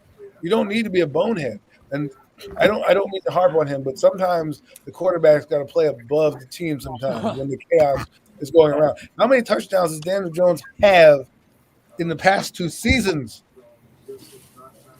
19. Exactly. He had 24 his rookie year. He had 24 in his rookie year. Why? We can't all be Jason Garrett. Coaching We can't all be matters. Jason We Garrett. are in we are going to be in week 12. And he doesn't even have double-digit touchdowns. That's sad, man. That's sad. As a quarterback, that's We're sad. going to be in week 12, and this guy doesn't have double-digit touchdowns. That's We're Dave in Brown week stats. 12, and And Galladay and Tony don't even have a touchdown. Andrew Thomas has more touchdowns than Ayo, Andrew Thomas is our best receiver. So he has you those mean hands. after this game, if Jason Garrett isn't fired, there's no way impossible you can tell me that man John Mayer is not keeping him there, and nobody can say anything to him. No way. He should be No fired way. right now. They should take Andrew Thomas's tape and show the receivers how to catch. Maybe they could learn a thing or two. No way. There's no way in hell John Mayer can. I don't know. No. At least the Giants defense got a turnover every game. Who cares? They suck tonight. I don't hear about the Giants defense. I know. At least they And got we a turnover sucked for like rate. 5 They- years. They fill up the stat sheet. You know what stat sheet we still have that we're filling up a lot of? The L column. That's what we're doing. And that's We're tired of fucking losing. And defense is to blame. You want to be a good defense, you got to keep your team in the game, regardless of how they're playing on the other side. That's what good defenses do. Yeah, it's like how many more years we could have more losses than wins? I don't know. I mean, we seem to rest on our 4 championships because that's what we got now. They're collecting dust. We haven't seen one in the last decade, but yet we're the Giants. We're gonna keep going along, keep losing, but yet we're a prestige organization. Give me a break. The Bengals are a better organization right now than the Giants, and that's sad. It's like the Jaguars are better than us. Jaguars. I mean, look at it across the board, right? We're the New York freaking Giants. We spent money this year to not be picking in the top 10, at least with our pick. And here we are again, staring down the gun barrel of a top 10 pick. Listen, man. Joe, go off, Ash Money. I love you, Joe. Something's got to give, bro. Something has got to give. There is no reason why a quarterback should be given so many excuses when he throws to a goddamn defensive fucking line. Fuck, bro. And this ain't the first time we saw that. Like I said, who do you want? This Who are you going to get to replace him? I'd rather have Sam fucking I could Howell. play quarterback. Sign me up. I'm not fucking. I don't want to hear another. Remember last year, Dan Jones threw picks with D-line in the red zone? Hold on, let realize, like Kent Graham has more wins than Daniel Jones. I don't want to hear another Danny Dimes, Danny Dollars, Danny fucking whatever. His name is Danny fucking Dickhead. That's his name. I don't give a damn about his offensive line. Yeah, they're fucking bad. But I see Taylor Heineke without his left tackle go out there and ball. I see Jalen Hurts. I'll tell you what. I see let me McCoy. I see better than what we got now. I see Jalen Hurts. I see Jalen Hurts getting chased after every play, getting chased by defensive linemen, and him improvising and making plays. I told y'all, I've been trying to tell people the week before the bye, I said, this is going to show who Daniel Jones really is. He has all of his weapons. And first of all, Saquon Barkley. What the fuck? What the fuck? This dude's falling after 2 or 3 yards. He's falling face first to the ground. He's great. You gotta, bro. Hell no. He's not great. So, all right. What the fuck? I want to know who you're going to get to replace Jones. It doesn't matter about replacing him, Joel. He's not the damn guy. We don't know who's on the market then yet. what do you can't- want to that's not do? it. That's the He's question you not can't it. answer because you don't know who's on the market yet, and you don't know who the next GM is. Listen. So I mean, I can say that with anybody. But right now, We we will need have- a competent quarterback. Listen, I'm trying to tell you, if we lose next week to the Eagles, we will have 2 top 10 picks. I'm trying to tell you. We will have Logan profile pick? We have 2 I don't top know, 10 picks Chad. right now. I About thought to that have Logan 2 profile pick. top 5 picks because we got the 5th pick, which is ours right now, and we got the 7th pick, which is the Bears. We got a worse pick Like, than I'm the done Bears. with this shit, bro. The Bears have the I'm done. Lions right now, right? So they could technically have a better record than we are heading into week 12. This dude has 8 touchdowns 11 weeks in. Okay. Like, what the fuck, bro? Like, this is sad. This is really sad. You And know, I get it. We want a Gettleman pick. We want a Gettleman pick to work out. I get it. We want to support Daniel Jones. But this dude is a dickhead, bro. I'm sorry. I'm Well, at he's work the right now. quarterback next year, Got my me guy. cussing. I mean, If we, Joe, I'm trying to tell you, Joe. I'm trying to tell you, if we lose, how many games is left? 7. If we lose 5 out of those 7 games, he's gone. No, Because he's the not. coach will be gone. The Well, general manager will be gone. why are we keeping him? And don't give me the excuse about somebody else. Why are we keeping him? Why are we because keeping it's the Giants' way, right? Because No, it's the Giants' No, way. let him me answer talk, the question. If you I let want to me know answer, why. I'll he's answer keeping him. it. I'll sit right here and tell you why. Okay. Because use Daniel Jones right now is the guy to take the beating while we get the players to build the offensive line, while we create an offense. So you David Carr his ass and basically lose his confidence while we build the offensive line so that when he does get the Well, line, he's gonna have PTSD. Well, Brilliant. you know what? Hey, look, Adam, can I finish? Can I finish? It's a sick job, but somebody has to do it. Go ahead, Joe. Listen, okay? You're going to get stud offensive linemen. It's not like we're bringing in 6th rounders for him to get crushed. We're going to have a new offensive coordinator. If we put a decent line in front of Daniel Jones, and let's say he throws 30 touchdowns next year, which won't happen. How many offensive linemen are we getting in this draft, Joel, that are studs? Because right now, unless you draft the first 2 picks, I could see 2 in the first round. Well, in the first and second rounds, I could see 2. We got rookies who have to gel with each other. Okay, so Yeah. line. All right, and now you're telling me that Daniel Jones's habits are going to be broken because his offensive line is better. Well, no, but you're going to have a different play caller who's going to know that he's got a rookie offensive line. You're telling me that an offensive coordinator cannot work and gel with rookies in the offense and create a system that works well for everybody. So now it takes 8 weeks for you to learn a new offensive system. So this kid who has been in this is going to be would be his 3rd offensive system in 4 years. He's now going to relearn a new offensive system, and you're going to expect in the first 8 games that's going to be gangbusters coming out the gate. I said we'll probably be a 9-8 team anyway next year because why we can't be that. We have all this capital invested. We can't be a 9-8 team. We have too much talent on this team. What else are we supposed to do, Adam? Wait, hold on. Didn't Justin Herbert have like one of the worst offensive lines last year, and he still lost? He did. He had the second worst. He had the second worst. Okay, look at what his offensive But he didn't have coordinator Jason did. Garrett as his coordinator, though. Right. I'll tell you that. Right, but some of it is you have to play above the X's and O's, and that's true. And I told you, I'm gonna say it all day long. Daniel Jones is not the major 25 yards, but he's definitely not the solution. But 2 rookie linemen are going to play better than the shit show we got out there But right now. if the guy behind the lineman is not going to elevate himself to the next level, it doesn't matter who you put in front of him. I'm gonna keep it a stack. No, that's not true. Than Because a guy like Brad Johnson won a Super Bowl with the Buccaneers. You don't have to be a superstar if you got a good offensive line in front of you. You just need to make the play that's available.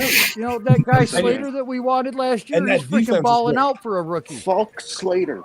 He's balling out. If you draft the offensive lineman, if you draft the offensive lineman in the 3rd round, we aren't talking about fucking Slater. I'm talking Slater. 1st round offensive lineman, Ash. Well, I'm talking about last year. I'm talking about this past year's draft. I don't give a damn what you talking about, Ash. One offensive lineman in the 3rd round this past year's draft ain't gonna save this O-line what it's doing right now. I'm sorry. Well, I mean, if you had a chance to get Trey Smith, who's on Kansas City's offensive line. If you drafted an interior offensive line, exactly, Adam. If you drafted an interior offensive lineman in the 3rd round, there's a lot of interior offensive linemen that were drafted outside the 2nd round that are balling right now. If you drafted that dude, and I don't know why Nate Solder has to be. I don't know if that's the Gettleman and Joe Judge decision because why? I mean, that's why are they still on the team? If you had Matt Hurt at right tackle, and then you drafted an interior offensive line, you aren't thinking about Slater. Well, we talked about this in April. I'd love to see Matt Pert at right tackle.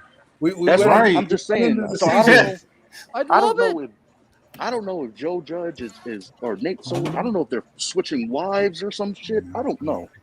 If they're switching wives. Bro, you can't convince me Can Nate Solder will I make another read something NFL to y'all roster. real quick? Can't convince me he will. Yes, sir. Let me read this to y'all real quick. This is per Joe Judge at his press conference. He's on right now. He's on TV right now. He pointed some criticism that is sure sounded directed at Jason Garrett, saying there are some things I would be frustrated with as a player too. We got to be better and score more points. Well, just threw under the bus. No shit, Sherlock. Right. Too late for that. You had 2 weeks to figure that out. Right. Just talk. Okay. All I'm saying is that when you have a team like this and you look around the league, there's injuries across the board. We tend to think that the Giants are the only team that has injuries and that they can't overcome them. And I said about the injuries. There was no injuries tonight. And so all I'm saying is that we make a lot of excuses because of injuries and this and that. When other guys, like my man said, Tyler Heineke is playing above the X's and O's for his team to win. Now, is he great? No, but I expect Daniel Jones to be better than Tyler Heineke. I mean, come on. Let me just say this because I see the quote wasn't finished here. He says, "We have to score more points. We have too many good players. My expectations are pretty damn high, and I'm not compromising them for anybody." Well, this is per Ryan Dunleavy as well. Okay. Pat, this goes to you. Only him? Does this reinforce the idea that Garrett is protected by Mara more or less? What he just said? Yeah. If nothing happens to Garrett after, you have to wait to see. If nothing happens to Garrett after today, he's absolutely protected by Mara. Okay. Because that quote right there says Judge is saying, look, you suck.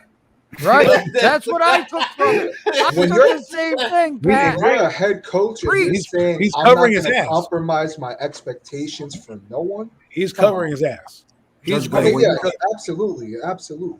Because at the end of the year, he's going to be like, "That's not my offense. That's not the guy I wanted." Right? So he can. That is not the guy. That's the truth. Right. But what I'm saying is, Joe Judge has now planted the seeds of covering my ass for the rest of the year. I'm glad he did it. I hope he continues to do it. Garrett is not going to go anywhere. We know that for a fact. We knew this when he said that Garrett's not going anywhere a few weeks ago. He doesn't have that dressing. Flintstone offense. My bad, Adam, but look at this though. I'm the type of dude, if I was the head coach and I know this guy's causing my offense to be this trash, I'm making a move regardless. I'm taking him out. And then I'll put in the media, fire me if you want to. I'll put the ball in Mara's court. And if I'm fired the next week, I'll show everybody what Mara's about. And I got mine. You still got to pay me. Well, Pay me when I leave. Do you think Judge has the balls to do that? Because I don't. I don't think you do, but I would. I would be like, I'm benching this guy. He did fire Colombo. I wonder if it wasn't Jason Garrett and it was like Joe Smith, if this guy would have been gone already. Yeah. If it was Joe Smith, I think he's gone. This fast they got McAdoo out of there. Got McAdoo out of there with the quickness. This is that's because they touched Eli. This is per right. Dan. I'm talking about. Look, if nothing happens to Garrett after this game, I know for a fact that man is protected by John Mara. Listen to this, right? Per Dan Dugan, Joe Judge. This loss is strictly on our coaching staff. Yes. This is per Dan Dugan right now. Oh, he's a 5. Oh, scorched earth. Oh, boo. Woo. You gotta love being a New York Giant fan right now. I told you, everything everyone blames Gettleman for, blame Mara because it's mostly Mara. He's still continuing to destroy this team. Right. I guarantee you, Mara forced damn Jason Garrett on this organization. Right. I get the Gettleman thing. We can fire Gettleman for his transgressions of the past years building up this team. So whether you want to blame him now, because for whatever reason, people are wearing these rosy-colored glasses with this guy as if he's done something great. Jerry Reese, the guy he replaced, at least came home with a Lombardi, 2 Lombardis. Okay, yes, one wasn't his team, one was Ernie Accorsi's team, but at least he put together a team in 2011 that got us a Lombardi. What does Gettleman do? What I think needs to happen, and I thought about it a lot, is we need a new set of eyes, maybe a younger guy to come in here and say, let's do it differently. Okay? Let's do something that's not the Giant way anymore. Because that's what we're stuck in with our owner. And we don't have a guy who's flexible enough to say to him, like Gettleman's not saying that to him. Gettleman's like, yeah, hog molly, blah, blah, blah, blah, blah. In 4 years, hasn't done shit to the offensive line. He has Nate Solder out there with his 6th round pick, his 6th overall pick in Daniel Jones. He has the right tackle that can't even cover a wet paper blanket, right? Paper bag, excuse me. And you want me to believe this is the guy that's going to carry me and this team into the future of looking at draft picks? Give me a break. We need a new set of eyes, fellas. We need a whole new scouting team. Yes, bring it all in. Cleanse it all. Get rid of it. Because we all know Garrett is not healthy enough to be going out there scouting like he used to. So his scouting team sucks like hell, too. We need a whole new scouting team, bro. I don't want to sound like I'm beating a dead horse either, so I apologize if I'm annoying. But this was another tweet. He says, very interesting to note. Anytime a question was asked about Garrett's job security previously, Judge answered with a direct no. He declined multiple times tonight when asked about Garrett's position. Because it's coming. The hook is coming. Yes, it is. It is. Whether it happens next tomorrow week morning, it should come. We need a whole new everything. But look, regardless, that's not going to happen to the end of the year, right? And then the question becomes the same question that Joel has with the quarterback: who's the next offensive coordinator? Again, that's something you got to hand select and be right for the team, right? You bring in a new GM, the GM says, "I don't want this quarterback." Well, now you got to figure out that situation, right? And Daniel Jones is not Joe Judge's quarterback, so don't be surprised if Daniel Jones is gone, even if Judge comes back. Like, listen, if you got a chance for that kid from Pickett, that Pickett kid from Pitt, he's got the intangibles, he's got the look. I mean, if you were at a bigger school, he'd be probably talked about as the top draft pick. But he's at Pitt.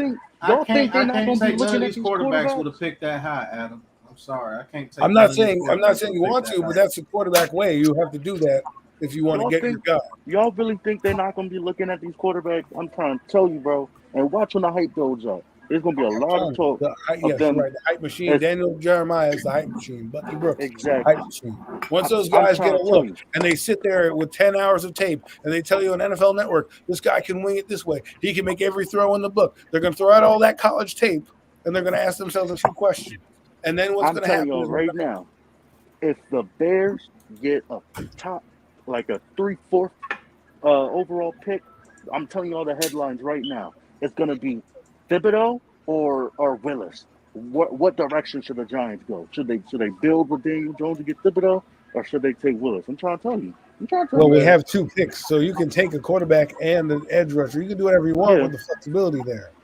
So it's just a matter of if you're going to keep Daniel Jones. Now, if this is the thing, you got to ask yourself this question. Are you willing to pay Daniel Jones $30 million a year? No, you don't even have to answer that. You don't even have to answer that. No.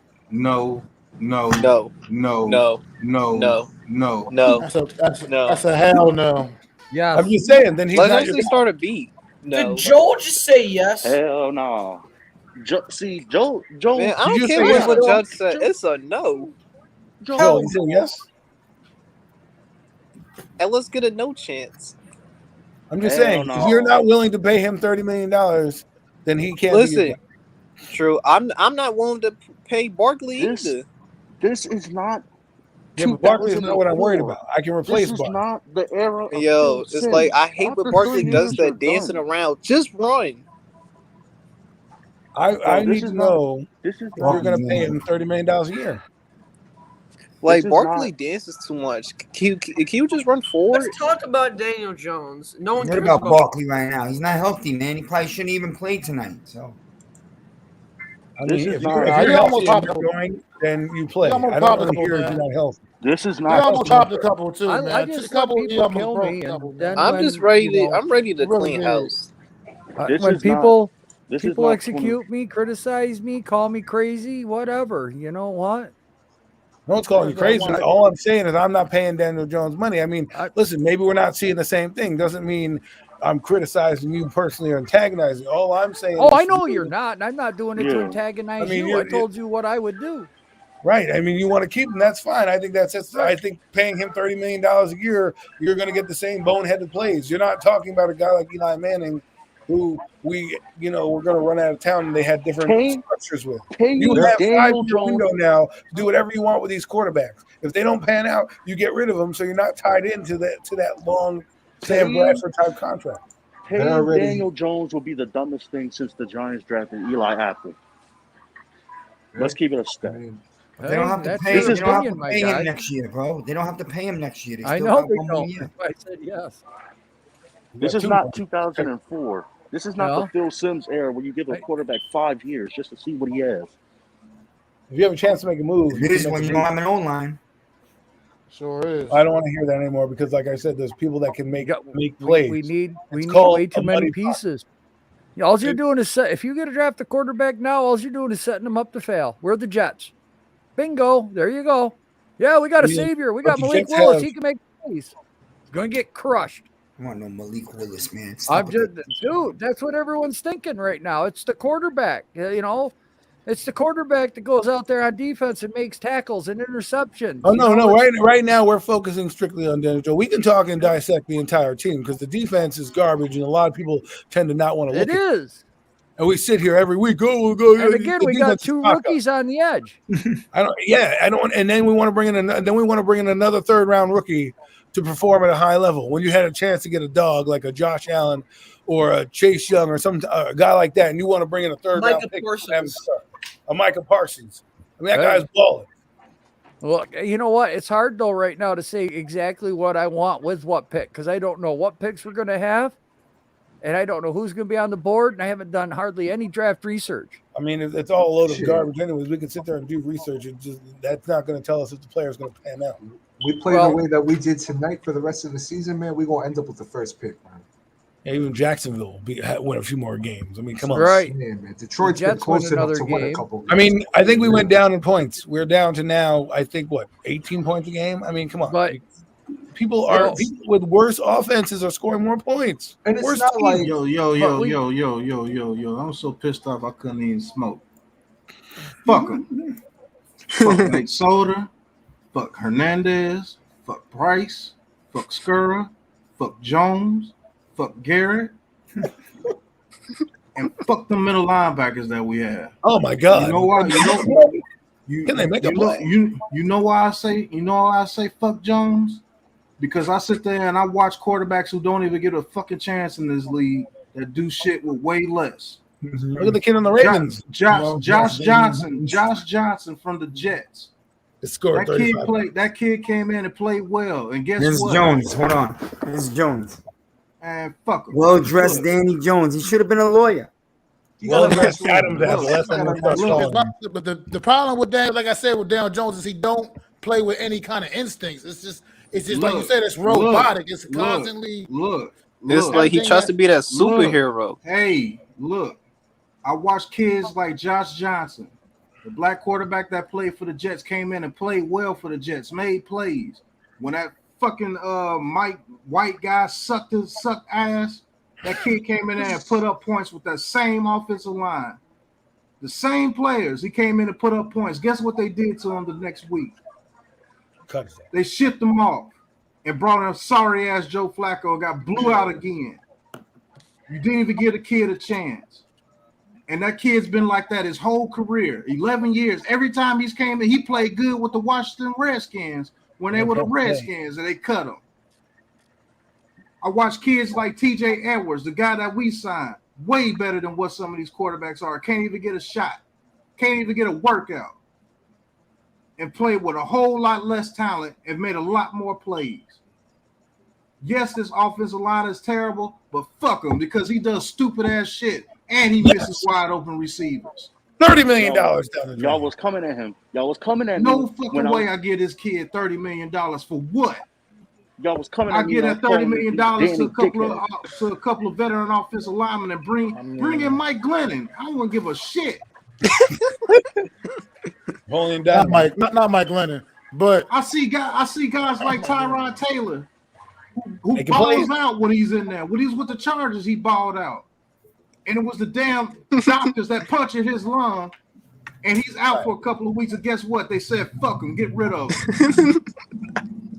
I'd rather Jimmy Garoppolo. Now he's over there with the Texans still balling out.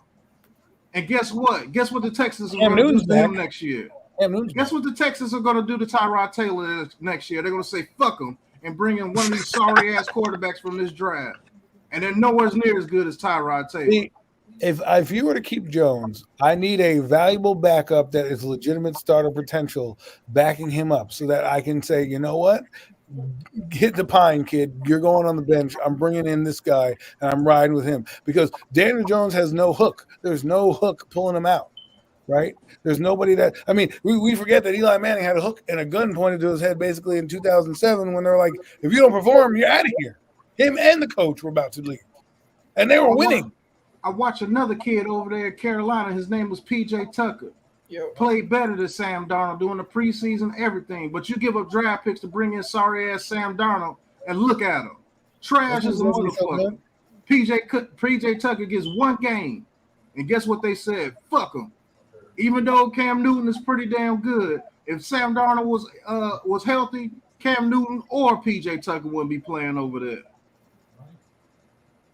Well, there's no more excuses for this fucking team, bro. Jason Garrett got to go. Jones got to go. This whole offensive line besides Thomas got to go. Those middle linebackers we have got to go. And Joe Judge, I give him one more fucking year, and I let him bring in his own quarterback. Because I promise you, I'm not with Ash all the way on Daniel Jones calling him Danny Dickhead. No, he's got a raw deal too, but fuck him. Because they do it to everybody else, so fuck him too. That's real shit. There's plenty of the quarterbacks that play with a lot less that have done everything on their team, and they get fucked off. How come a guy like Cliff Kingsbury can come in and Kyler Murray is lights out, right? How come some coaches can come in and scheme their players open, right? I know, Joel, you're saying if we're bringing another guy. That's what I was saying. Hold on, though. What if you scheme up the player and make it around him, right? You know the main reason why is Jason Garrett? The same guy that we had last year, Colt McCoy, looked washed. That man over there balling in Arizona with a new system. That's what I was saying. The coaches ain't. At some point, you got to work around with what you got. You got to be able to work with what you got and figure out a way to move and make things happen with the tools you got, man. You got to be able to make it happen some kind of way. You know the offensive line is garbage. You got to find a way to hide that, mask it some kind of way. You know what I mean? Figure it out. That's what you get paid the big bucks for. That's why. You know what's the craziest thing? You know what's the craziest thing about it? LA Sports was good. You know what's the craziest thing about Danny Dickhead? You know what's the craziest thing about him? Y'all praise Eli Manning, but this dude got coached by the same guy that coached Eli Manning, and he's making dumbass decisions. I have never, and y'all gonna, and some of y'all, I'm not saying y'all personally, but I see are you talking about Twitter, David Cutcliffe? Yes. He went to Duke. Well, no. Jones was built for the Pat Shermer system. He was built for the Pat Shermer system. The West Coast offense works. I know. But I know. I'm talking about before he got drafted, he was coached by Cutcliffe. Yes. And he still can't make pre-snap progressions and pre-snap reads. That's what I'm saying. That's what I'm saying. That's not necessarily on coaching. That's just habits because he is a one-read guy. That's what happens with most of these quarterbacks in college is that one read. Hence the name Danny Dickhead. All right. Now I got a question for you guys, seeing as to how you like the Danny Dickhead name. I didn't name me from when Garrett first started coaching the first week last year to right now. Is that offense the same or is it different? Actually had less talent and they scored more points. That is true. Okay. That is true. Okay. You had Golden Tate, you had Darius Slayton, and you had Sterling Shepard. And guess what? Who do we replace him with? Kenny Galladay, Kadarius Toney, and Evan Ingram, and all these other guys. And you telling me we can't score more points? Give me a friggin' break, man. We didn't have Saquon Barkley last year. He'll score more points. That's what I'm saying. What's the difference between Garrett's offense then and now? The quarterback is the same, so that tells me the common denominator must be Daniel Jones. Because I'm at work right now, and I have my phone in my pocket. Pat, you were talking about giving Daniel Jones. Who said they would give Daniel Jones $30 million? Joel. Me? Get the fuck out of here. Get the fuck out of here. Joe, are you serious? Yeah. I actually agree with Miz. Listen, I don't have to sign him in the next 2 years to a $30 million contract. He won't be on the team. You guys, listen, I got another year. He's going to be cheap. And I told Adam what I would do. Okay, right. You know and what? I told you, and I countered your other point about the draft pick about how you can build an offense. If you build a good offense, a rookie quarterback can survive. You're right. The problem is a lot of these rookie quarterbacks go to teams that don't have any. Absolutely 100% right. But I'll guarantee you, next year's quarterback class is going to be a hell of a lot better than this one. How do we know? Okay. So I'm installing a new offense. Look at Pat Mahomes and Deshaun Watson. Right, we did not get them as hyped as possible, and those two guys are two of the best in the league. So don't think about this quarterback next year, this quarterback not next year. It's who can play in the league and who goes to the right system. Because they had 5 guys come out in 2018, and only 2 of them right now are even doing anything. If you I'm telling you what I'm doing next year, if I'm Joe Judge, I'm getting me a veteran quarterback. I don't care if it's a Tyrod Taylor or whoever. It could be Jimmy G. I would cheer for Jimmy G with the damn Giants, even though I think he sucks too. But I'll be doggone if I get an offensive line and he's still playing like this and still missing reads, I'm pulling the shit out of his ass immediately. Because now I know who the fuck you are, man. I'm tired of this, man. I hope Jason Garrett gets fired this week. I hope he does. You know what? Maybe we should fire him so we can see Daniel Jones. Now, if you want to know something? Now, sorry, Adam. I didn't mean to cut you off. No, it's all right. Go ahead. But I'm my fault, man. I feel bad. My fault. I'm just really hot. I'm really mad. Listen, if Joe Judge gets let's just say he fires Garrett and he gets a good, smart, modern offensive coordinator, right? And a dude that is like a good offensive coordinator. And, he spends his second, this is just a future stance, right? He has a game plan to spend his 2 first round, after his first round pick, his first round pick, his second first round pick, and then his second round pick on offensive line. And he wants let's say he wants Malik Willis or one of these dudes. I don't give a fuck. I'm not going to say he's wrong for that. I'm telling you this right now. Because Malik Willis might not be the typical, the build-together quarterback, but he could do something that Daniel Jones can't do right now, and that's improvise. That's make something out of nothing. I'm not calling Malik Willis the next version of freaking Deshaun Watson or Patrick Mahomes or anything, but he can improvise. Daniel Jones can't do that shit. Damn fucking dickhead. What I was saying. Go ahead. My problem is he has the ability when to you do that. draft your offensive lineman, you keep Daniel Jones next year, you're installing a new offense. You got a new offensive coordinator. All right, so you get your linemen, you get your receivers, and you get into that new offensive scheme. Those guys have a year. All right, then I'm going to franchise tag Daniel Jones. Well, you don't need to. I'm not franchising. Now, can I finish? Can I finish? If I'm going to franchise Daniel Jones, because if Daniel Jones just shows you that he sucks year 4, please don't apply for our GM position. I'm going to have an installed offensive line. I'm going to have an installed coaching staff. And the next guy I bring in year 5 that I draft is going to have a better and a much, much better, hell of a shot to become a star quarterback in the NFL. If I'm going to waste a year, I'm drafting a quarterback. I will have the receivers. Daniel Jones is going to be traded. Look, you're going to just gave him have the the franchise defense. tag. How's it going to be traded? They have to give you a first round pick if you franchise him. So let me, but Joe, Hold on. You finish your thought, Joe? Did you finish your thought? That's what I would do. And I don't understand the problem with building the team for the next quarterback. I don't understand it. What I would do in that situation, though, Joe, instead of franchising Daniel Jones, if I know he sucks like hell, but you have to franchise him next year. The deadline is March of 2022. You let him walk, and you bring in a veteran as a stopgap for your next quarterback. What the hell is your rookie quarterback gonna learn from Daniel Jones? Joe, hold on, Joe. Hold on. Oh boy, here we go with the rants. When I said I didn't want Daniel Jones as my quarterback, you asked me, who am I replacing him with?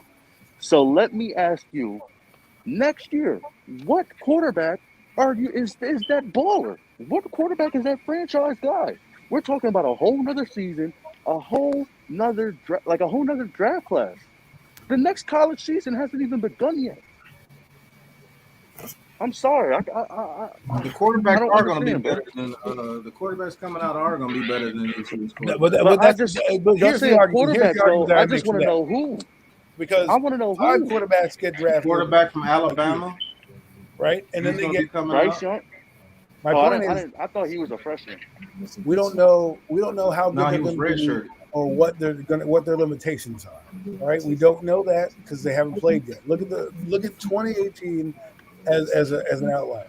Okay, they had 5 guys drafted in that draft, and only 2 of them are still starters in the league. Okay, so I could be wrong. It could be Lamar Jackson as well. I forget. I know that he was in first round. I don't know if it was 18 though. The point is that that's like 33% of the quarterbacks. Like 20% of the quarterbacks are doing well. So you're going to tell me that another 5 guys that we're going to rely on, they're all going to do well. Mind you, Mac Jones could be the top pick right now, right? If we're redoing this draft right now, you don't think Mac Jones should be traded higher with the performance that he's given right now on a team that he's coming into and managing the game better than our Jones, who's been here 3 years? You want to know what's so messed up, man? And we got way better receivers than he do. Right, way better receivers.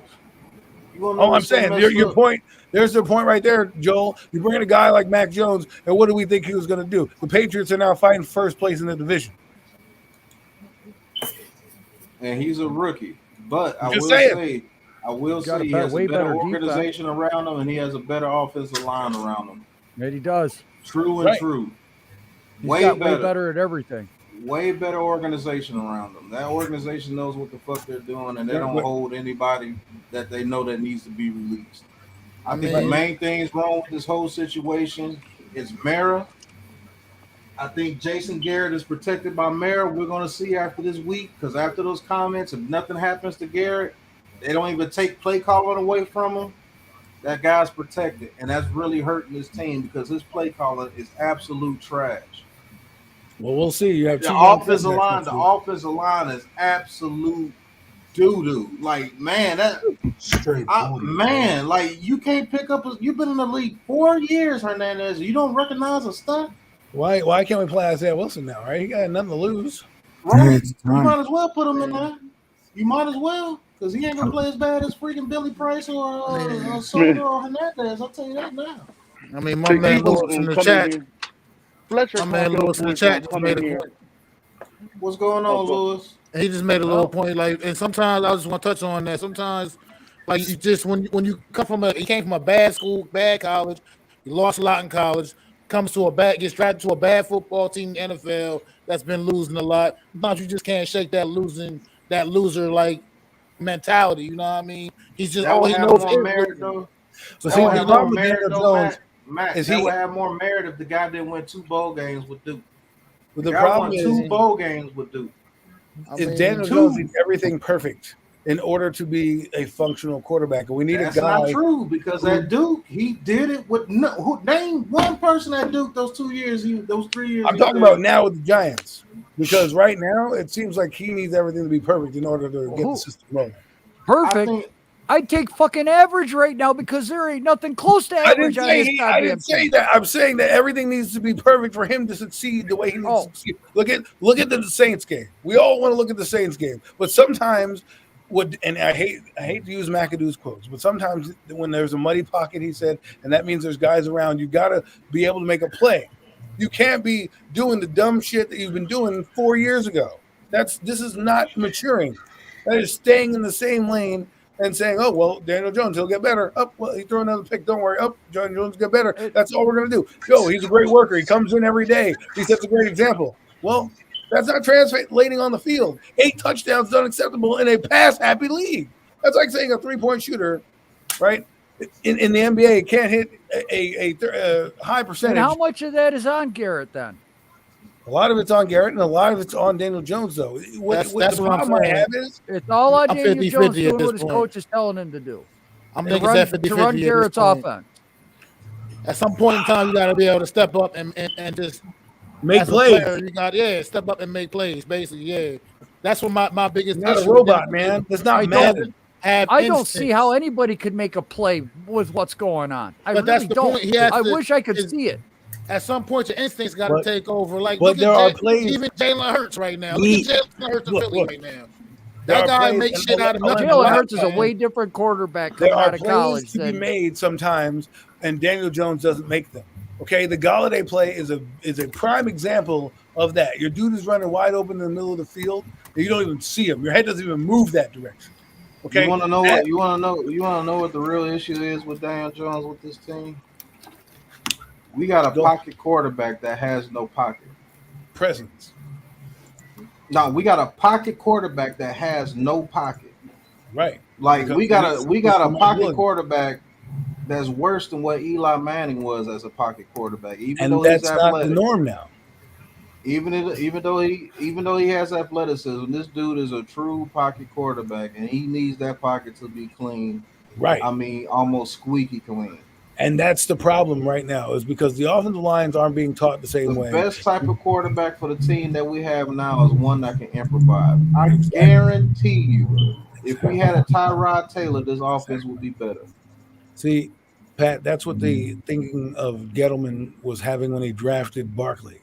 What he was saying was, we have Barkley in a terrible O-line. He's going to make those guys better by making guys miss in the backfield. Right? That was one of his ideas. Daniel Jones has the same issue. The problem is he's got heavy feet in the pocket. Right? Doesn't stand on his toes. Extremely heavy feet. And when you have heavy feet and you don't move, like look at Tom Brady tonight. Tom Brady moved to his left once in a little hole, a little gap, and was enough room to make a play down the field.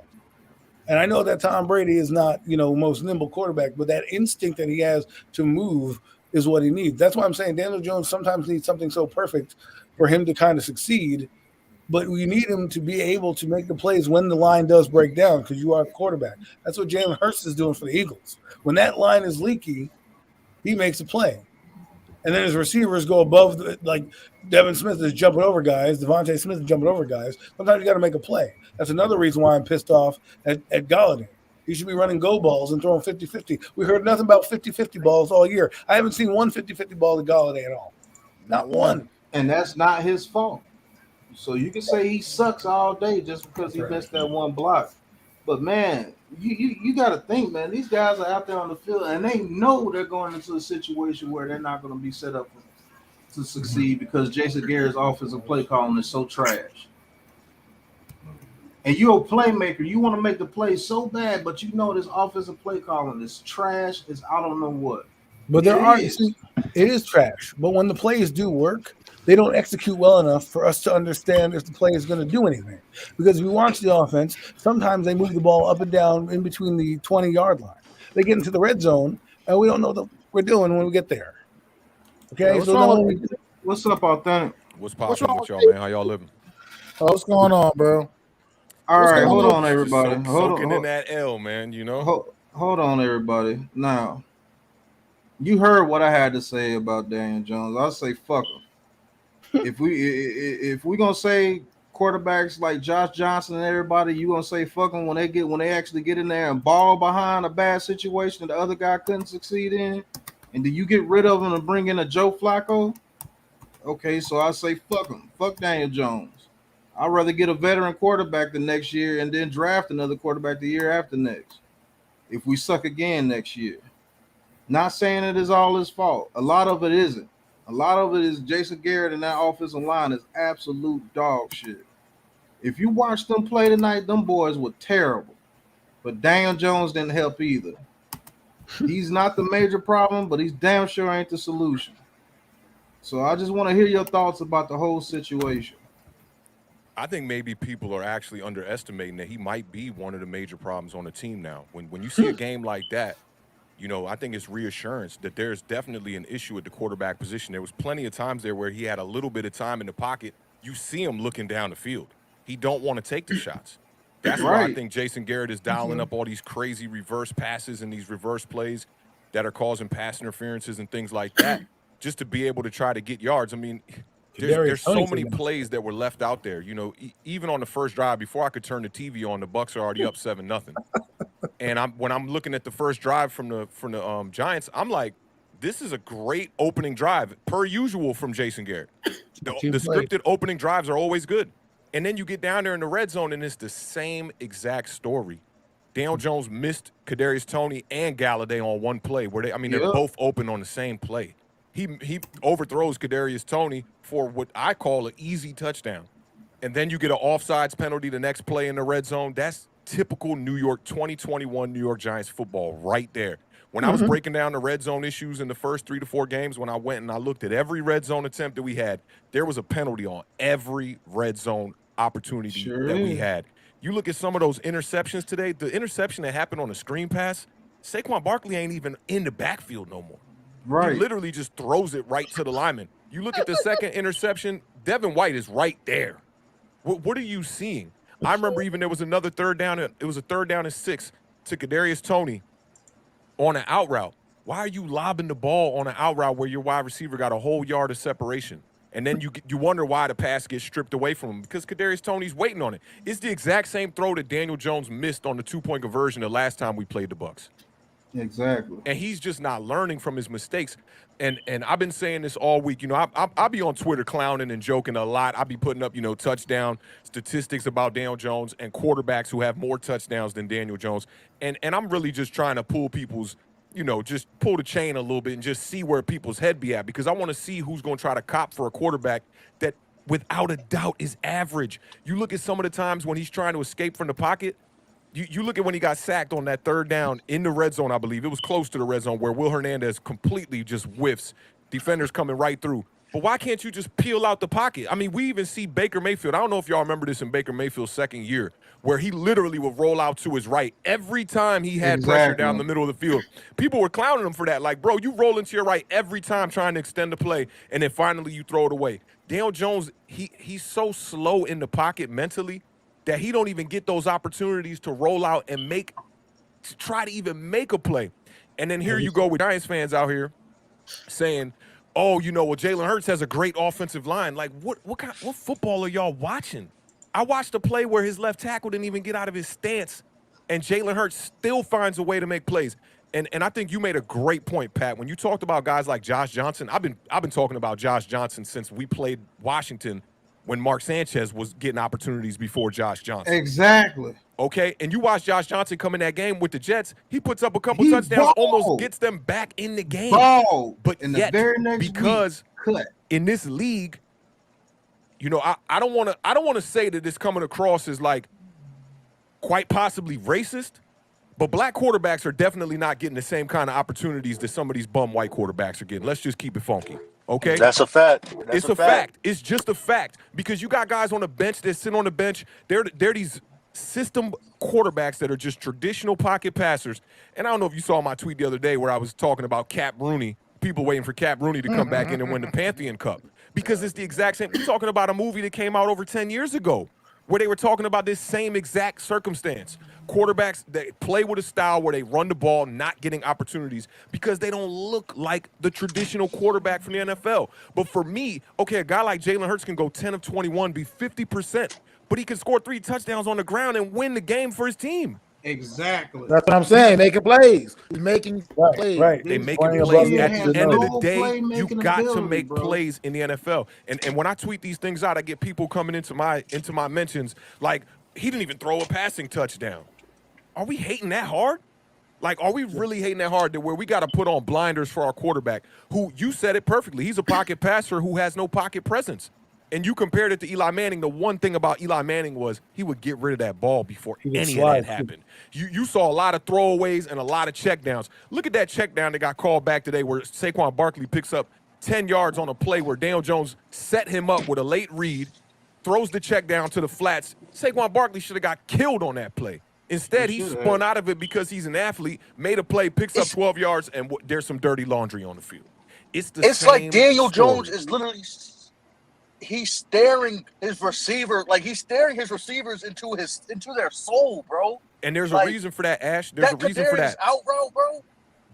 Jason Garrett is trying to simplify the offense for him because they know when he got to look left, look right, do all that and go through the progressions, he not going to get through them. He's going to get sacked because he don't got the ability and we talking about the GOAT, but Tom Brady, you look at him today, right? He didn't get sacked one time all day. They put in Blaine Gabbert in the game for about 8 plays. He got sacked on the second play because Tom Brady, his pocket awareness and his pocket movement and pocket presence is probably one of the best in the NFL, still at the age of 44. You don't have to be this incredible athlete to be able to make moves in the pocket. It's all about leverage. You got to be able to see how the defender has leverage on your offensive lineman and take one step one way or the other to buy yourself a little bit of time. Daniel Jones, we talking third year now. We talking third year, man. This ain't a rookie quarterback. And you see people still comparing them to people like Jalen Hurts, Taylor Heineke's, and all these people. Them two quarterbacks ain't even played over 12, 13 games yet in their whole career. Thank you. Why are we comparing them to quarterbacks like that? We should be comparing them to quarterbacks like Derek Carr. Daniel Jones don't look no better than Derek Carr's brother did. Y'all remember when he was getting sacked left and right because he didn't have pocket presence in Houston either. He was breaking records getting sacked because he didn't have pocket presence and he was on a bad team. Now, say all of that to say, it ain't all on Daniel Jones. And I'm not going to take this one game to get out of pocket and say he sucks, he's garbage, whatever, right? He's average. I've been saying it for 4 weeks straight. The assessment for me of Daniel Jones has been over. People need to stop comparing him. Stop saying he's mobile. Stop comparing him to Jalen Hurts. Stop comparing him to Lamar Jackson, especially. And even stop comparing him to guys like Ryan Tannehill. Ryan Tannehill's a top 10 quarterback in the NFL right now. He can get it done. He's shown you that he has the pocket presence, the physicality, and he got the big arm. Go look at the stats from last year. He putting up big numbers. I know he has one of the best running backs in the league, and we probably got one of the best running backs in the league too. But he's banged up right now. He's not playing to his full potential. I said this earlier on my Twitter. You can't even tell the difference between Devontae Booker and Saquon Barkley on the field right now when that shouldn't be the case. Exactly. So then my question to you, Authentic, is are you paying Daniel Jones like a franchise quarterback when his time is you up? know me very well, Adam. You I know do. me very well. You don't even got to answer that. It's not a question. It's not a question. I'm not. Okay. There's no way. I brought up the fact about Marcus Mariota, right? The Tennessee Titans had to let Marcus Mariota walk. Yep. I want to pull up the numbers right now. Go look at Marcus Mariota's sophomore year. He balled out. Right. He was mobile, and that team was not good. That team was not good. He had no good wide receivers over there and still put up big numbers. Derek Carr been doing that for a long time now, 4 years, whatever it is with the Raiders over there. He been doing that for a long time. The fact that our quarterback can't extend plays and the team, they know it.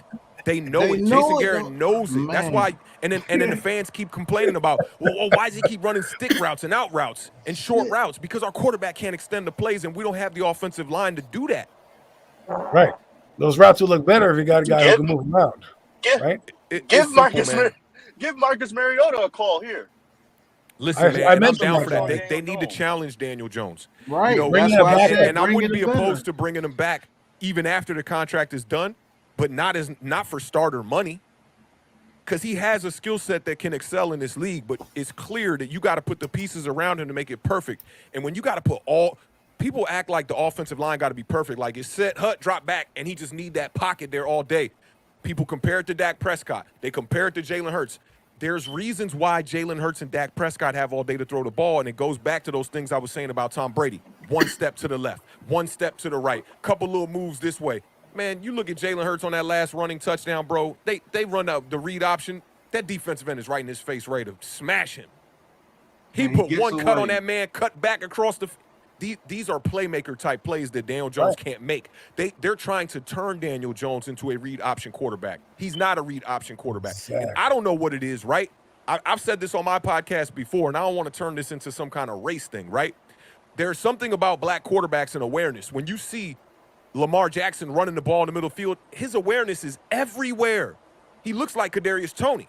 Kadarius Toney and Lamar Jackson run very similar. Step backs, jukes. They see the defender getting to them before they even make the move. Daniel Jones doesn't have that ability. You see Daniel Jones make a move, and then the next guy's about to take his head off. I know y'all saw that one last game when it was like 3rd and 11. He scrambled out. I'm like, why is he even running, bro? Just get down. He made one guy miss. The second guy almost took his face off.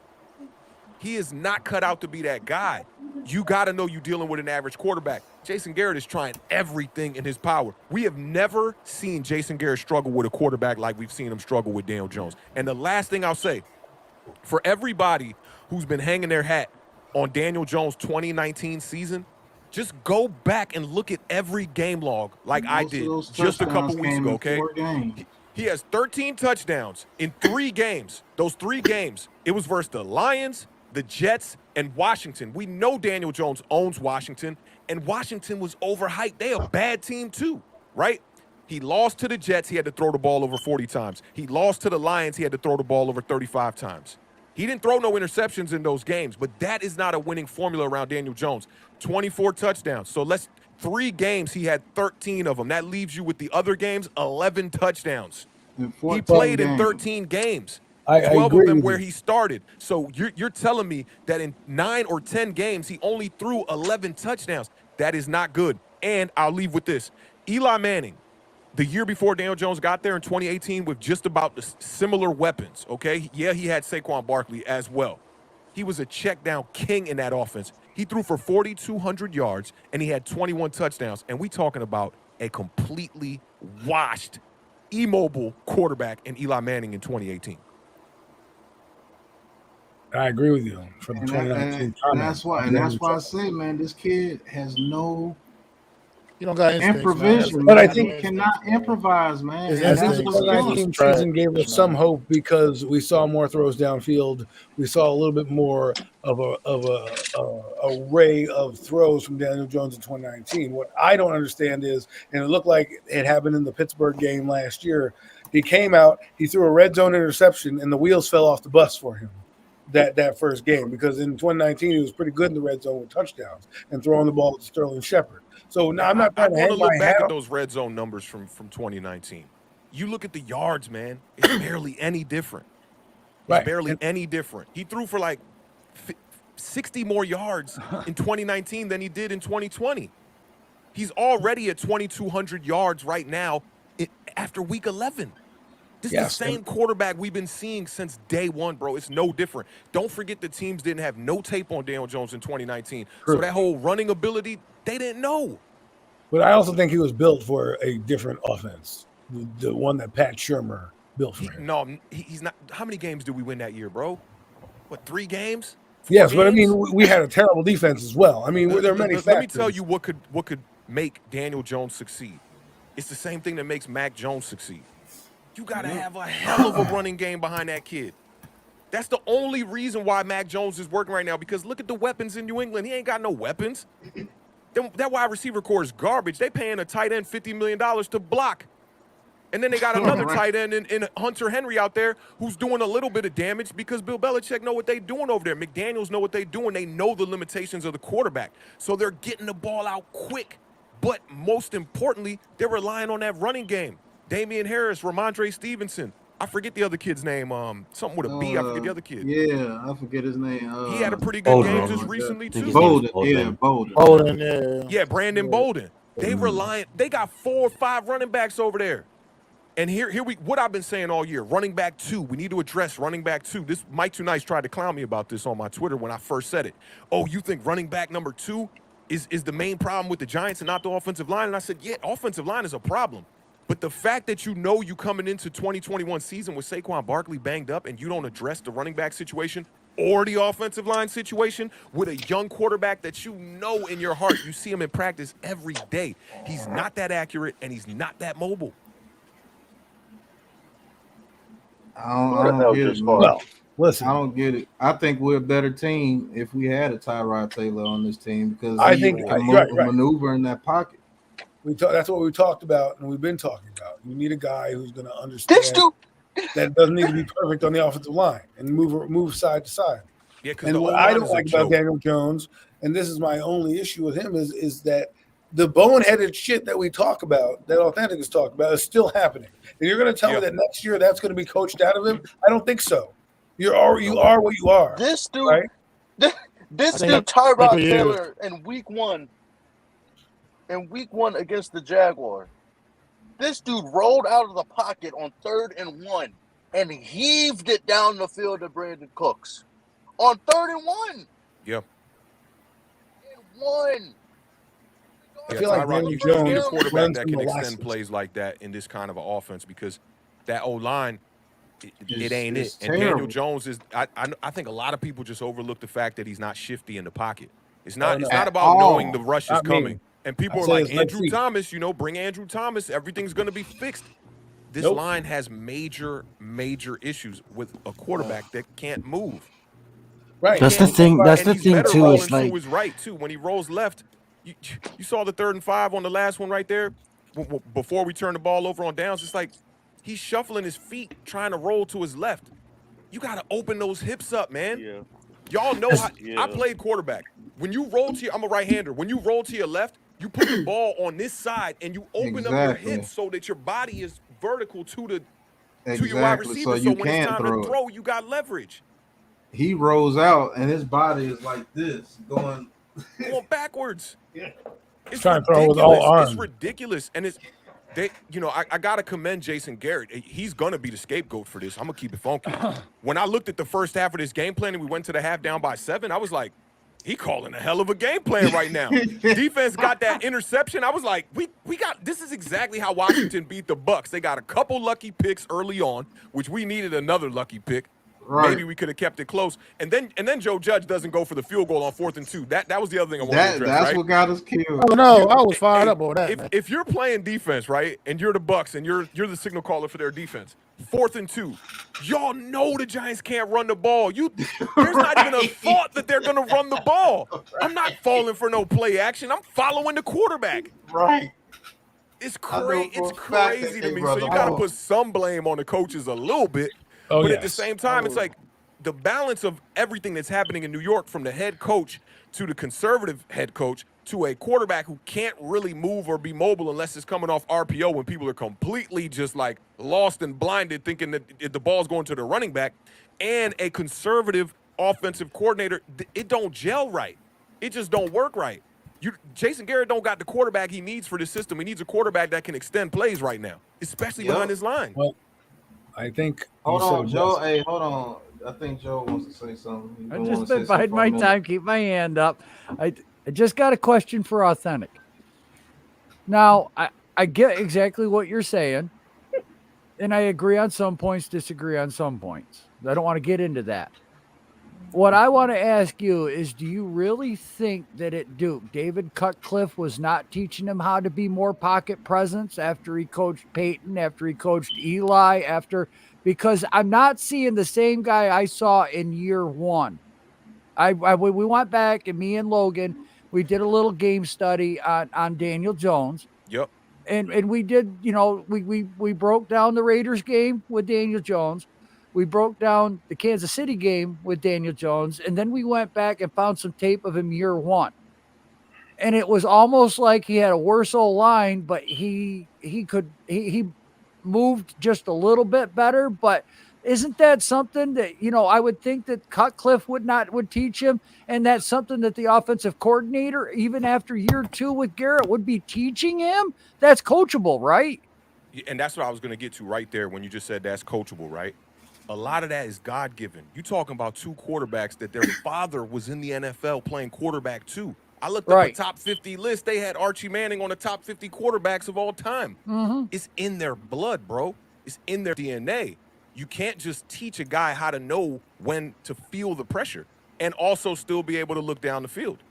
You can't. That's not something you can teach. You can teach it to a degree maybe, But the best ones, the best of the best, the guys like Tom Brady, like when you looked at Tom Brady coming into the combine his rookie year, people look at that and go, there's no way that's about to be the GOAT. Because they're thinking about the traditional skill sets that you see from quarterbacks, like a guy like a Jalen Hurts, where you can just see it with your eyes. He can move better than most quarterbacks. Lamar Jackson, you can see it, right? Even a Dak Prescott, you can see the movement is good. But Tom Brady, he short, tiny. I'll tell you who's a quarterback right now that reminds me of what Tom Brady do. Taylor Heineke.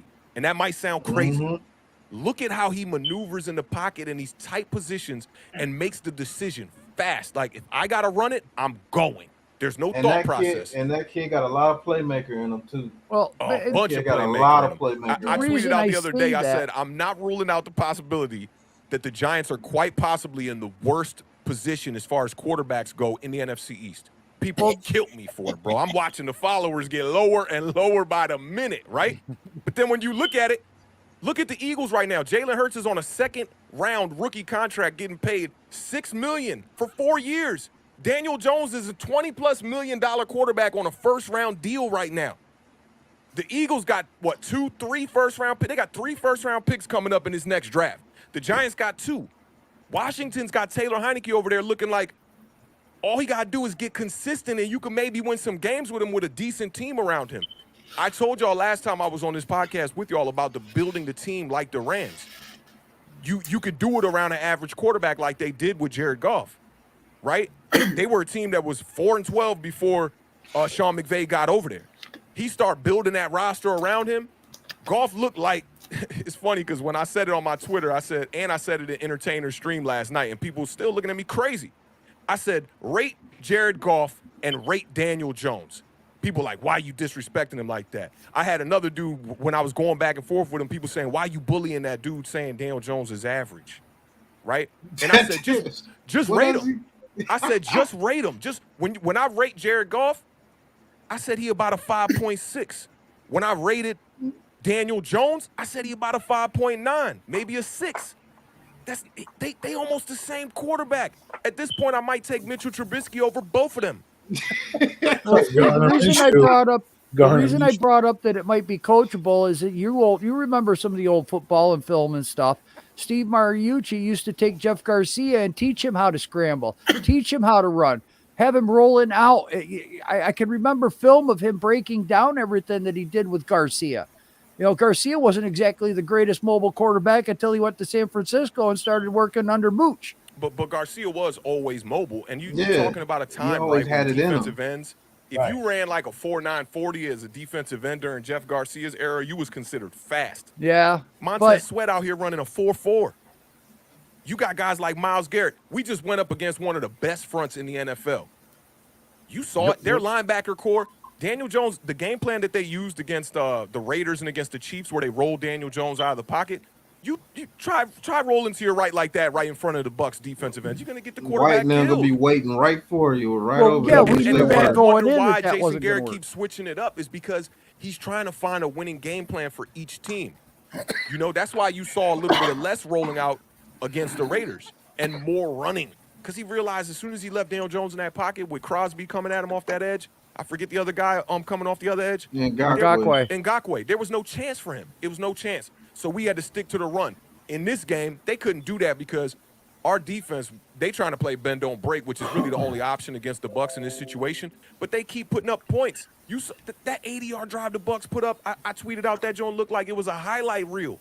Right. They was in the hurry-up offense like ding, ding, ding, ding, ding, ding, touchdown. So you can't just run the rock. And I think I got the numbers here. Oh, yeah. 13 runs all day. Saquon Barkley had 6 carries. John Ross was the second leading rusher with 1 carry for 16 yards. They complained about Kadarius Toney not getting the ball. He had 7 receptions for 40 yards in this game. Measly yards.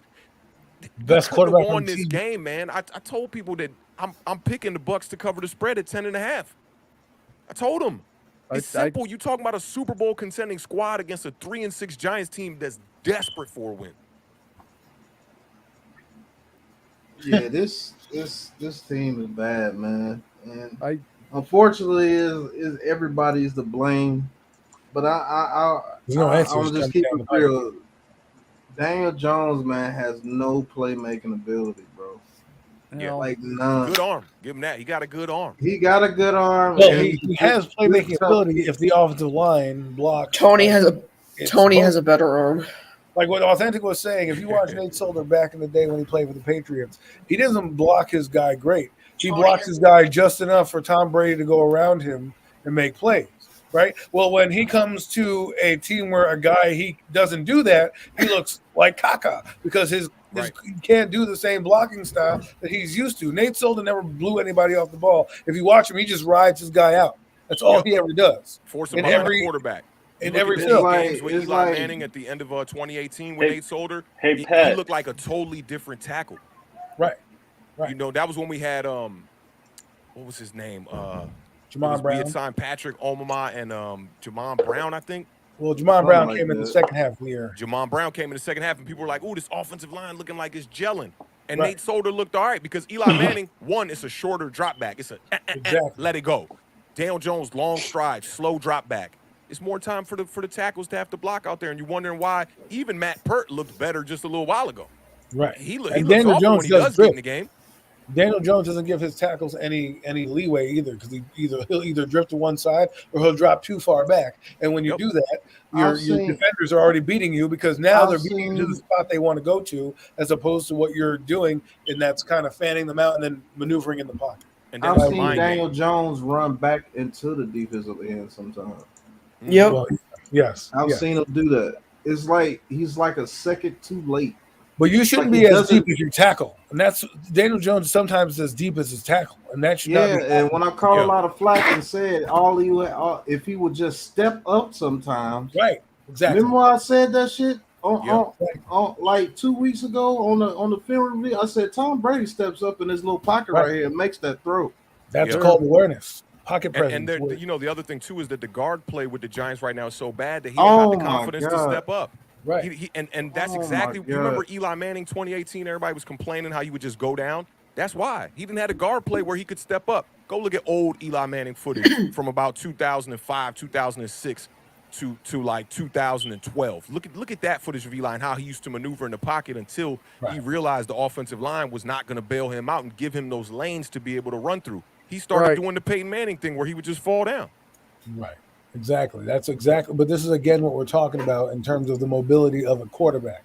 Because sometimes your offensive line, especially the Giants, is going to be inconsistent. And not everyone, they're inconsistently inconsistent by one person's always inconsistent on the line. That's why it always breaks down, right? So for the Giants, they need a quarterback that can create a little bit more. That way their offense can go. Right now, Daniel Jones is not meant for this offense because he can't move around. Yeah, and if you the take crazy him out, part, Adam, is this. They've had this quarterback now for going on 3 years, right? So they know every one of his skill sets. They know all his limitations, right? So for me, you got to start at the top, right? You know the capabilities of your quarterback, but yet you don't address the offensive line going into the season until about a week before it. You don't address the running back situation. A smart coach like a Bill Belichick, he going to go out there and get all the depth he could possibly get with run blocking and with running backs because that's what's going to make a quarterback like Daniel Jones succeed. If Daniel Jones can run the play action with his back to the line, and then when he open up, you got a guy like Galladay down the field one-on-one, it's easy. I heard y'all talking about no 50-50 passes from Daniel Jones to Galladay almost on the whole year. That's why. So we got to put a lot of that on the personnel, on the GM for not going out there getting the right personnel, but also on the offensive coordinator as well. Because you call him plays where he got to just drop back and make a quick read decision where y'all see him in practice every day. You know that's not his skill set. Yes. And the other issue is that what you're saying is the offensive coordinator needs to see this, right? He should be doing more checkdowns that actually work. Right now, what he's doing is waiting for the entire defense to make a coverage, then checking it down. He needs to design the plays better because if he is the offensive coordinator and this is his guy, he's got to figure out how to either get the ball out quicker or get his playmakers involved differently because right now it's not working. And I don't even know how he could get the ball out quicker. I don't know how. I mean, we're running stick routes on every play. I could go in there and try that. I might throw a rack of incompletions, but I'm not going to try to be taking no hits. And that's the thing. Daniel Jones, he he misses the window, and then that's when you see him get sacked. Right. You need a guy that's just going to. Mac Jones is better at it than Daniel Jones. He just go hike, boom, boom. He might take a shot. He's not worried about getting hit. He worried about getting the ball out. Right. I think Daniel Jones also sees the rush sometimes and forgets that he has to throw the ball downfield because he's trying to worry about evading the guy in front of him, which is It's like Sam Darnold with the Jets seeing them ghosts, bro. Right. You know? I think he might be shot. For all we know, Daniel Jones is shot because of what's happening to him in New York. Right. This can't be good on your That's psyche. why I said We talk about David Carr, right? David Carr's psyche broke when he got sacked 76 times in a season. I mean, when you get sacked 76 times, you're definitely not going to be the same guy. So I'm hoping that we can rectify Daniel Jones. But if this keeps going on, man, we may have to just clean house just to get him out, to get a new guy in here that's not punch, shy. You know what I mean? And David Carr was supposed to be a good quarterback. They really tarnished his career over there by not building anything around him. Man, he was a great college quarterback. Yeah, because he was solid. He was the number one pick, and that doesn't happen for no reason, you know. Right. Another hint to why his new name is Danny Dickhead. So Gonna be your quarterback next year, Ash. No, the fuck he won't. He probably will because the Giants have no other options. And this is the thing: if you had a window, get that you could Tyrod see Taylor, that the other team, the other teammates were decent, right?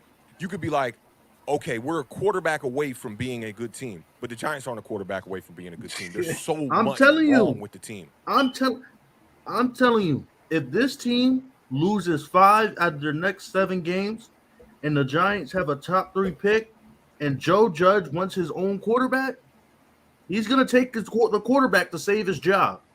Yeah, that's just I agree that's with you just on that. that's just the politics of it. If I want the Giants Tyrod Taylor. If the Giants go. What are we now? 3 and 7, right? 3 and 7. So if the Giants go 5 and 12, right, and we have the Bears pick, the Bears only have 1 win this the rest of the season, and that's Thursday against the Lions, and Justin Fields isn't even playing because he's hurt. So they could really lose every game. So if the Bears have let's say the 3rd pick, and then the Giants have what, the 6th or 7th pick in the draft. And Joe Judge wants to save his job, he's like, look, let me go get my guy. Give me another shot. That's what these coaches do to save their jobs when they're in situations like this. And they're not going to want to fire him. They already did the 2-year thing, fire, 2-year thing, fire, 2-year thing, fire. They're not going to want to fire him. But at the end of the day, if I'm Mara and I'm at the top, and Joe Judge had anything to do with building this team, why the offensive line is so putrid right now, why we can't do things at the wide receiver position, why Jason Garrett is calling the game plans that he is, the conservative vibes that are happening on the field. If I'm Mara, I'm cleaning it. Coaching-wise, I'm cleaning it out. I'm going to get me a new GM and a new coach, and I'm going to allow him to build this team exactly like Sean McVay did with a bunch of draft picks and bring in the right people. Because what do you do with Daniel Jones if you draft a quarterback? You trade him? I don't even think he's got value. Like, what do you do with that? You just let him sit the bench? Do you have a quarterback competition going into 2022? Only team that would probably try to get him is Denver. Or and that probably offer you a Houston. 3rd round or 4th round pick. I want Tyrod Taylor in the offseason. I mean, I hear Logan talking about the Tyrod Taylor thing. The problem with Tyrod Taylor is, look at what happened with him in Buffalo. Tyrod Taylor's a decent quarterback, but he's not going to take you over that hump. And then you also got to worry about with the style of play, what you going to do when he get hurt? Bring in a Davis Mills? Bring in Daniel Jones. You bring in Daniel Jones? You know what I'm saying? Like, so you're kind of shot. If you go out there and you get a quarterback, for me, it would be best if you went and traded for somebody like a Russell Wilson or somebody who's proven, right? But then you bring in Russell Wilson here, fans going to have these high expectations like Russell Wilson's going to just completely change the team. It's not much around him. You see Russell Wilson is struggling right now. I know he's coming off an injury, but he's struggling in Seattle with DK Metcalf and Tyler Lockett out there. And some decent running backs when Chris Carson is out there healthy. And they got depth. If you notice all these other teams, they got 3 real running backs. Seattle will even bring in a guy like DJ Dallas and give him a couple carries. Right. NFL is predicated on the 2-back system right now. You cannot be out here thinking, I'm going to have Saquon Barkley be this hybrid back. Even CMC in Carolina. They got a guy in Chuba Hubbard out there who, when CMC goes down, he can come out there and do things. Before Chuba Hubbard, it was Mike Davis. Yeah. You can't rely on one back, and that's what the Giants did. There's issues that they didn't address, like knowing they was issues.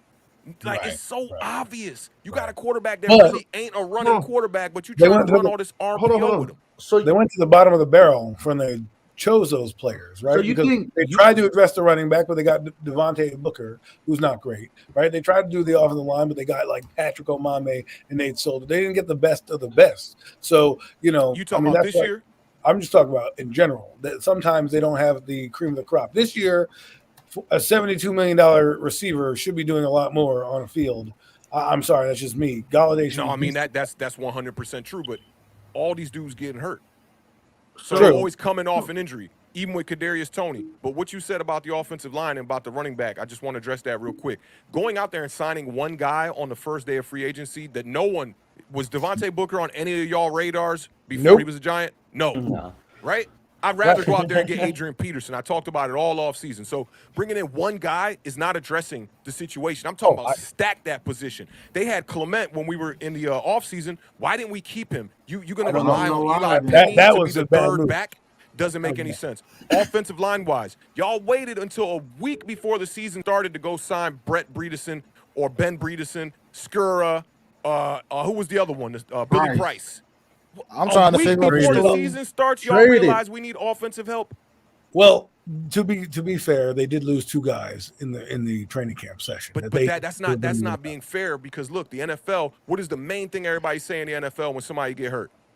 Next man up. Next man up, right? So we talking about it in the first season where they added an extra game. You know what I was saying in the offseason? I said it's a 17-game season. You might want to go out there and put more value on the backup quarterback position because in 17 games, your quarterback also might get knocked out. It happened to us too. And then you got to rely on a guy like Mike Glennon to come in here and try to win you games. With more games on the schedule, it's more of a reason to address depth. They've done it at every position. When Blake Martinez went out, right? We didn't even sign a linebacker. You wait 2 weeks to look like straight dookie, and then you go, oh, we got to get a linebacker. Duh. Right? Like, we can all see that, right? It's so easy as a fan to see that. I watch the Giants football. I watch Giants football every day. I'm looking at something every day. And I know all y'all do the same thing. To have your middle linebacker and the captain of your defense go out and you go, oh, well, maybe we could just do it with the guy we had on the bench here with Reggie Ragland. Sure. Right? So the thing, and even the guys they had on the offensive line that were supposed to be the starters, we knew there was big question marks around Will Hernandez. Shane Lemieux, the whole offseason they talked about he was dealing with an injury. And then finally, right before camp's over and we about to go into the season, they're like, yeah, this is looking bad. He ain't going to be here all year. That was terrible. It's terrible. Terribly done. Like you could give the franchise, you could give a kid a PlayStation controller and put it in franchise mode on Madden, and he's gonna do better than that. Oh my God!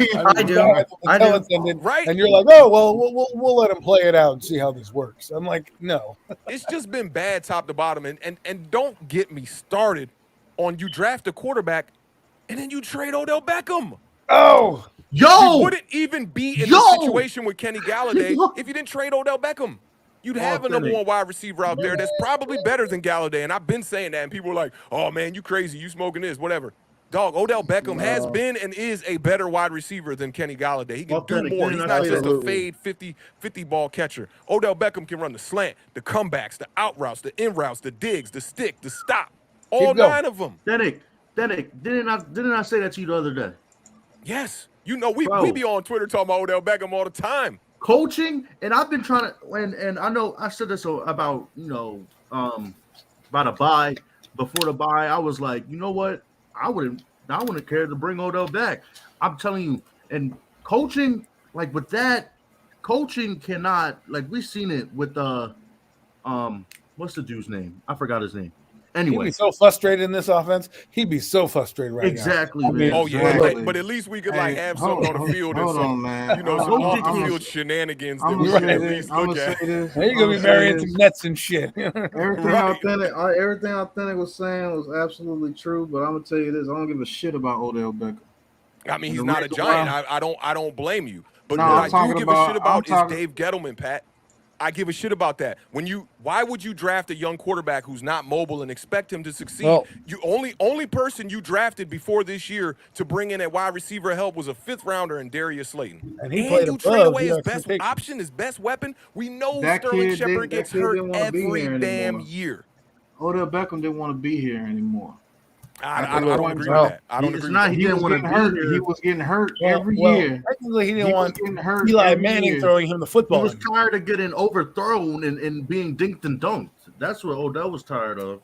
I mean, I would love to have seen him with Daniel Jones. Like I said, when was it going to get any better? You know why it was being dinked and dunked? Because Eli didn't have any time to get him the ball. And then he was hurt all the fucking time. No, it was always like that. But this is the thing about the dink and dunk. When you dink and dunk to Odell Beckham, that 3-yard pass might take you 70. Okay, so he shouldn't have any reason to complain about dink and dunk because most of his stats came off dink and dunk. Well, he was saying that he needs to be featured like a top receiver does, like Julio Jones. Give him the targets. His point wasn't about the offense. He was like, I'm a playmaker. Give me the ball so I can make plays and do what I do. And didn't he just say Eli Manning didn't have no time? He didn't. He didn't need time. He didn't need time with Odell Beckham. And I'm surprised. Look, Kadarius Toney is about to be the next Odell Beckham when it comes to that. The mentality, he's about to start getting frustrated if this continues like this. Because why are we running all these out routes and all that stuff with Toney? Get him on the slant. Find a way to scheme him up one-on-one and run the slant. Because Kadarius Toney can take those plays to the house. With Odell Beckham, too, I went back, bro, and I looked at because the main thing that people think about Odell Beckham is the Josina Anderson interview, is why they think he was so unhappy. No. I challenge y'all to go back and look at the whole 45-minute interview again. He never threw Eli Manning under the bus. He never threw him under the bus. He just didn't say he's the guy. They asked him what was the reason why the offense is stalling out. Every time, Josina Anderson asked him it 4 times. The first 3 times he answered it, he talked about the culture and what was happening in the culture. The 4th time she asked, because he wouldn't say anything about Eli Manning, she said, oh, well, do you think Eli Manning has to do with anything? And in frustration, he said, I don't know, but this is what I'm saying pretty much is like, I need to be a pivotal part of this offense and I need to get the ball more. At that point in the season, they'd only thrown the ball over 20 yards twice. They were in week 6, and they had only thrown it over 20 yards twice. I felt his frustrations. He was a good player on a bad team. 2018 offense. No, he was a great player. Look at that 2018 offense. Look how open he was in the while he was on the field. Look at that 2018 offense. And Eli Manning threw for 4,200 yards. Daniel Jones has not sniffed 4,000. So in 2018, he only played in 12 games.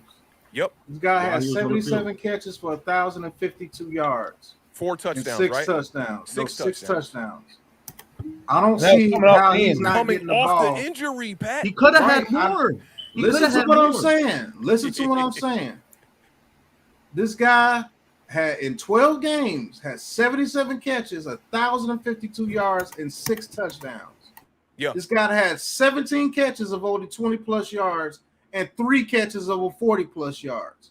You can't complain about not getting the ball. That man was getting the ball. If you played all 16 games, he would have had another 1,500 yard season that year. Well, maybe they were getting him the ball. The thing that he was tired of losing. That's why he was frustrated. For sure. But at the same time, maybe the Josina Anderson interview made them put a little bit of emphasis on trying to get him the ball more. Well, right. And also, when was the they thought he had a dig at Eli. And once you touch the golden child, it was like mid-season, wasn't it? It was right when he signed the deal. It was right when he signed the big deal. Right. But a lot with Odell Beckham was I can remember reading reports that Shermer wanted him gone. It really wasn't so much anybody else. It was Shermer that as did a guy, want him. Gettleman, who was the face of the franchise coming in as the new GM, talking about we didn't sign him to trade him. Right. You trade him. And I don't want to harp on the Odell thing too much, but I'm just saying, like, you drafted a quarterback the following season and you neglected the weapons. Gettleman and then now Giants fans in 2020 were like, yo, the defense is top 10. All Daniel Jones need is some weapons. You forgot the greatest weapon of all time. Golden Tate. Gentlemen don't give a damn about receiver. Odell Beckham. Golden Tate. That's the guy we spent the money on, was Golden Tate. A washed up Golden Tate is what we spent the money on 2019. Imagine if you put a young Beckham in there, right? Those plays that Golden Tate, those 4 games he missed, who knows what would have happened. Yeah, Golden Tate was just another Sterling Shepard. I don't even know why they made that signing. And I love Golden Tate. Golden Tate he had 1,000 yards on 2 teams the year before that when he would have had 1,000 yards. He would have had 1,000 yards if he didn't miss the 4 games. But the point was, to me, is you got rid of one of the best playmakers for a guy that was on the decline and paid him. What you talking about for us? How many yards did Golden Tate have? He was close to 1,000. in this Yeah, first he had season. his first season. He had a good productive year that first year with us. He absolutely. Oh, I didn't know he was pushing 1,000. Wow, I didn't know That's that. because Gettleman does not care about receivers until it's his last resort. He did the same thing in Carolina. Yeah, he didn't want to pay Steve Smith. He didn't want to have anything to do with Steve Smith. I hate that you just brought that up, Ash Money. Oh He my didn't- God! he didn't want nothing to do with Steve go. Smith. He let Steve Smith go, and that's why why Steve Smith was on Thursday Night Football going at Baker Mayfield too, because he know that Gettleman really destroyed Odell Beckham's career. And I'm always want to talk about the butterfly effect. If you keep Odell Beckham in New York, it probably doesn't end up the way it goes down. I mean, he blew out his whole damn knee on an interception from Baker Mayfield trying to make a tackle on somebody. Pardon, he doesn't have 1,000 yards. He had close to 700 yards, missing 4 games. So that's he'd have been close to 1,000 though. Yeah, y'all was right Right. on that for sure. That's what's up. Right. I'm just saying, like, those 4 games he doesn't miss, which, by the way, they knew he was going to be suspended and they still signed him. But, I'm not Dave Gettleman. So. Yeah, I mean, it's so much blame to go around, which is why, like, when I see Giants fans on Twitter just like, fire Garrett, fire Garrett, fire Garrett, I'm like, he ain't working with nothing. It's scraps over there. To the point where he came out in the last press conference and told y'all we're a rebuilding team and we're just playing the people that we got to play. I never heard a coach. I never heard a coach say that. If that's the case, then okay, we take some of the young players we got on this team right now. Like, okay, while y'all talking about running backs earlier, we cut Clement in the offseason at the training camp. We kept Gary Brightwell. Why we keep Gary Brightwell if we're not going to put this man on the field ever and see what the hell he can do? I mean, we got to see. Why waste a roster spot on a guy that doesn't see when he burns? You need running backs. You really need running backs right now in New York. And he's not getting carries is crazy. Maybe he come in there and be a surprise. You know what I mean? Be like a Miles Bradshaw, his rookie year, 7th round draft pick. You just never know if you don't give a guy a shot. He was producing in the preseason. Yeah, Clement. You thought he was going to be on the team, and then they made a swerve. Gettleman only spends late round picks on positions that we either don't use them or we just don't need. Corey Ballantyne, homeboy, we drafted a cornerback out of Minnesota last year in the 6th round, and he was cut before the season started. I forgot. Was it like Chris Williamson? Yeah, I remember what you're talking about. I can't remember his name. Are we really gonna punish a GM for a 6th round pick? I think what you got to punish him for is double and triple dipping at the same position. The draft with Corey Ballantyne, he went like all corner, all linebacker. Why are we still struggling at those positions? A guy like Logan Ryan goes out, and our secondary looks like straight up garbage. It's not about the line. They round. spent all that capital on offensive line trying to hit and get the right guy, which I'm not mad at that approach. But eventually, you got to have somebody in the scouting department that knows what the hell they're doing to bring in the right players. And if it's not, if we are bringing in the right players, then you better have a coach that can develop these players to be starters. We talking 3 years in now.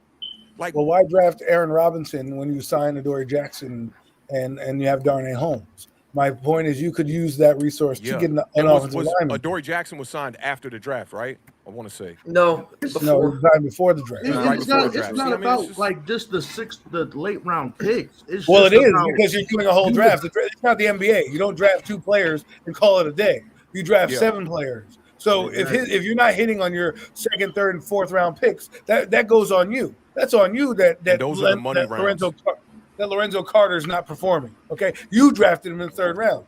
You drafted B.J. Hill in the 3rd round as well. That whole 2018 draft is gone. There's one guy on that team. Dare I say that it's worse than the James Betcher defense and team from 2017? Dare I say it's worse? You talking about the defense? You talking about the defense? Everything across the board. Defense, offense, everything. Brandon Marshall, Odell Beckham, Sterling Shepard, Eli Manning. Was pretty terrible. Because that 2017 team was awful. And was nowhere near that bad. Too, remember? Well, you know what? I'm more excited to watch this team than I was 2017. 2017, I knew every game we're getting blown out because we had nobody. We had Evan Ingram as our one dynamic playmaker, and occasionally, which is kind of where we're at right now. Because when everybody gets hurt, I don't expect the Giants to win in 2021. In 2017, I don't know if y'all remember the hype that was garnished before we went into that season. We had spent all the money a couple years ago on the defense, a couple years prior. We brought in Brandon Marshall. Everyone was like, yo, the Giants got the best wide receiver core probably in the NFL right now with Sterling Shepard, Odell Beckham, and Brandon Marshall. They all got hurt in one game. And they all got got hurt in Week, one game. week 5, they all got hurt, right? You now look at this season, right? You had Kadarius Toney hurt. You had Kenny Galladay hurt. Saquon Barkley hurt. Evan Ingram started the year hurt. John Ross started the year on IR hurt. It's the same thing. It's almost worse. And we brought in Dave Gettleman to upgrade this roster to build a good team, when in reality, we looking like we are at the same exact place from starting in 2018. Right. He hasn't done anything in my eyes to show me that he should be the guy going forward because of the 4 years. I'm not talking about these last 2 years. I'm talking about his whole body of work. People forget that, 2018, he hired Pat Shurmur. He got all the Antoine Bethea. Thank you very much. That guy was a wash. But yeah, we brought him in. He brought in Kareem Martin. Okay. Yeah. Brought in all these guys that sucked. Yeah. That we got rid of in 2018 to restart the whole thing in 2019 with a new quarterback, who then we decided to fire the coach the next season to not even give his quarterback a chance to thrive. Started the quarterback to try to save that coach's job in week 3. Week two in the season. Yeah. So, I mean, then you redo the whole thing with Joe Judge, who inspires, John Mara to hire him because of a great, interview, right? He brings in all these guys.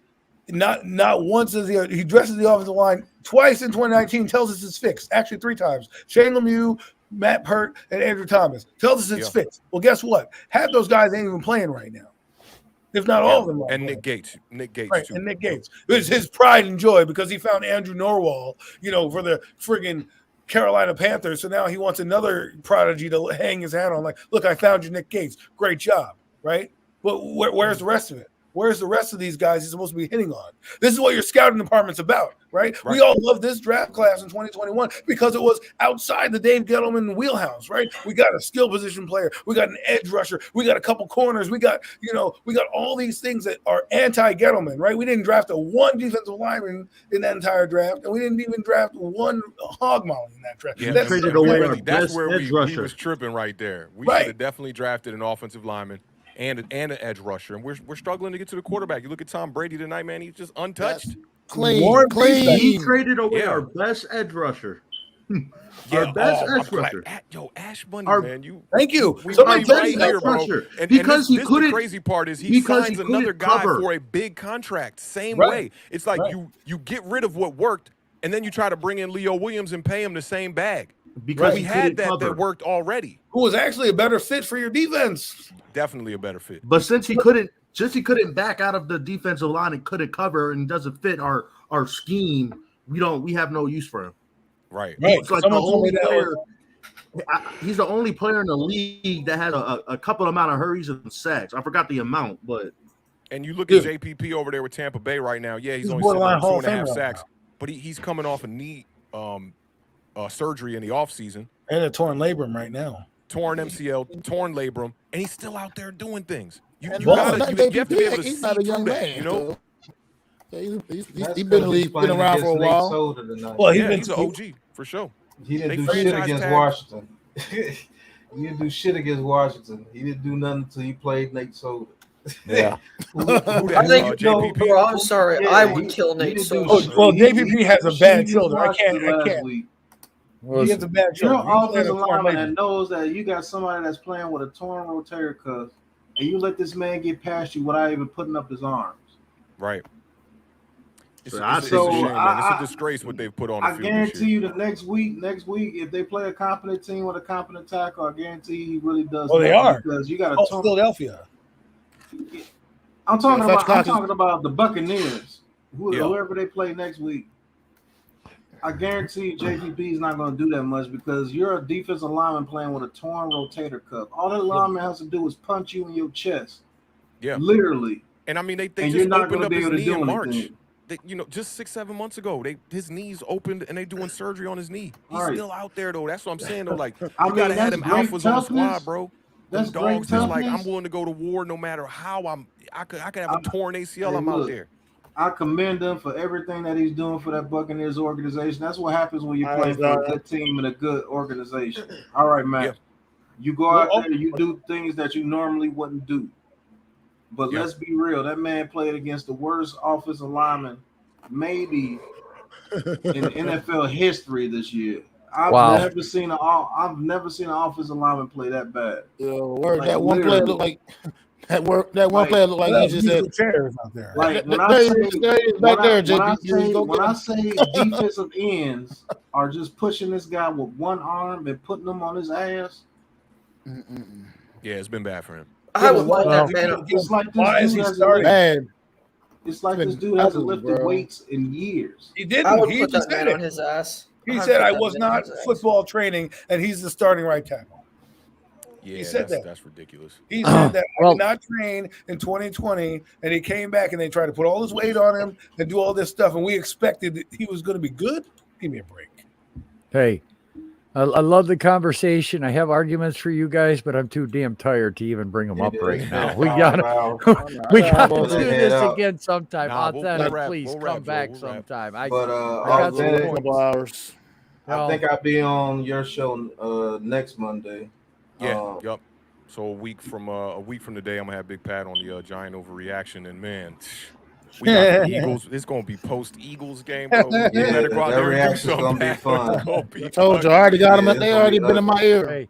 Already been in my ear since the game ended. If you can this week, unless you're gonna be in the studio this Friday, I would love for you to come on and do the film review of this past game. Yeah, I'll pull up on Friday.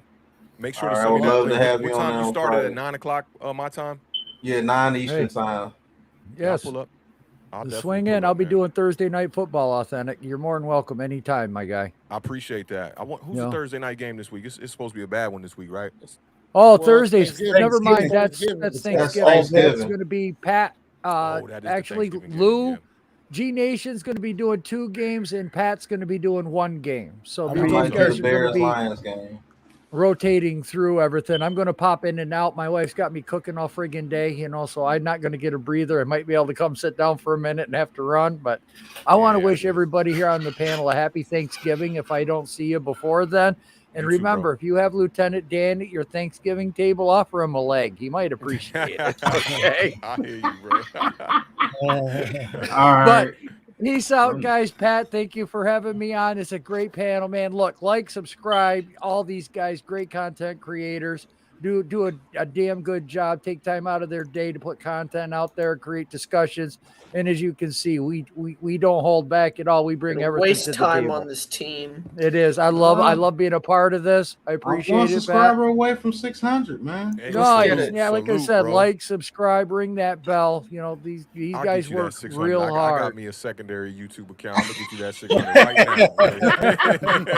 now. But I'm out, man, guys. every little Have a bit great helps, night. man. all Happy right, holidays. just like Joe, man, All this right, stream Joe. has actually been 5 hours. Thank you. The reason why, because I'm disappointed with this team. Yeah. Can't wait to be on Authentic in the Beard Overreaction Monday. This coming Monday.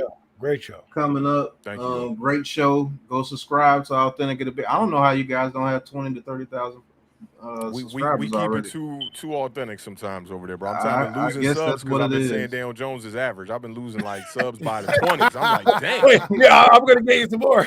Yeah, bro, it's been wild, bro. I be looking, I'm like, damn, they really ain't feeling me today, huh? Oh my god. I mean, they want Don't Daniel say that out Jones. there, They Nick. want Daniel Jones to succeed so bad. They get mad when you tell Well, the truth. and you know the worst part is they hated him when he came in, but now that he's Now here, they love him. we can't criticize him now. Yeah, and y'all know I was a huge Daniel Jones supporter. I still try to support him as much as I can. I hope he can win games. But I gotta call it like I see it, bro. Like I mean, facts. Like I said, I support him only because he wears his uniform right now, bro. Like I said, he wears the uniform, so right now I gotta have his back because that's all I got. That's our quarterback. That's what we got, bro. You know what I mean? He's not the worst problem, but he damn sure ain't the solution. I don't give a promise damn. you that. Yeah. Yeah, it's real, But man. hey, look, I'm gonna cut it off right here, fellas. Man, y'all get y'all some rest. Authentic. Hope to see you on Friday. I hope to see all you guys on Friday. I'll have that film review ready.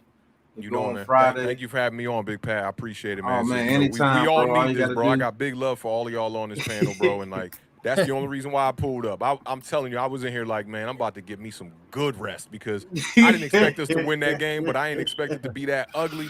But like I said, man, I got big love for all of y'all, man. I wish nothing but the best of success for everybody that was on this panel tonight, man. Y'all all some good dudes and deserve that, and we deserve some good football, bro. We really do. Exactly. my But lifetime. it looks like it won't be happening this year, brother. So, Yeah, not this year. That's what we've been saying too often these past few years. Exactly. Man, I appreciate all y'all. Finna end it here. Yes, sir. All right, About to y'all. hit that Be easy, smoke man. screen, and we're gonna be out, man.